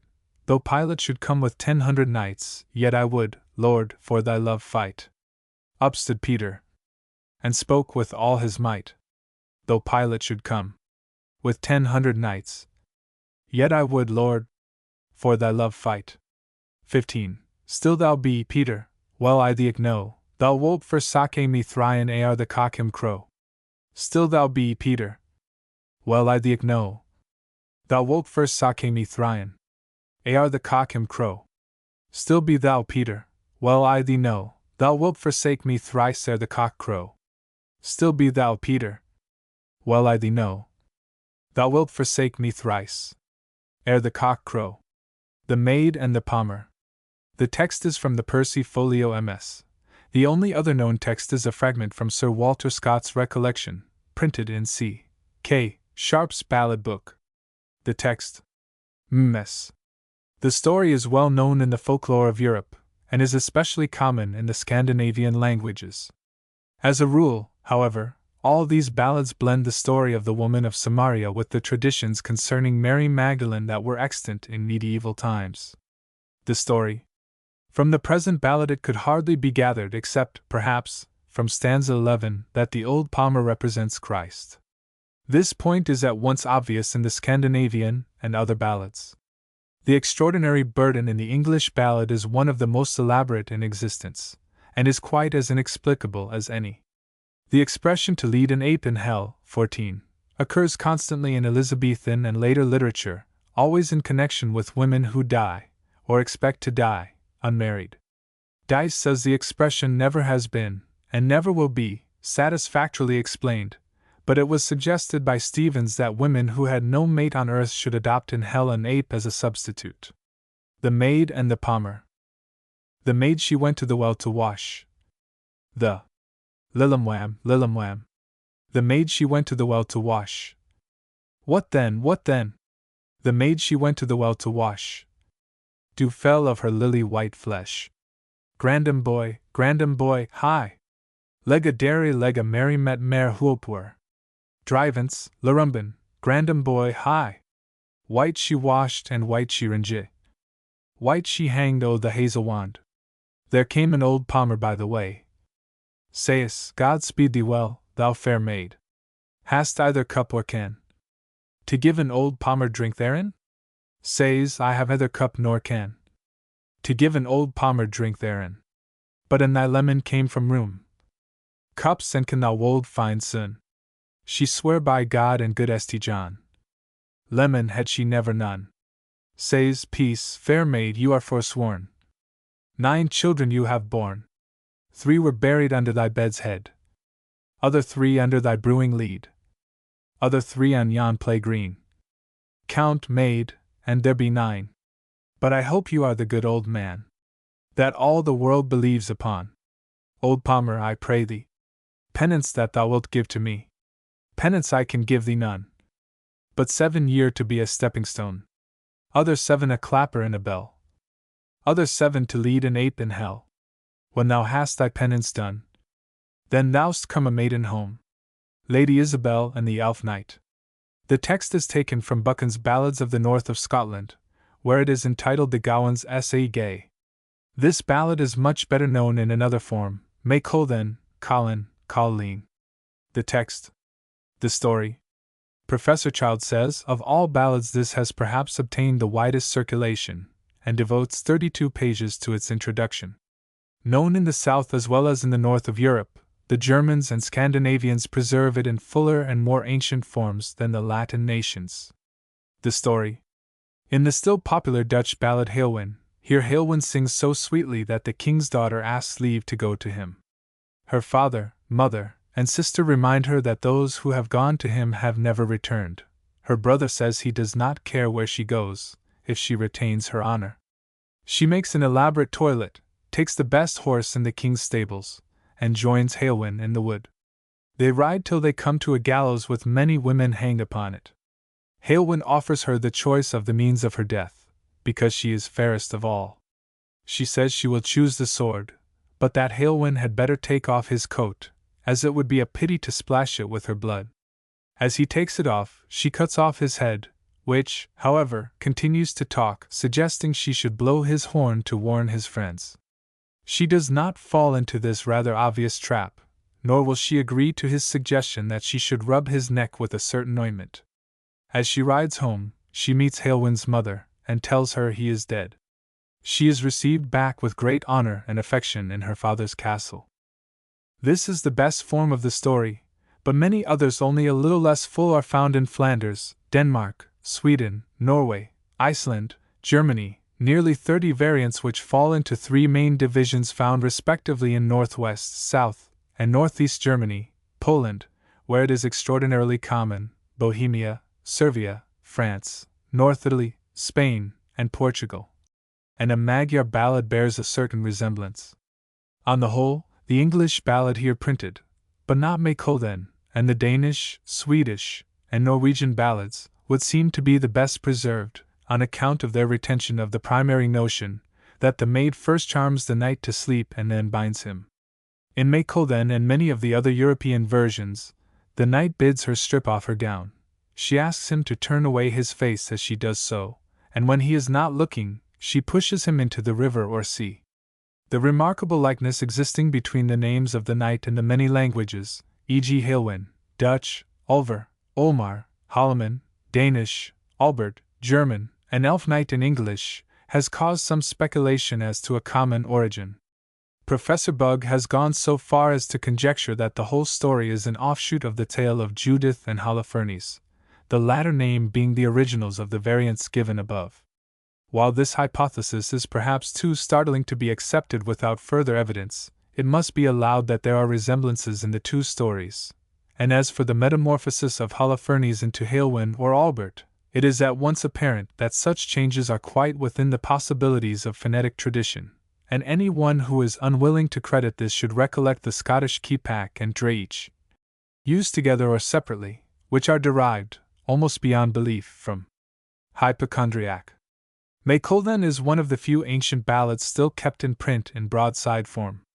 Lady Isabel and the Elf Knight. Fair Lady Isabel sits in her bower sewing. Fair. As the gowans grow gay. There she heard an elf knight blawing his horn. The first morning in May. If I had yon horn that I hear blowing, and yon elf knight to sleep in my bosom. This maiden had scarcely these words spoken, till in at her window the elf knight has luppen. It's a very strange matter, fair maiden, said he. I canna blaw my horn but ye call on me. But will ye go to yon greenwood side? If ye canna gang, I will cause you to ride. He leapt on a horse, and she on another, and they rode on to the greenwood together. Light down, Lady Isabel, said he. We are come to the place where you are to die. Hey mercy, kind sir, on me. Till ence my dear father and mother I see. 7 kings' daughters here hae I slain, and ye shall be the 8 o' them. Oh, sit down a while, lay your head on my knee, that we may hae some rest before that I die. She stroked him sa fast, the nearer he did creep. Why a sma charm she lulled him fast asleep. Why his iron sword belt sa fast as she ban him. Why his iron dag dirk sa Sarah as she dang him. If 7 kings' daughters here ye hae slain, lie ye here, a husband to them a dot. A noble riddle wisely expounded. The text is from a broadside of the 17th century from the press of Coles, Vere, Wright, and Clark, now preserved in the Rawlinson collection in the Bodleian Library. The text. The story of this ballad is one of the common class of riddle ballads. Some of these riddles are found also in Captain Wedderburn. The story. It is not clear why in 18. Poison is greener than the grass. In Captain Wedderburn, 17. It is death that is greener than the grass, which is equally inexplicable. A variant of the latter gives vergus equals verjuice, a kind of vinegar, which obviously means green juice. It is possible that this might come to be regarded as a synonym for poison, and the next step is to substitute death for poison. A noble riddle wisely expounded. There was a lady of the north country. There lay the bent to the bonny broom, and she had lovely daughters 3.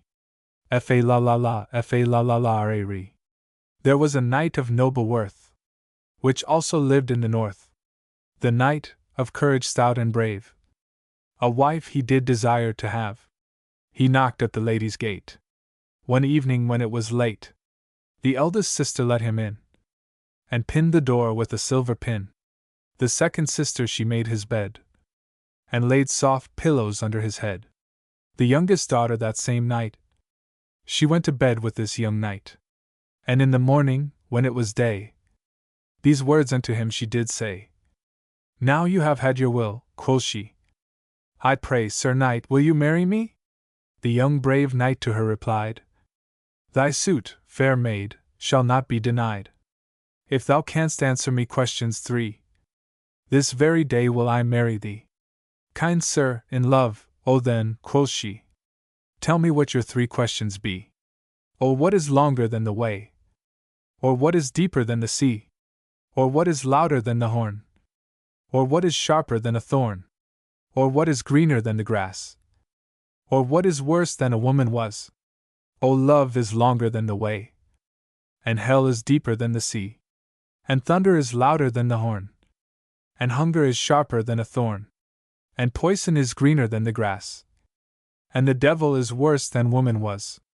When she these questions answered had, the knight became exceeding glad, and having truly tried her wit, he much commended her for it. And after, as it is verified, he made of her his lovely bride. So now, fair maidens all, adieu. This song I dedicate to you. I wish that you may constant prove to the man that you do love. Captain Wedderburn. The text is from Kinloch's Missas, where it was written down from the recitation of Mary Barr. It is entitled The Earl of Roslin's Daughter. The text. MSS. The story is the converse of a noble riddle wisely expounded, in which the maid wins a husband by riddles. In the present one the captain outriddles the maid. Similar tales are very popular in many lands, being found in Persia, Russia, Norway, Sweden, Denmark, Turkey, Lithuania, East Siberia, etc. The story. Most of the ladies' riddles are found in an Old English song, and its traditional derivatives. The song, which is given below, is found in Sloane MS. 2593, which contains other carols and ballads, see pages 123 to 8. From this is derived the nursery song beginning. Ms. Pages 123 to 8. I had 4 brothers over the sea. With many variations, 4 sisters, 6 lovers, a true lover, and with a curious half-Latin refrain which varies between Paramara dictum domini and Perimeri dixi domini. The following is the song referred to above. It was twice printed by T. Wright from the 15th century MS. Ms. I have a young sister. I have. Fair beyond in the se. Many be the drowriest. That che sente me. Che sente me the cherry. Without an oni stan. And so che didi the dow. Without an oni bon. Ski sente me the brer. Without an oni rinda. Ski bade me love my lemon. Without longing. How sold oni cherry. Be without stan? And how sold oni dow. Ben without bon. How sold any brer. Ben without rinda? How sold I love my lemon. Without longing? Quan the cherry was a flower. Then had it non stan. Quan the dow was an ey. Then had it non bon. Quan the brer was on bread. Then had it non rind. Quan the maiden hate that che love it. Che is without longing. Captain Wedderburn. The lord of Rosslin's daughter gied through the wood her lane. And there she met Captain Wedderburn, a servant to the king. He said unto his liveryman, Wit he na egin the law? I wad tak her to my ain bed, and lay her at the wa dot. I'm walking here my lane, she says, amang my father's trees. And ye may lat me walk my lane, kind sir, now gin ye please. The supper bell it will be rung, and I'll be missed awa. Essay I'll now lie in your bed, and neither stock nor wa dot. He said, My pretty lady, I pray lend me your hand. And ye'll hae drums and trumpets always at your command. And 50 men to guard ye why, that will their swords can draw. Essay will baith lie in a bed, and ye'll lie at the wa dot. Haud awa frae me, kind sir, I pray let go my hand. The supper bell it will be rung, nay langer maun I stand. My father he'll na supper tak, gif I be missed awa. Essay I'll now lie in your bed, and neither stock nor wa dot. Oh, my name is Captain Wedderburn, my name I'll ne'er deny. And I command 10,000 men, yupo yon mountains high. Though your father and his men were here, of them I'd stand na awe. But should tak ye to my ain bed, and lay ye neath the wa dot. Then he lap of his milk-white steed, and set the lady on. And a the way he walked on foot, he held her by the hand. He held her by the middle jimp, for fear that she should fa. Saying, I'll tak ye to my ain bed, and lay thee at the wa dot. He took her to his quartering house, his landlady looked ben. Saying, Money a pretty lady in Edinburgh I've seen. But sick na pretty lady is not into it a. Gie, mak for her a fine down bed, and lay her at the wa dot. O haud awa frae me, kind sir, I pray ye lat me be.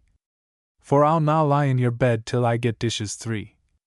Dishes 3 maun be dressed for me, gif I should eat them a. Before I lie in your bed, at either stock or wa. 'Tis I maun hae to my supper a chicken without a bane. And I maun hae to my supper a cherry without a stain. And I maun hae to my supper a bird without a gaw. Before I lie in your bed, at either stock or wa dot. Wan the chicken's in the shell, I'm sure it has na bane. And wan the cherries in the bloom, I wot it has na stain. The dove she is a genty bird, she flees without a gaw. Essay will baith lie in a bed, and ye'll be at the wa dot. O haud awa frae me, kind sir, I pray ye give me o'er. For I'll na lie in your bed, till I get presents for. Presents for ye maun gie me, and that is TWA and TWA. Before I lie in your bed, at either stock or wa. 'Tis I maun hae some winter fruit that in December grew. And I maun hae a silk mantle that waft gied never through. A sparrow's horn, a priest unborn, this nick to join us TWA. Before I lie in your bed, at either stock or wa dot. My father has some winter fruit that in December grew. My mither has a silk mantle the waft gied never through. A sparrow's horn ye soon may find, there's ane on every claw. And twa ye pull the gab o' it, and ye shall get them a. The priest he stands without the yet, just ready to come in. Nae man can say he e'er was born, nae man without he sin. He was hale cut frae his mither's side, and frae the same let fa. Ye will baith lie in ae bed, and yes ye lie at the wa dot. O haud awa frae me, kind sir, I pray don't me perplex. For I'll now lie in your bed till ye answer question 6. Question 6 ye maun answer me, and that is 4 and twa. Before I lie in your bed, at either stock or wa.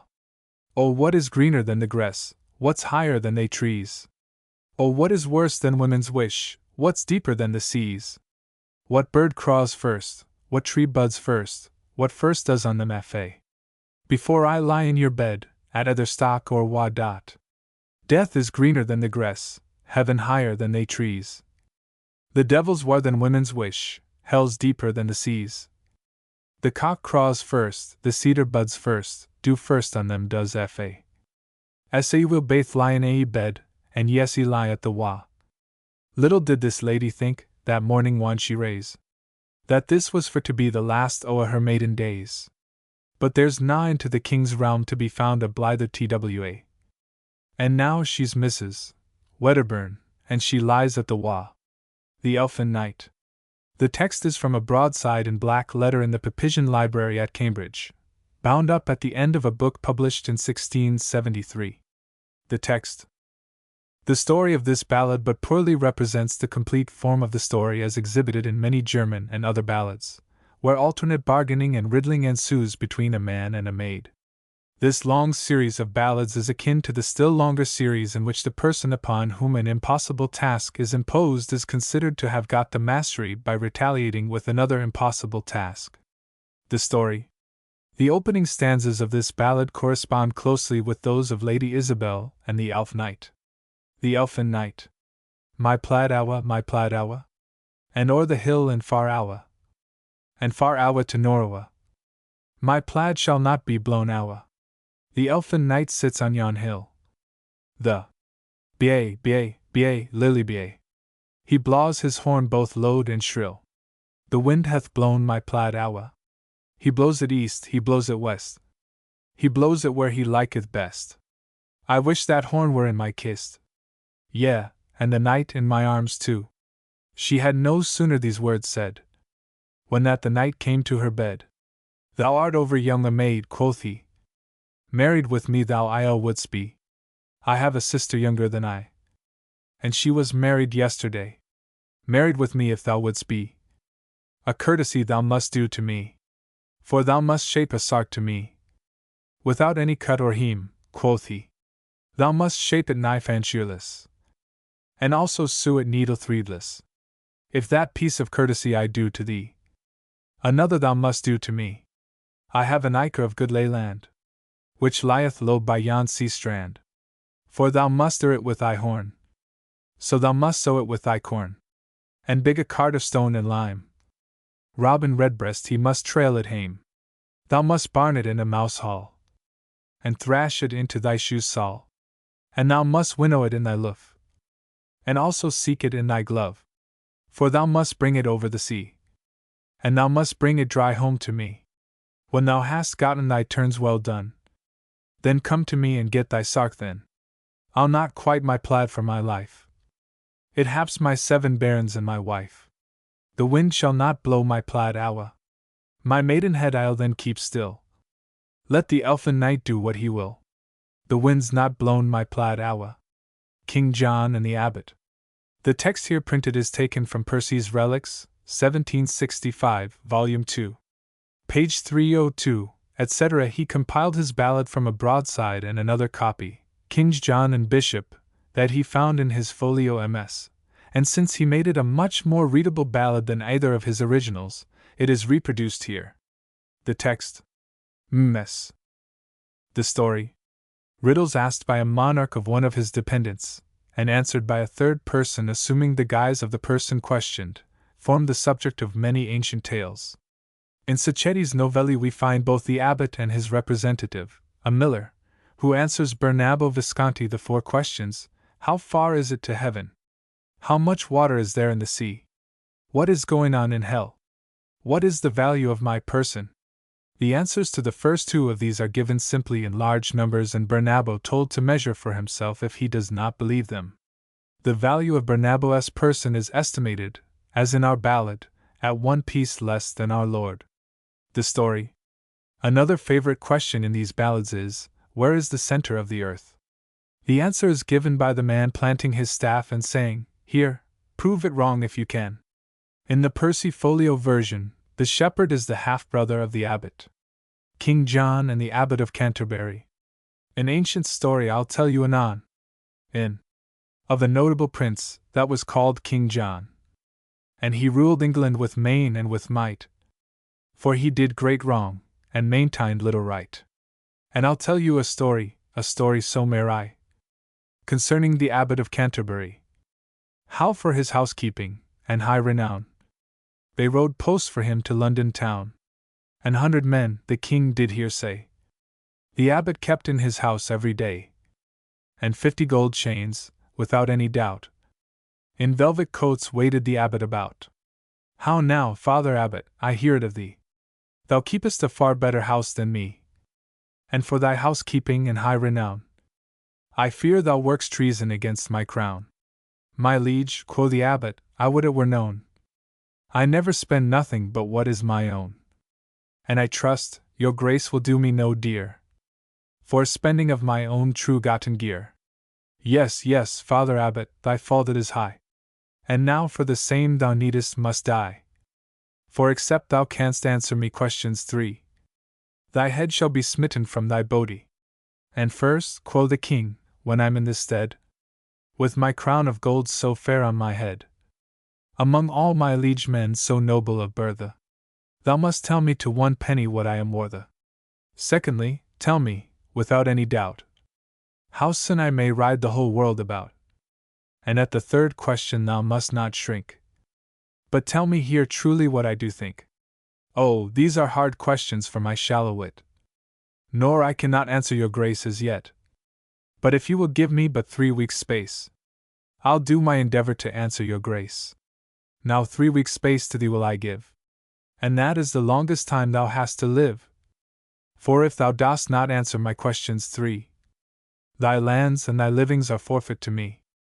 Away rode the abbot all sad at that word, and he rode to Cambridge and Oxenford. But never a doctor there was so wise, that could with his learning an answer devise.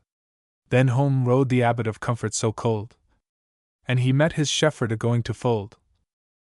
How now, my lord abbot, you are welcome home. What news do you bring us from good King John? Sad news, shepherd, I must give, that I have but 3 days more to live. For if I do not answer him questions 3, my head will be smitten from my body. The first is to tell him there in that stead, with his crown of gold so fair on his head, among all his liege men so noble of birth, to within 1 penny of what he is worth. The second, to tell him, without any doubt, how soon he may ride this whole world about. And at the 3rd question I must not shrink, but tell him there truly what he does think. Now cheer up, Sire Abbot, did you never hear yet, that a fool he may learn a wise man wit? Lend me horse, and serving men, and your apparel, and I'll ride to London to answer a your quarrel. Nay, frown not, if it hath been told unto me. I am like your lordship as ever may be. And if you will but lend me your gown, there is none shall know us at fair London town. Now horses, and serving men thou shalt have, with sumptuous array most gallant and brave, with crozier, and mitre, and rochet, and cope, fit to appear for our fate the Pope. Now welcome, Sire Abbot, the king he did say. 'Tis well thou art come back to keep thy day.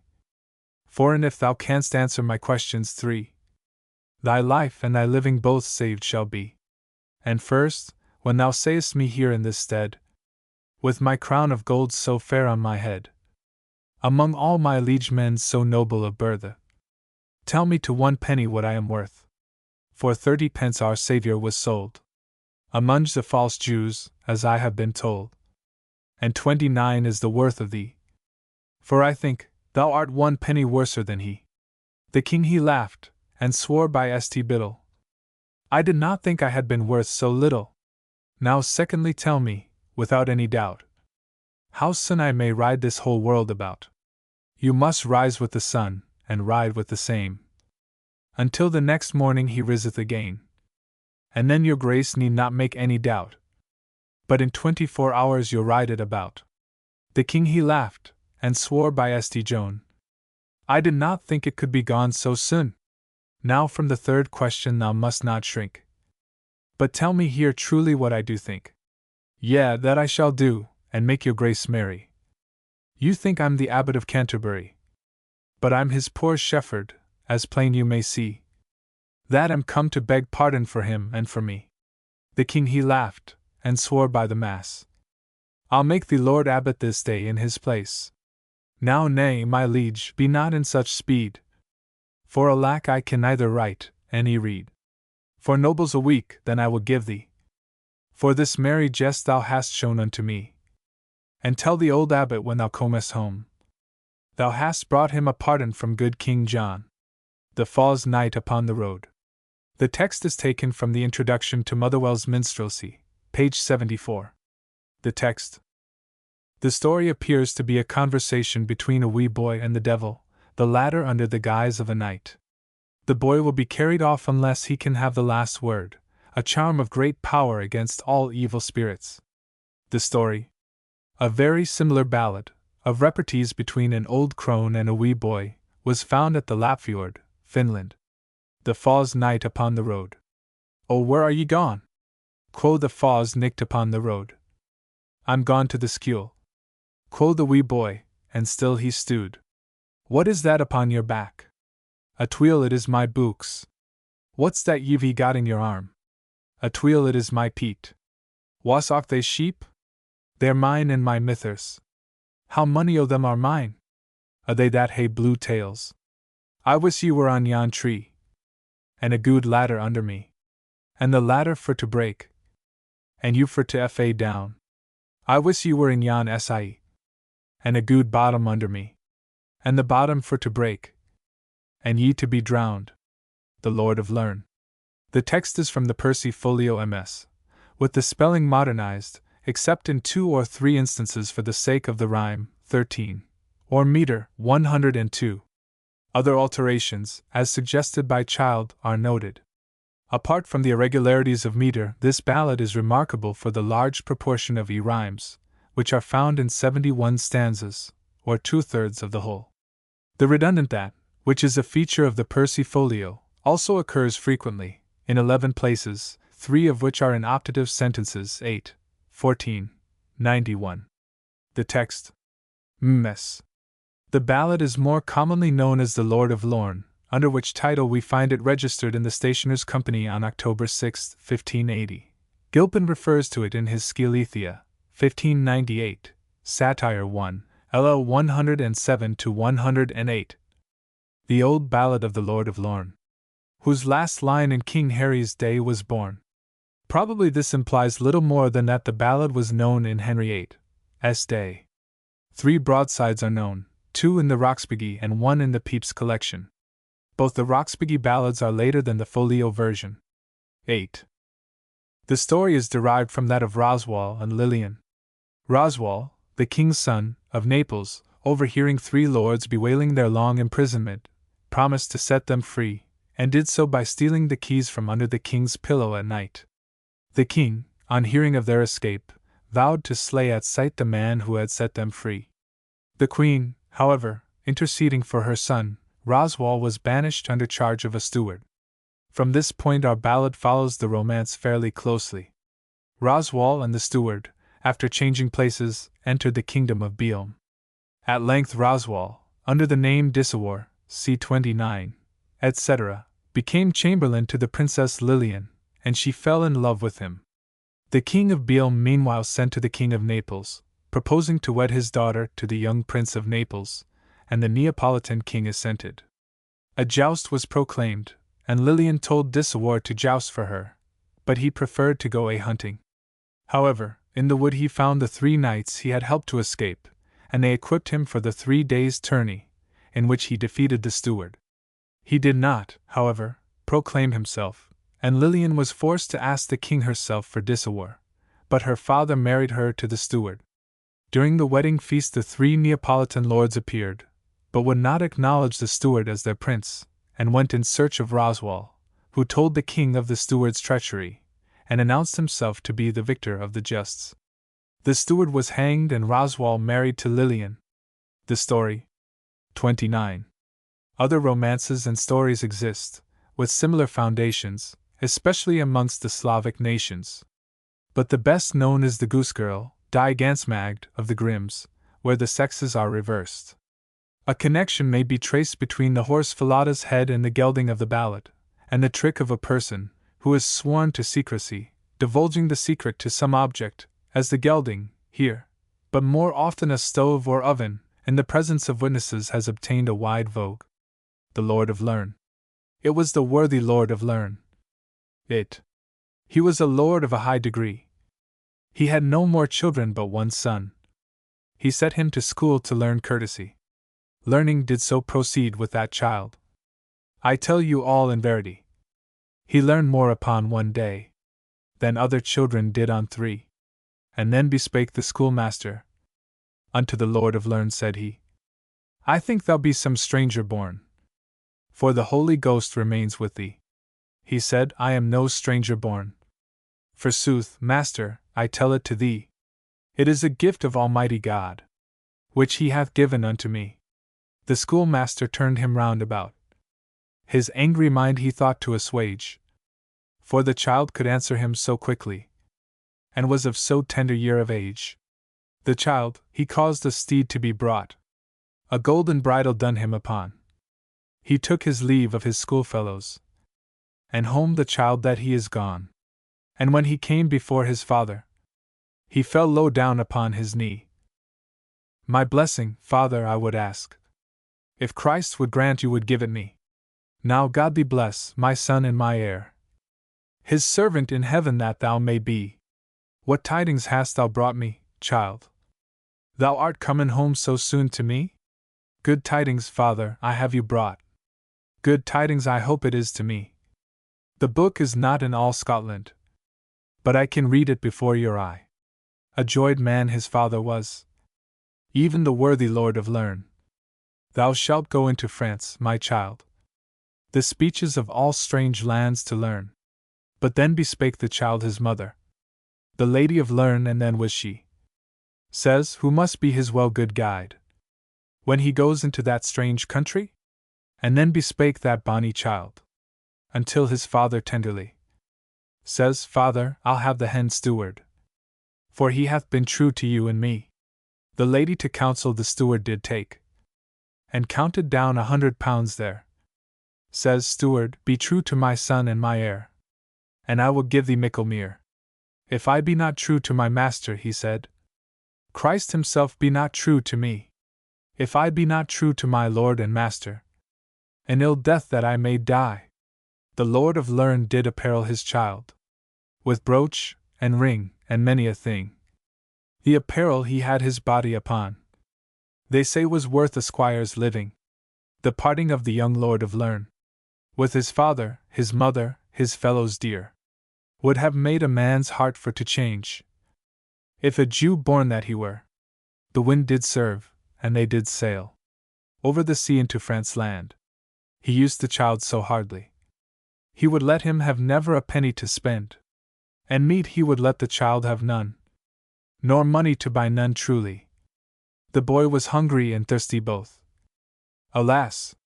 It was the more pity. He laid him down to drink the water that was so low beneath the brim. He was wont to have drunk both ale and wine, then was fain of the water so thin, and as he was drinking of the water that ran so low beneath the brim, so ready was the false steward to drown the bonny boy therein. Have mercy on me, worthy steward. My life, he said, lend it to me, and all that I am heir upon, says I will give unto thee. Mercy to him the steward did take, and pulled the child out of the brim. Ever alack! The more pity. He took his clothes even from him.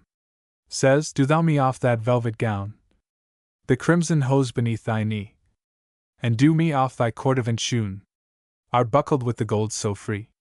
Do thou me off thy satin doublet, thy shirt band wrought with glistering gold, and do me off thy golden chain, about thy neck so many a fold. Do thou me off thy velvet hat, with feather in that is so fine, all unto thy silken shirt, that's wrought with many a golden seam.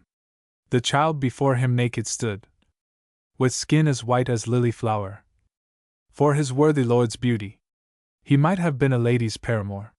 He put upon him a leather coat, and breeches of the same beneath the knee, and sent that bonny child him fro, service for to crave truly. He pulled then forth a naked sword, that hanged full low then by his side. Turn thy name, thou villain, he said, or else this sword shall be thy guide. 29. What must be my name, worthy steward? I pray thee now tell it me. Thy name shall be poor Disaware, to tend sheep on a lonely lea. The bonny child, he went him fro, and looked to himself truly, saw his apparel so simple upon. O Lord! He wept tenderly. Unto a shepherd's house that child did go, and said, Sir, God you save and see. Do you not want a servant boy, to tend your sheep on a lonely lea? Where was thou born? The shepherd said. Where, my boy, or in what country? Sir, he said, I was born in fair Scotland. That is so far beyond the sea. I have no child, the shepherd said. My boy, thou'st tarry and dwell with me. My living, he said, and all my goods, I'll make the heir of after me. And then bespake the shepherd's wife. To the Lord of Lerne thus did she say, Go thy way to our sheep, she said, and tend them well both night and day. It was a sore office, O Lord, for him. That was a lord born of a great degree, as he was tending his sheep alone. Neither sport nor play could he. Let us leave talking of the Lord of Lerne, and let all such talking go. Let us talk more of the false steward, that caused the child all this woe. He sold this Lord of Lerne his clothes, for £500 to his pay there, and bought himself a suit of apparel, might well beseem a lord to wear. When he that gorgeous apparel bought, that did so finely his body upon, he laughed the bonny child to scorn. That was the bonny Lord of Lerne. He laughed that bonny boy to scorn. Lord! Pity it was to hear. I have heard them say, and so have you too, that a man may buy gold too dear, when that he had all that gorgeous apparel, that did so finely his body upon. He went a wooing to the Duke's daughter of France, and called himself the Lord of Lerne. The Duke of France heard tell of this. To his place that worthy lord was come truly. He entertained him with a quart of red Rhenish wine. Says Lord of Lerne, thou art welcome to me. Then to supper that they were set, lords and ladies in their degree. The steward was set next the Duke of France. An unseemly sight it was to see. Then bespake the Duke of France. Unto the Lord of Lerne said he there. Says Lord of Lerne, if thou'll marry my daughter, I'll mend thy living £500 a year. Then bespake that lady fair, answered her father so alone, that she would be his married wife, if he would make her Lady of Lerne. Then hand in hand the steward her he took, and plight that lady his troth alone, that she should be his married wife, and he would make her the Lady of Lerne. Thus that night it was gone. The other day was come truly.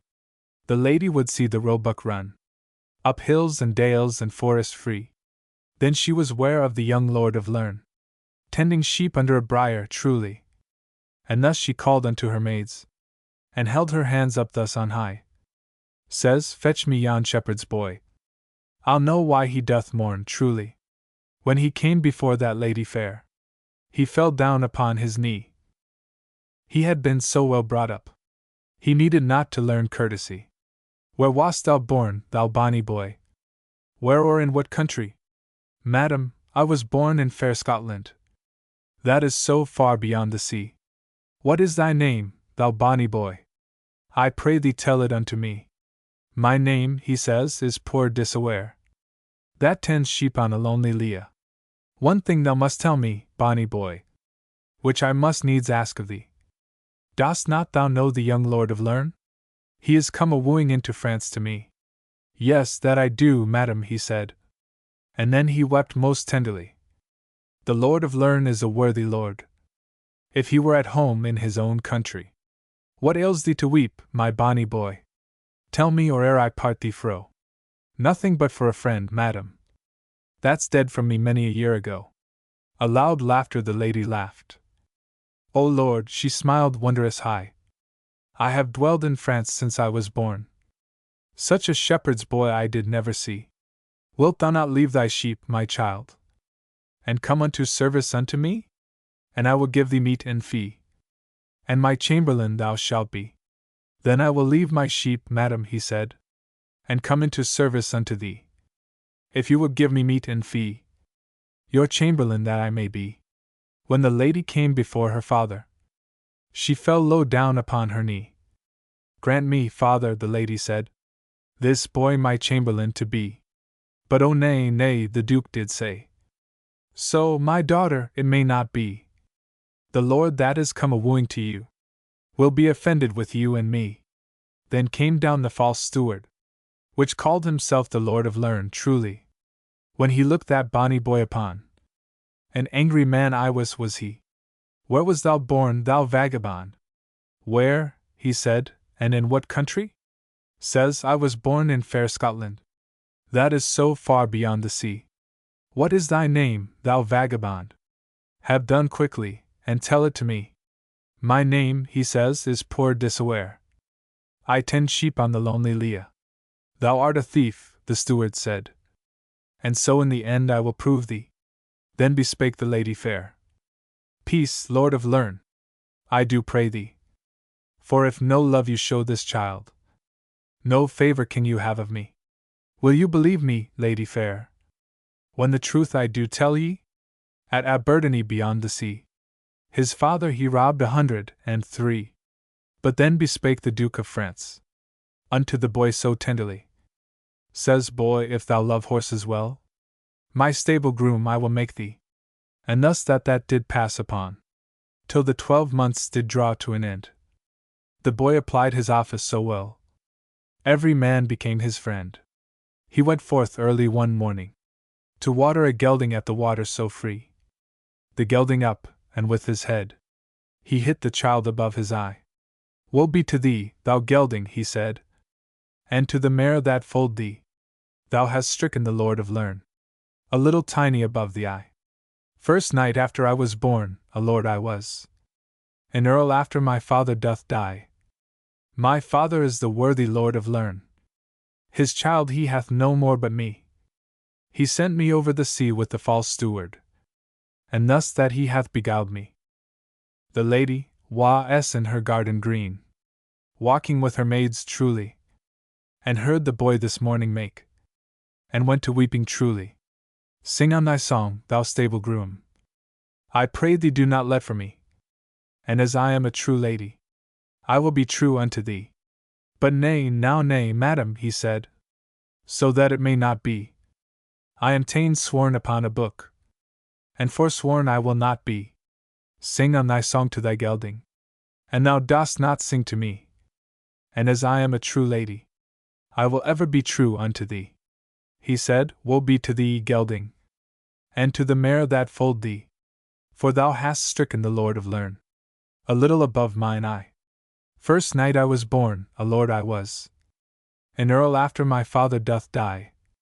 My father is the good Lord of Lerne, and child he hath no other but me. My father sent me over with the false steward, and thus that he hath beguiled me. Woe be to the steward, lady, he said. Woe be to him verily. He hath been above this 12 months' day, for to deceive both thee and me. If you do not my counsel keep, that I have told you with good intent, and if you do it not well keep, farewell. My life is at an end. I will be true to thee, Lord of Lerne, or else Christ be not so unto me. and as I am a true lady, I'll never marry none but thee. She sent in for her father, the Duke, in all the speed that e'er might be. Put off my wedding, father, she said, for the love of God, these months 3. Sick I am, the lady said. Oh, sick, and very like to die. Put off my wedding, father Duke, for the love of God, these months 3. The Duke of France put off this wedding of the steward and the lady, months 3. For the lady sick she was, sick, and like to die. She wrote a letter with her own hand, in all the speed that ever might be. She sent over into Scotland, that is so far beyond the sea. When the messenger came before the old Lord of Lerne, he kneeled low down on his knee, and he delivered the letter unto him, in all the speed that ever might be. First look he looked the letter upon. Lo! He wept full bitterly. The second look he looked it upon. Said, false steward, woe be to thee. When the Lady of Lerne these tidings heard, O Lord! She wept so bitterly. I told you of this, now good my lord, when I sent my child into that wild country. Peace, Lady of Lerne, the Lord did say. For Christ his love I do pray thee. And as I am a Christian man, wroken upon him that I will be. He wrote a letter with his own hand, in all the speed that e'er might be. He sent it into the lords in Scotland, that were born of a great degree.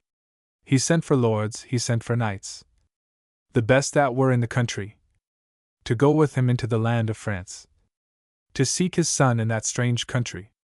The wind was good, and they did sail 500 men into France land, there to seek that bonny boy. That was the worthy Lord of Lerne. They sought the country through and through, so far to the Duke's place of France land. There they were ware of that bonny boy, standing with a porter's staff in his hand. Then the worshipful they did bow. The serving men fell on their knee. They cast their hats up into the air, for joy that boy that they did see. The Lord of Lerne then he light down, and kissed his child both cheek and chin, and said, God bless thee, my son and my heir. The bliss of heaven that thou may win. The false steward and the Duke of France were in a castle top truly. What fools are yond, says the false steward. To the porter makes so low courtesy? Then bespake the Duke of France, calling my Lord of Lerne truly. He said, I doubt the day be come, that either you or I must die. They set the castle round about. A swallow could not have flown away. And there they took the false steward, that the Lord of Lerne did betray. And when they had taken the false steward, he fell low down upon his knee, and craved mercy of the Lord of Lerne, for the villainous deed he had done. Truly, thou shalt have mercy, said the Lord of Lerne. Thou vile traitor, I tell to thee, as the laws of the realm they will thee bear, whether it be for thee to live or die. A quest of lords that there was chosen, to go upon his death. Truly, there they judged the false steward, whether he was guilty, and for to die. The foreman of the jury he came in. He spake his words full loud and high, said, Make thee ready, thou false steward, for now thy death it draws full nigh. Said he, If my death it doth draw nigh, God forgive me all I have done amiss. Where is that lady I have loved so long, before my death to give me a kiss? Away, thou traitor, the lady said, avoid out of my company, for thy vile treason thou hast wrought. Thou had need to cry to God for mercy. First they took him and hanged him half, and let him down before he was dead, and quartered him in quarters many, and sod him in a boiling lead, and then they took him out again, and cut in all his joints in sunder, and burned him eke upon a hill. I wis they did him cursely cumber. A loud laughter the lady laughed. O Lord! She smiled merrily. She said, I may praise my heavenly King, that ever I seen this vile traitor die. Then bespake the Duke of France. Unto the right Lord of Lerne said he there. Says Lord of Lerne, if thou wilt marry my daughter, I'll mend thy living £500 a year. But then bespake that bonny boy, and answered the Duke quickly.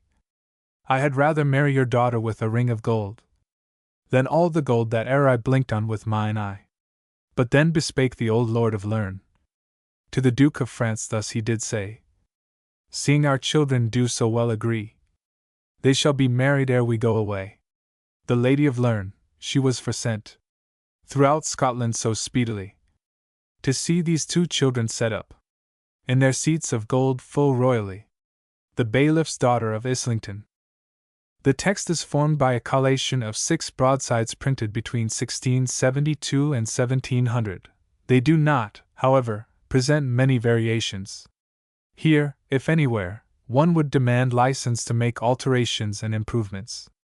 In stanza 12 the rhymes are almost certainly misplaced, and the last stanza is quite superfluous. It would be much more in keeping with ballad style to end with the 12th, and many of the variants now sung conclude thus.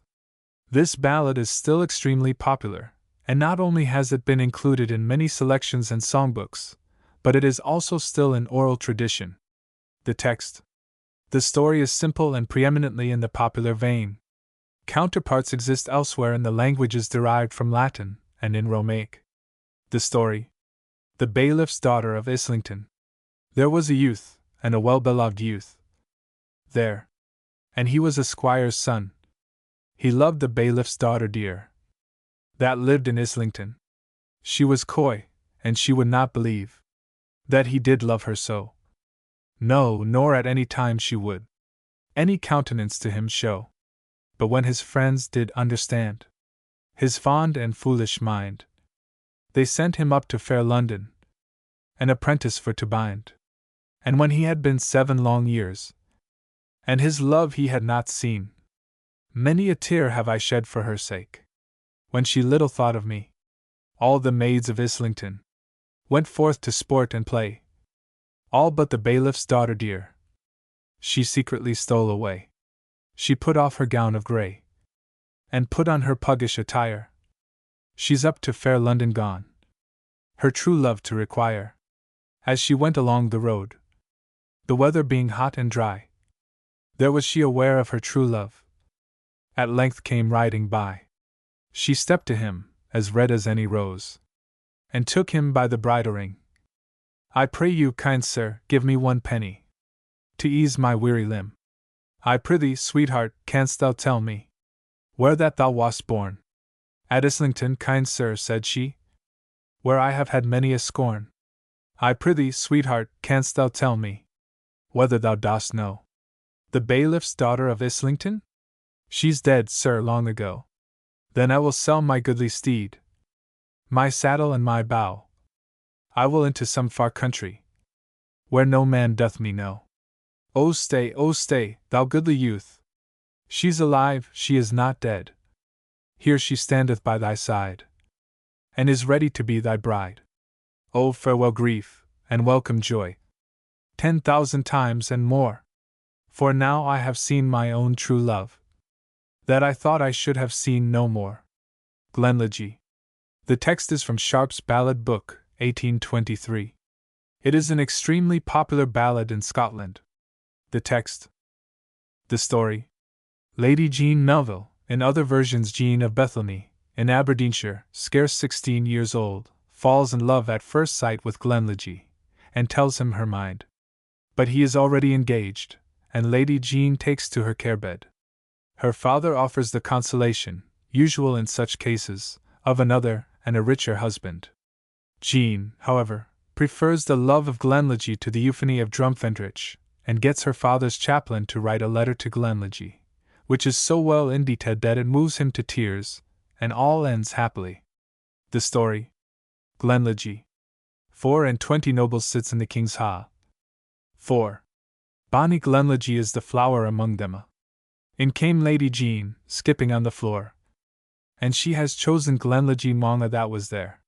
She turned to his footman, and thus she did say, Oh, what is his name? And where does he stay? His name is Glenlydge, when he is from home.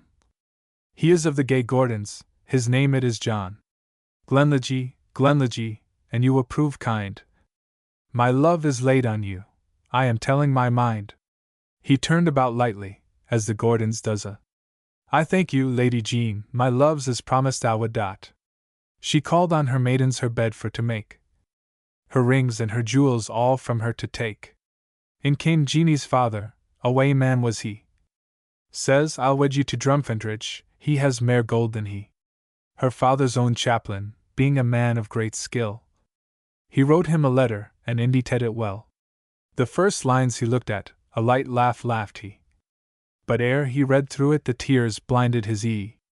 Oh, pale and wan looked she when Glenlydie came in. But even rosy grew she when Glenlydie sat down. Turn round, Jeannie Melville, turn round to this side. And I'll be the bridegroom, and you'll be the bride. Oh, 'twas a merry wedding, and the portion down told of bonny Jeannie Melville, who was scarce 16 years old. King Orfeo. The text was derived from Mr. Byatt Edmonston's memory of a ballad sung to him by an old man in Unst. Shetland. In the version sung, he notes, there were no stanzas to fill the obvious gap in the story after the first, but that after the fourth and the eighth stanzas, there had been certain verses which he had forgotten. In the first instance, these related that the lady had been carried off by fairies, and that the king, going in search of her, saw her one day among a company that passed into a castle on the hillside. After the eighth stanza, the ballad related that a messenger appeared behind the grey stone, and invited the king in. The text. The refrain is a startling instance of phonetic tradition, the words being repeated by rote long after the sense has been forgotten. It appears that the two lines are UNST pronunciation of Danish, and that they mean, respectively, early green's the wood, and where the hart goes yearly. In this connection, compare Arthur Edmonston's A View of the Ancient and Present State of the Zetland Islands, 1809, Volume 1, page 142. The island of Unst was its pure Norse last abode, and not more than 30 years ago several individuals there could speak it fluently. See also Rev. Dr. Barry's History of the Orkney Islands, 1805, Appendix No. X. Pages 484 to 490. A ballad of 35 quatrains in Norse as spoken in the Orkneys, the subject of which is a contest between a king of Norway and an earl of Orkney, who had married the king's daughter, in her father's absence, and without his consent. The story. Doubtless few will recognize in this fragment an offshoot of the classical story of Orpheus and Eurydice. The ballad, however, cannot be said to be derived directly from the classical tale. Rather, it represents the debris of the medieval romance of Orfeo and Herodotus, where the kingdom of Faerie, C4, replaces Hades, and the tale is given a happy ending by the recovery of Eurydice, for whom the Lady Isabel is here the substitute. The romance exists as Orfeo and Herodotus in the Auchinleck MS of the 14th century, in the Advocate's Library, Edinburgh, as Kyng Orfew in Ashmole MS 61 of the 15th century, and as Sir Orfeo in Harleian MS 3810. The story. Ms. King Orfeo. Der lived a king into dast. Der Scowen Erle Grun. Der lived a lady in de wast. War Jorten han grun orlack. Dis king he has a huntin' gain. He's left his lady Isabel alane. Oh, I wish ye never gain away. For at your hame is dole and way. For de king o' fairy we his dert has pierced your lady to de hurt. And after dem de king has gain. But wan he cam it was a grey stain. Den he took oti his pipes ta play. Bit ser his hurt why dole and way. And first he played de notes o' noy. And dan he played de notes o' joy. And dan he played de God Gabriel. Dat Mike Tom made a sick hurt hail. No, come ye in into wer ha. And come ye in among Wissadot. Now he's gain in into der ha. And he's gain in among Dema. Den he took out his pipes to play. Bit ser his hurt why dole and way. And first he played de notes o' noy. And dan he played de notes o' joy. And dan he played de God Gabriel. Dat Mike Tom made a sick hurt hail. No, tell to us what ye will hae. What saw we gie you for your play? What I will hae I will you tell. And dat's me Lady Isabel. Ye's tak your lady and ye's gang hame. And ye's be king our your ein. He's ta'en his lady and he's gain hame, And no, he's King Ower his ein. The Baffled Knight. The text is from Ravenscroft's Didermelia, 1609, reprinted almost verbatim in Tom Durfee's Pills to Purge Melancholy. The text. The story was sufficiently popular not only to have been revived, at the end of the 17th century, but to have had 3 other parts added to it, the whole 4 afterwards being combined into one broadside. The story. In similar Spanish, Portuguese, and French ballads, the damsel escapes by saying she is a leper, or the daughter of a leper, or otherwise diseased. Much the same story is told in Danish and German ballads. The Baffled Knight. Yonder comes a courteous knight. Yonder. Lustily raking over the lay. He was well ware of a bonny lassie, as she came wandering over the way. Then she sang down a down, hey down derry bis. Jove you speed, fair lady, he said, among the leaves that be so green. If I were a king, and wore a crown, full soon, fair lady, shouldst thou be a queen. Also Jove save you, fair lady, among the roses that be so red. If I have not my will of you, full soon, fair lady, shall I be dead. Then he looked east, then he looked west.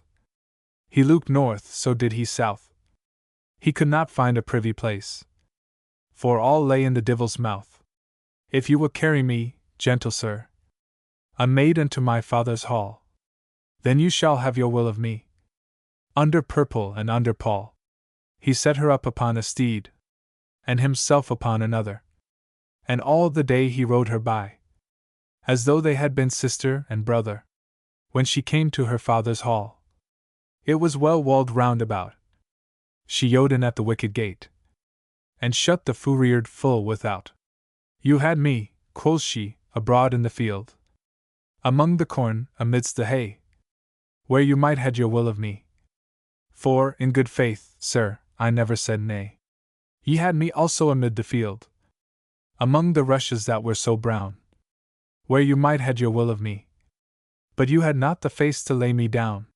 He pulled out his nut-brown sword, and whipped the rust off with his sleeve, and said, Jove's curse come to his heart, that any woman would believe, when you have your own true love, a mile or 2 out of the town.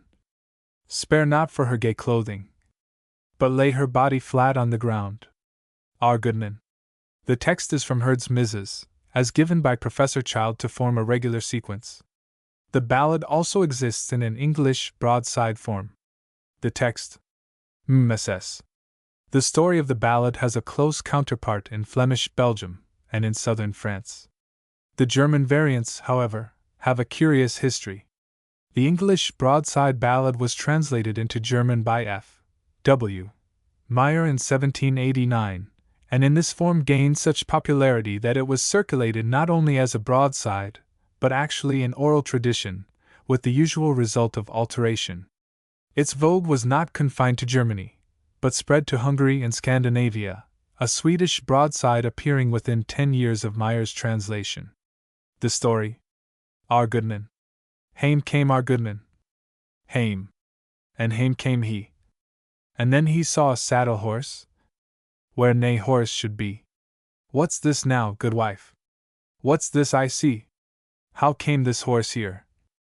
Without the leave o' me? Recitative. A horse, quo she. Aye, a horse, quo he. Shame fa your cuckold face. Ill mat ye see. 'Tis naething but a broad sow. My Minnie sent to me. A broad sow, quo he. Aye, a sow, quo she. Far hae I ridden, and fairer hae I gane, but a saddle on a sow's back. I never saw none. Hame came our Goodman, and hame came he.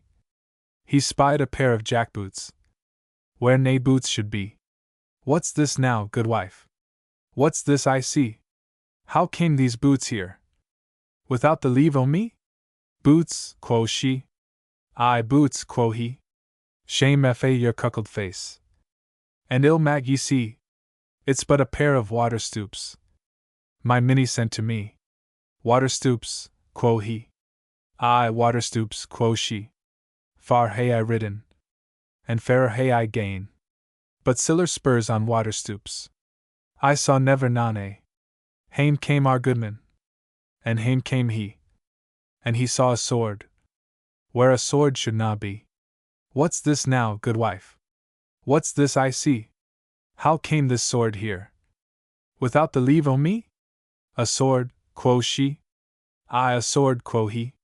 Shame fa your cuckold face. Ill mat ye see. It's but a porridge spurtle.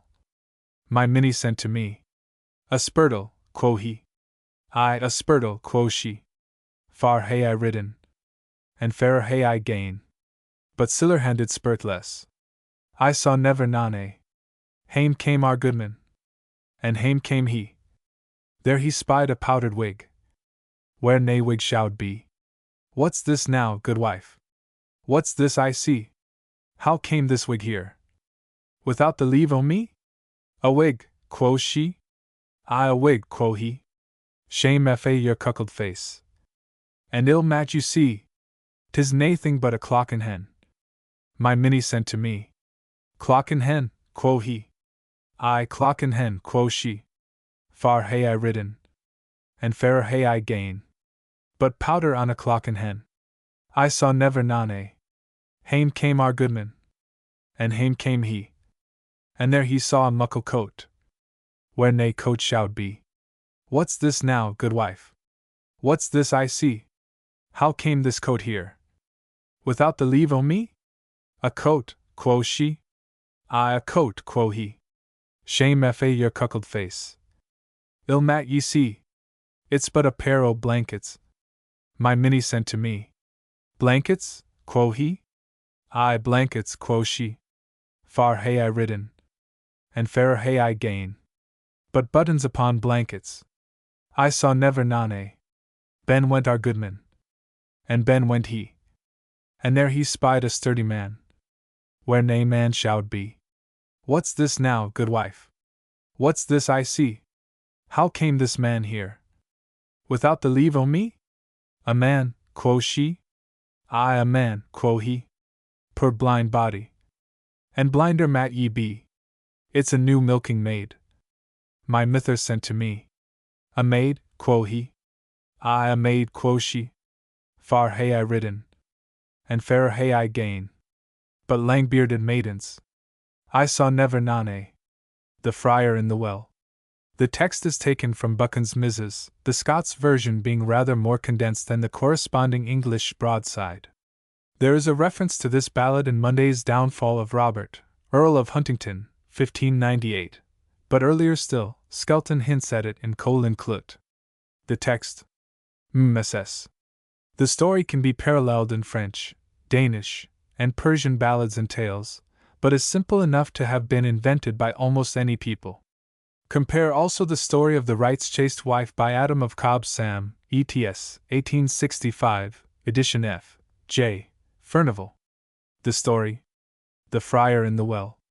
O hearken and hear, and I will you tell. O hearken. Sing, fal-de-dee, fal-de-dotty, of a friar that loved a fair maiden well. Sing, fal-de-dotty-dee-dee bis. The friar he came to this maiden's bedside, and asking for her maidenhead. O I would grant you your desire, if te werena for fear o hell's burning fire.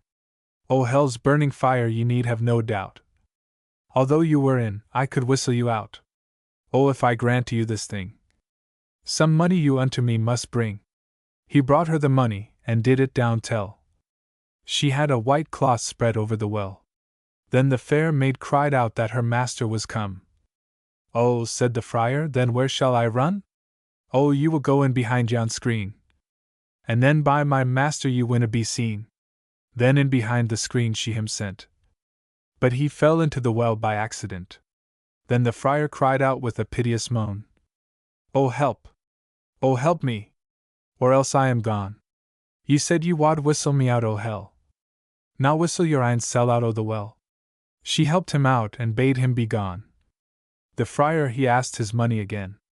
As for your money, there is no much matter, to make you pay more for jumbling our water. Then all who hear it commend this fair maid, for the nimble trick to the friar she played. The friar he walked on the street, and shaking his lugs like a well-washen sheep, The Knight and the Shepherd's Daughter. The text is given here from Kinloch's MSS. He gives also 3 other versions and various fragments. The tale is also found amongst the Roxburgh Ballads, as the Beautiful Shepherdess of Arcadia, in 2 broadsides printed about 1655 and 1680. This is the only English version extant. But earlier than any text of the ballad is a quotation from it in John Fletcher's The Pilgrim, 4. 1621. The Scots versions, about a dozen in number, are far more lively than the broadside. Buchan printed 2, of 60 and 63 stanzas respectively. Another text is delightfully inconsequent. The text: MSS. Some say me Jack, some say me John, some say me Jingjay Lee. But when I am in the Queen's court, Earl Hitchcock they say me. Hitchcock, Hitchcock, Joe Janet, she said, and spelled it out again. Hitchcock, it's a Latin word. Earl Richard is your name. But when he saw she was book learned, fast to his horse hied he. Both this version, from the Gibb MS, and one of Buchan's introduced the domestic genius known as the Billy Blin, for whom see Young Beakey, first series, page 6, ff. Willie's Lady, page 19 of this volume, and Cospatrick, page 26. MS. Page 19. Page 26. The story. The King of France's old doctor, disguised as a shepherdess, is accosted by Sweet William, brother to the Queen of Scotland, who gives his name as Wilful Will, varied by Jack and John. He attempts to escape, but she follows him to court, and claims him in marriage from the king. He tries to avoid discovery by pretending to be a cripple, but she knows him, refuses to be bribed, marries him, and finally reveals herself to him. The story. The denouement of the story is reminiscent of the marriage of Sir Gawain, first series, pages 107 to 118. A Danish ballad, Ebbe Galt, has similar incidents. The Knight and the Shepherd's Daughter. There was a shepherd's doctor. There kept sheep upon yon hill, and by cam a gay braw gentleman, and wad he had his will. He took her by the milk-white hand, and laid her on the ground, and whan he got his will o' her, he lift her up again. O sign ye've got your will o' me, your will o' me ye've ta'en. 'Tis all I ask o' you, kind sir, is to tell to me your name. Sometimes they call me Jack, he said. Sometimes they call me John. But whan I am in the king's court, my name is Wilful Will. Then he lew on his milk-white steed, and straught away he rade, and she did kilt her petticoats, and after him she gied. He never was sa kind as say, O lassie, will ye ride? Nor ever had she the courage to say, O laddie, will ye bide? Until they cam to a wan water, which was called Clyde. And then he turned about his horse, said, Lassie, will ye ride? I learned it in my father's hall. I learned it for my wheel. That when I come to deep water, I can swim as it were an eel. I learned it in my mother's bower. I learned it for my better. That when I come to broad water, I can swim like any otter. He plunged his steed into the ford, and straightway through he rade, and she set in her lily feet, and through the water wade. And when she cam to the king's court, she tirled on the pin, and wa sa readies the king himsel, to let the fair maid in? What is your will, why me, fair maid? What is your will, why me? There is a man into your court. This day has robbed me. Oh, has he ta'en your gold, he said. Or has he ta'en your fee? Or has he stown your maidenhead, the flower of your body? He has not ta'en my gold, kind sir, nor as little has he ta'en my fee. But he has ta'en my maidenhead, the flower of my body. Oh, jif he be a married man, high hang it shall he be. But jif he be a bachelor, his body I'll grant thee. Sometimes they call him Jack, she said. Sometimes they call him John. But when he's in the king's court, his name is Sweet William. There's not a William in my court. Never one but 3. And one of them is the queen's brother. I wad laugh jif it were he. The king called on his merry men. By 30 and by 3. Sweet Willie, why used to be foremost man, was the hindmost of but 3. Oh, he cam cripple, and he cam blind. Cam twa falled o'er a tree. Oh, be he cripple, or be he blind, this very same man is he. Oh, whether will ye marry the bonny May, or hang on the gallows tree? Oh, I will rather marry the bonny May, afore that I do die. But he took out a purse of gold, Will locked in a glove. Oh, tak you that, my bonny May, and seek on ye the love. Oh, I will hae none o' your gold, she says, nor as little ony of your fee, but I will hae your ain body. The king has granted me. Oh, he took out a purse of gold, in store. Oh, tak you that, fair May, he said, frae me ye'll ne'er get mair. Oh, haud your tongue, young man, she says, and I pray you let me be, for I will hae your ain body. The king has granted me. He mounted her on a bonny bay horse, himsel on the silver grey. He drew his bonnet out o'er his een. He whipped and rade away. Oh, whan they cam to yon nettle bush, the nettles they wore spread. Oh, and my mither wore but here, she says, these nettles she wad sned. Oh, and I had drank the wan water, whan I did drink the wine, that ere a shepherd's doctor should hae been a love o' mine. Oh, maybe I'm a shepherd's doctor, and maybe I am none eh, but you might hae ridden on your ways, and hae let me alane. Oh, whan they cam unto yon mill, she heard the mill clap.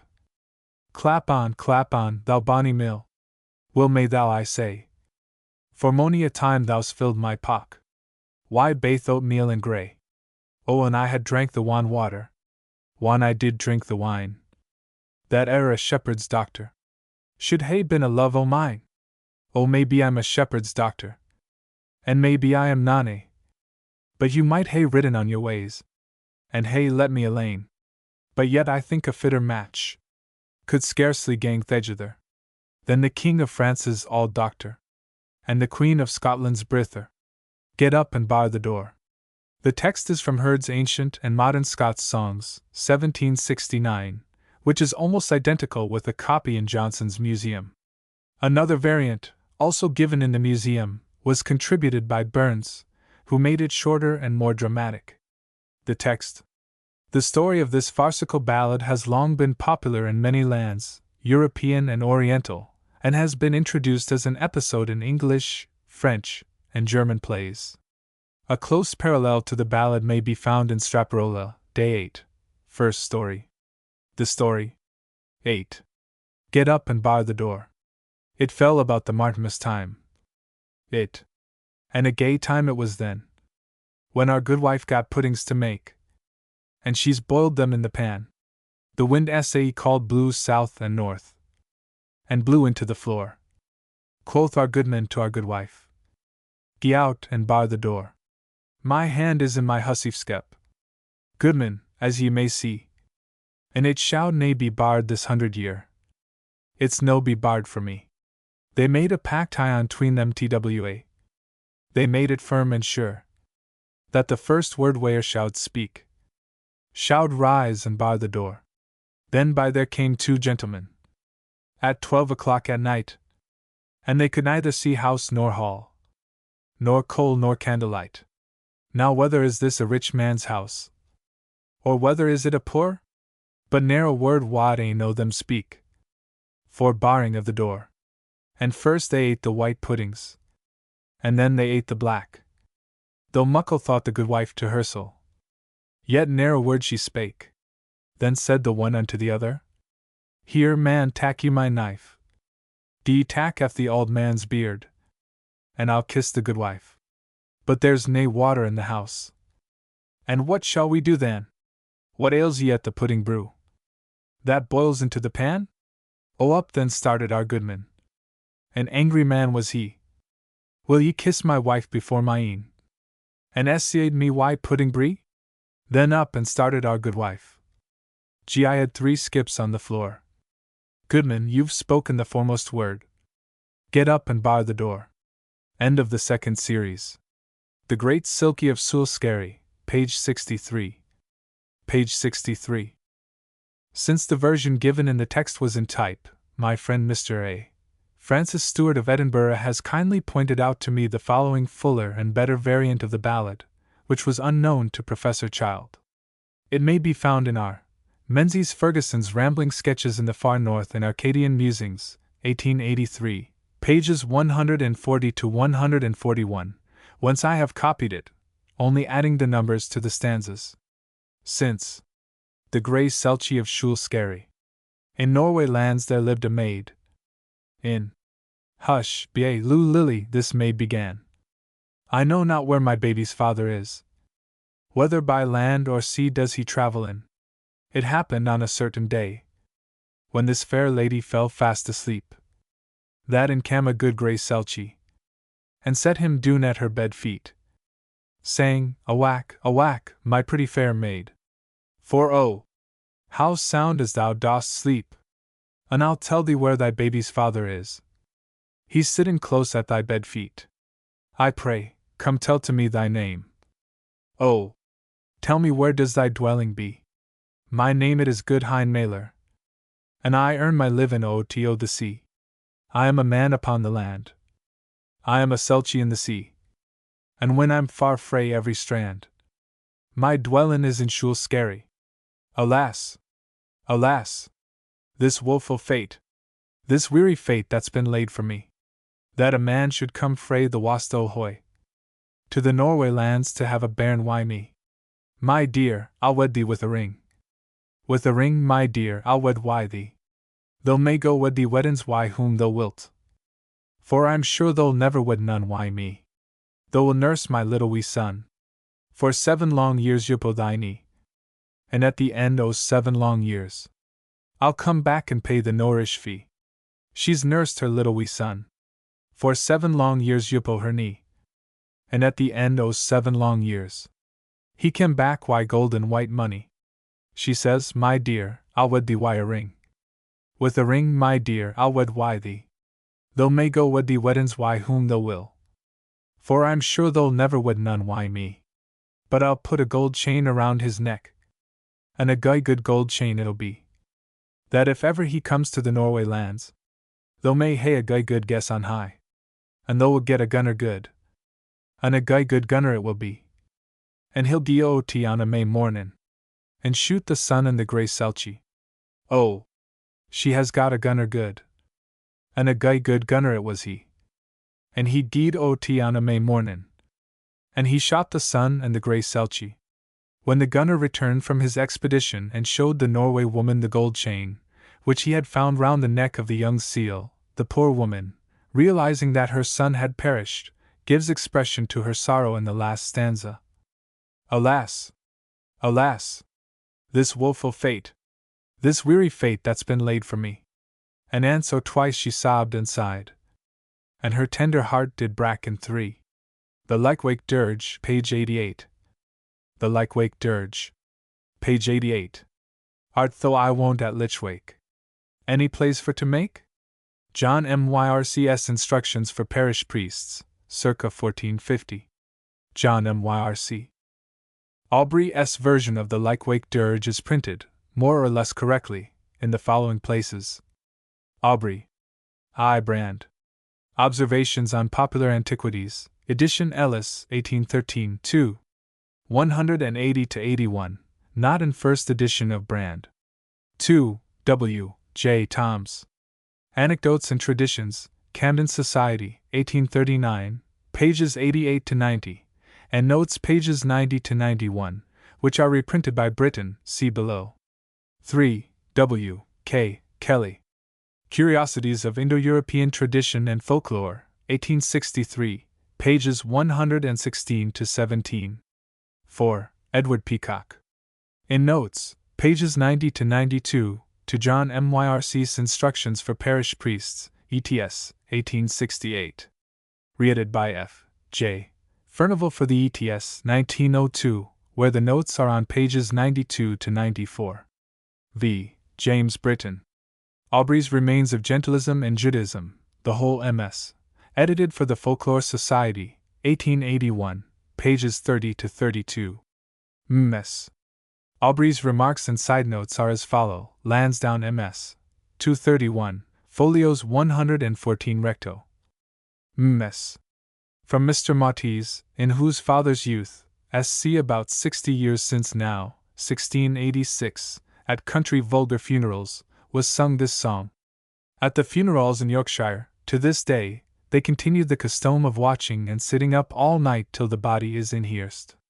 In the interim some kneel down and pray by the core, some play at cards, some drink and take tobacco. They have also mimical plays and sports, e.g. they choose a simple young fellow to be a judge, then the suppliants, having first blacked their hands by rubbing it under the bottom of the pot, beseech his low, i.e. lordship, and smut all his face. They play likewise at hot cockles. Side note: Juvenal, Satyr 2. 2. Essia liquos manes, et subterranea regna, et contem, and stigio ranas in Gurgite nigris. Ac. Una transire vadem tot milia simba. This belief in Yorkshire was amongst the vulgar, and Fafs is in part still, that after the person's death, the soul went over Winnie Moor. Win is a furs. Side note: until about 1616, 1624, at the funeral a woman came, like a prefica, and sung this following song. Then follows several verses scratched out, and then the dirge, to which, however, is prefixed the remark: this not ye first verse. As regards the doubtful reading sleet for fleet, there is curiously contradictory evidence. Pennant, in his tour in Scotland, Mclc 6. Chester, 1771, pages 91 to 92, remarks: Mclc 6. On the death of a Highlander, the corpse being stretched on a board, and covered with a coarse linen wrapper, the friends lay on the breast of the deceased a wooden platter, containing a small quantity of salt and earth, separate and unmixed, the earth, an emblem of the corruptible body, the salt, an emblem of the immortal spirit. All fire is extinguished where a core is kept, and it is reckoned so ominous, for a dog or cat to pass over it, that the poor animal is killed without mercy. The late wake is a ceremony used at funerals. The evening after the death of any person, the relations and friends of the deceased meet at the house, attended by bagpipe or fiddle. The nearest of kin, be it wife, son, or daughter, opens a melancholy ball, dancing and greeting, i.e. crying violently at the same time, and this continues till daylight, but with such gambols and frolics, among the younger part of the company, that the loss which occasioned them is often more than supplied by the consequences of that night. If the core remains unburied for 2 nights, the same rites are renewed. The Rev. J. C. Atkinson, on the other hand, states the contrary regarding the fire. See his Glossary of the Cleveland Dialect, 1868, page 595. He supposes fleet to be equivalent to the Cleveland flet, live embers. The usage, hardly extinct even yet in the district, was on no account to suffer the fire in the house to go out during the entire time the corpse lay in it, and throughout the same time a candle was, or is yet, invariably kept burning in the same room with the corpse. Bishop Kennet, in Lansdowne MS.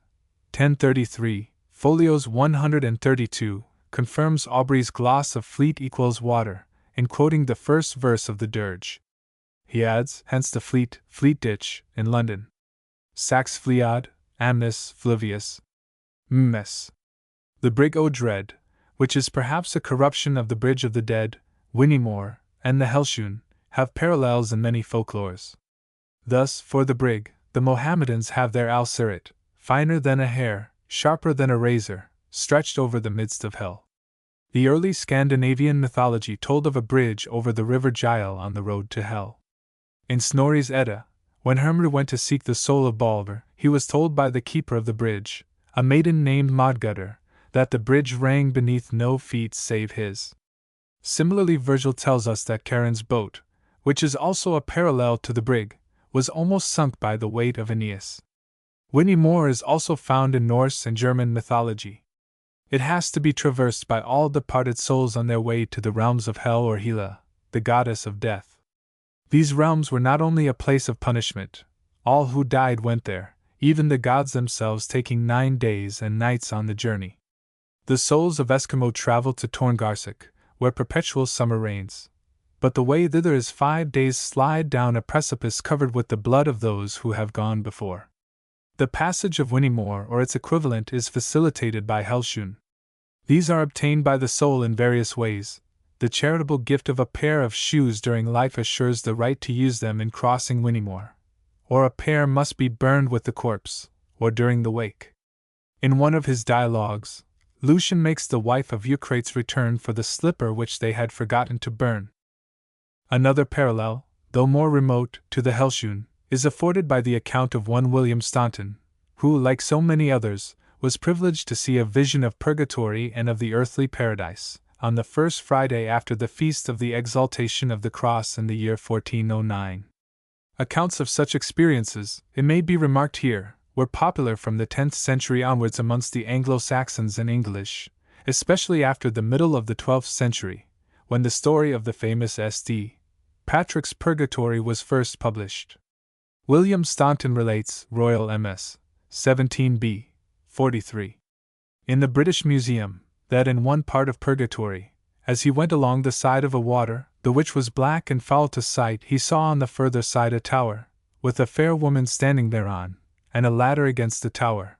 But it was so little, as methought that it wold onathy, scarcely, bare onything, and the first rung of the ladder was so that onathy might my finger reach thirdo. And that rung was sharper than ony razor, hearing a grisly noise coming towards him. William marked himself with a prayer, and the noise vanished, and he saw a rope let down over the ladder from the top of the tower. And when the woman had drawn him safely to the top, she told him that the cord was one that he had once given to a chapman who had been robbed. Ms. The whole subject of St. Patrick's Purgatory is extremely interesting, but it is outside our present scope, and can best be studied in connection with the mythology of the Lycwake dirge in Thomas Wright's St. Patrick's Purgatory, 1844. The popularity of the story is attested by accounts extant in some 35 Latin and English misses in the British Museum, in the Bodleian, at Cambridge, and at Edinburgh. Calderon wrote a drama round the myth, El Purgatorio de San Patricio, Robert Southey a ballad, and an early poem of George Withers, lost in MS. Treated of the same subject. Recently the tale has received attention in G. P. Crapp's Legend of St. Patrick's Purgatory, Baltimore, 1900. Ms. Ms. A correspondent in Notes and Queries, 9th Ser. 12. 475, December 12, 1903, remarks that the Leishwake is still spoken of in the Peak District of Derbyshire. Index of Titles. Index of First Lines. Constable.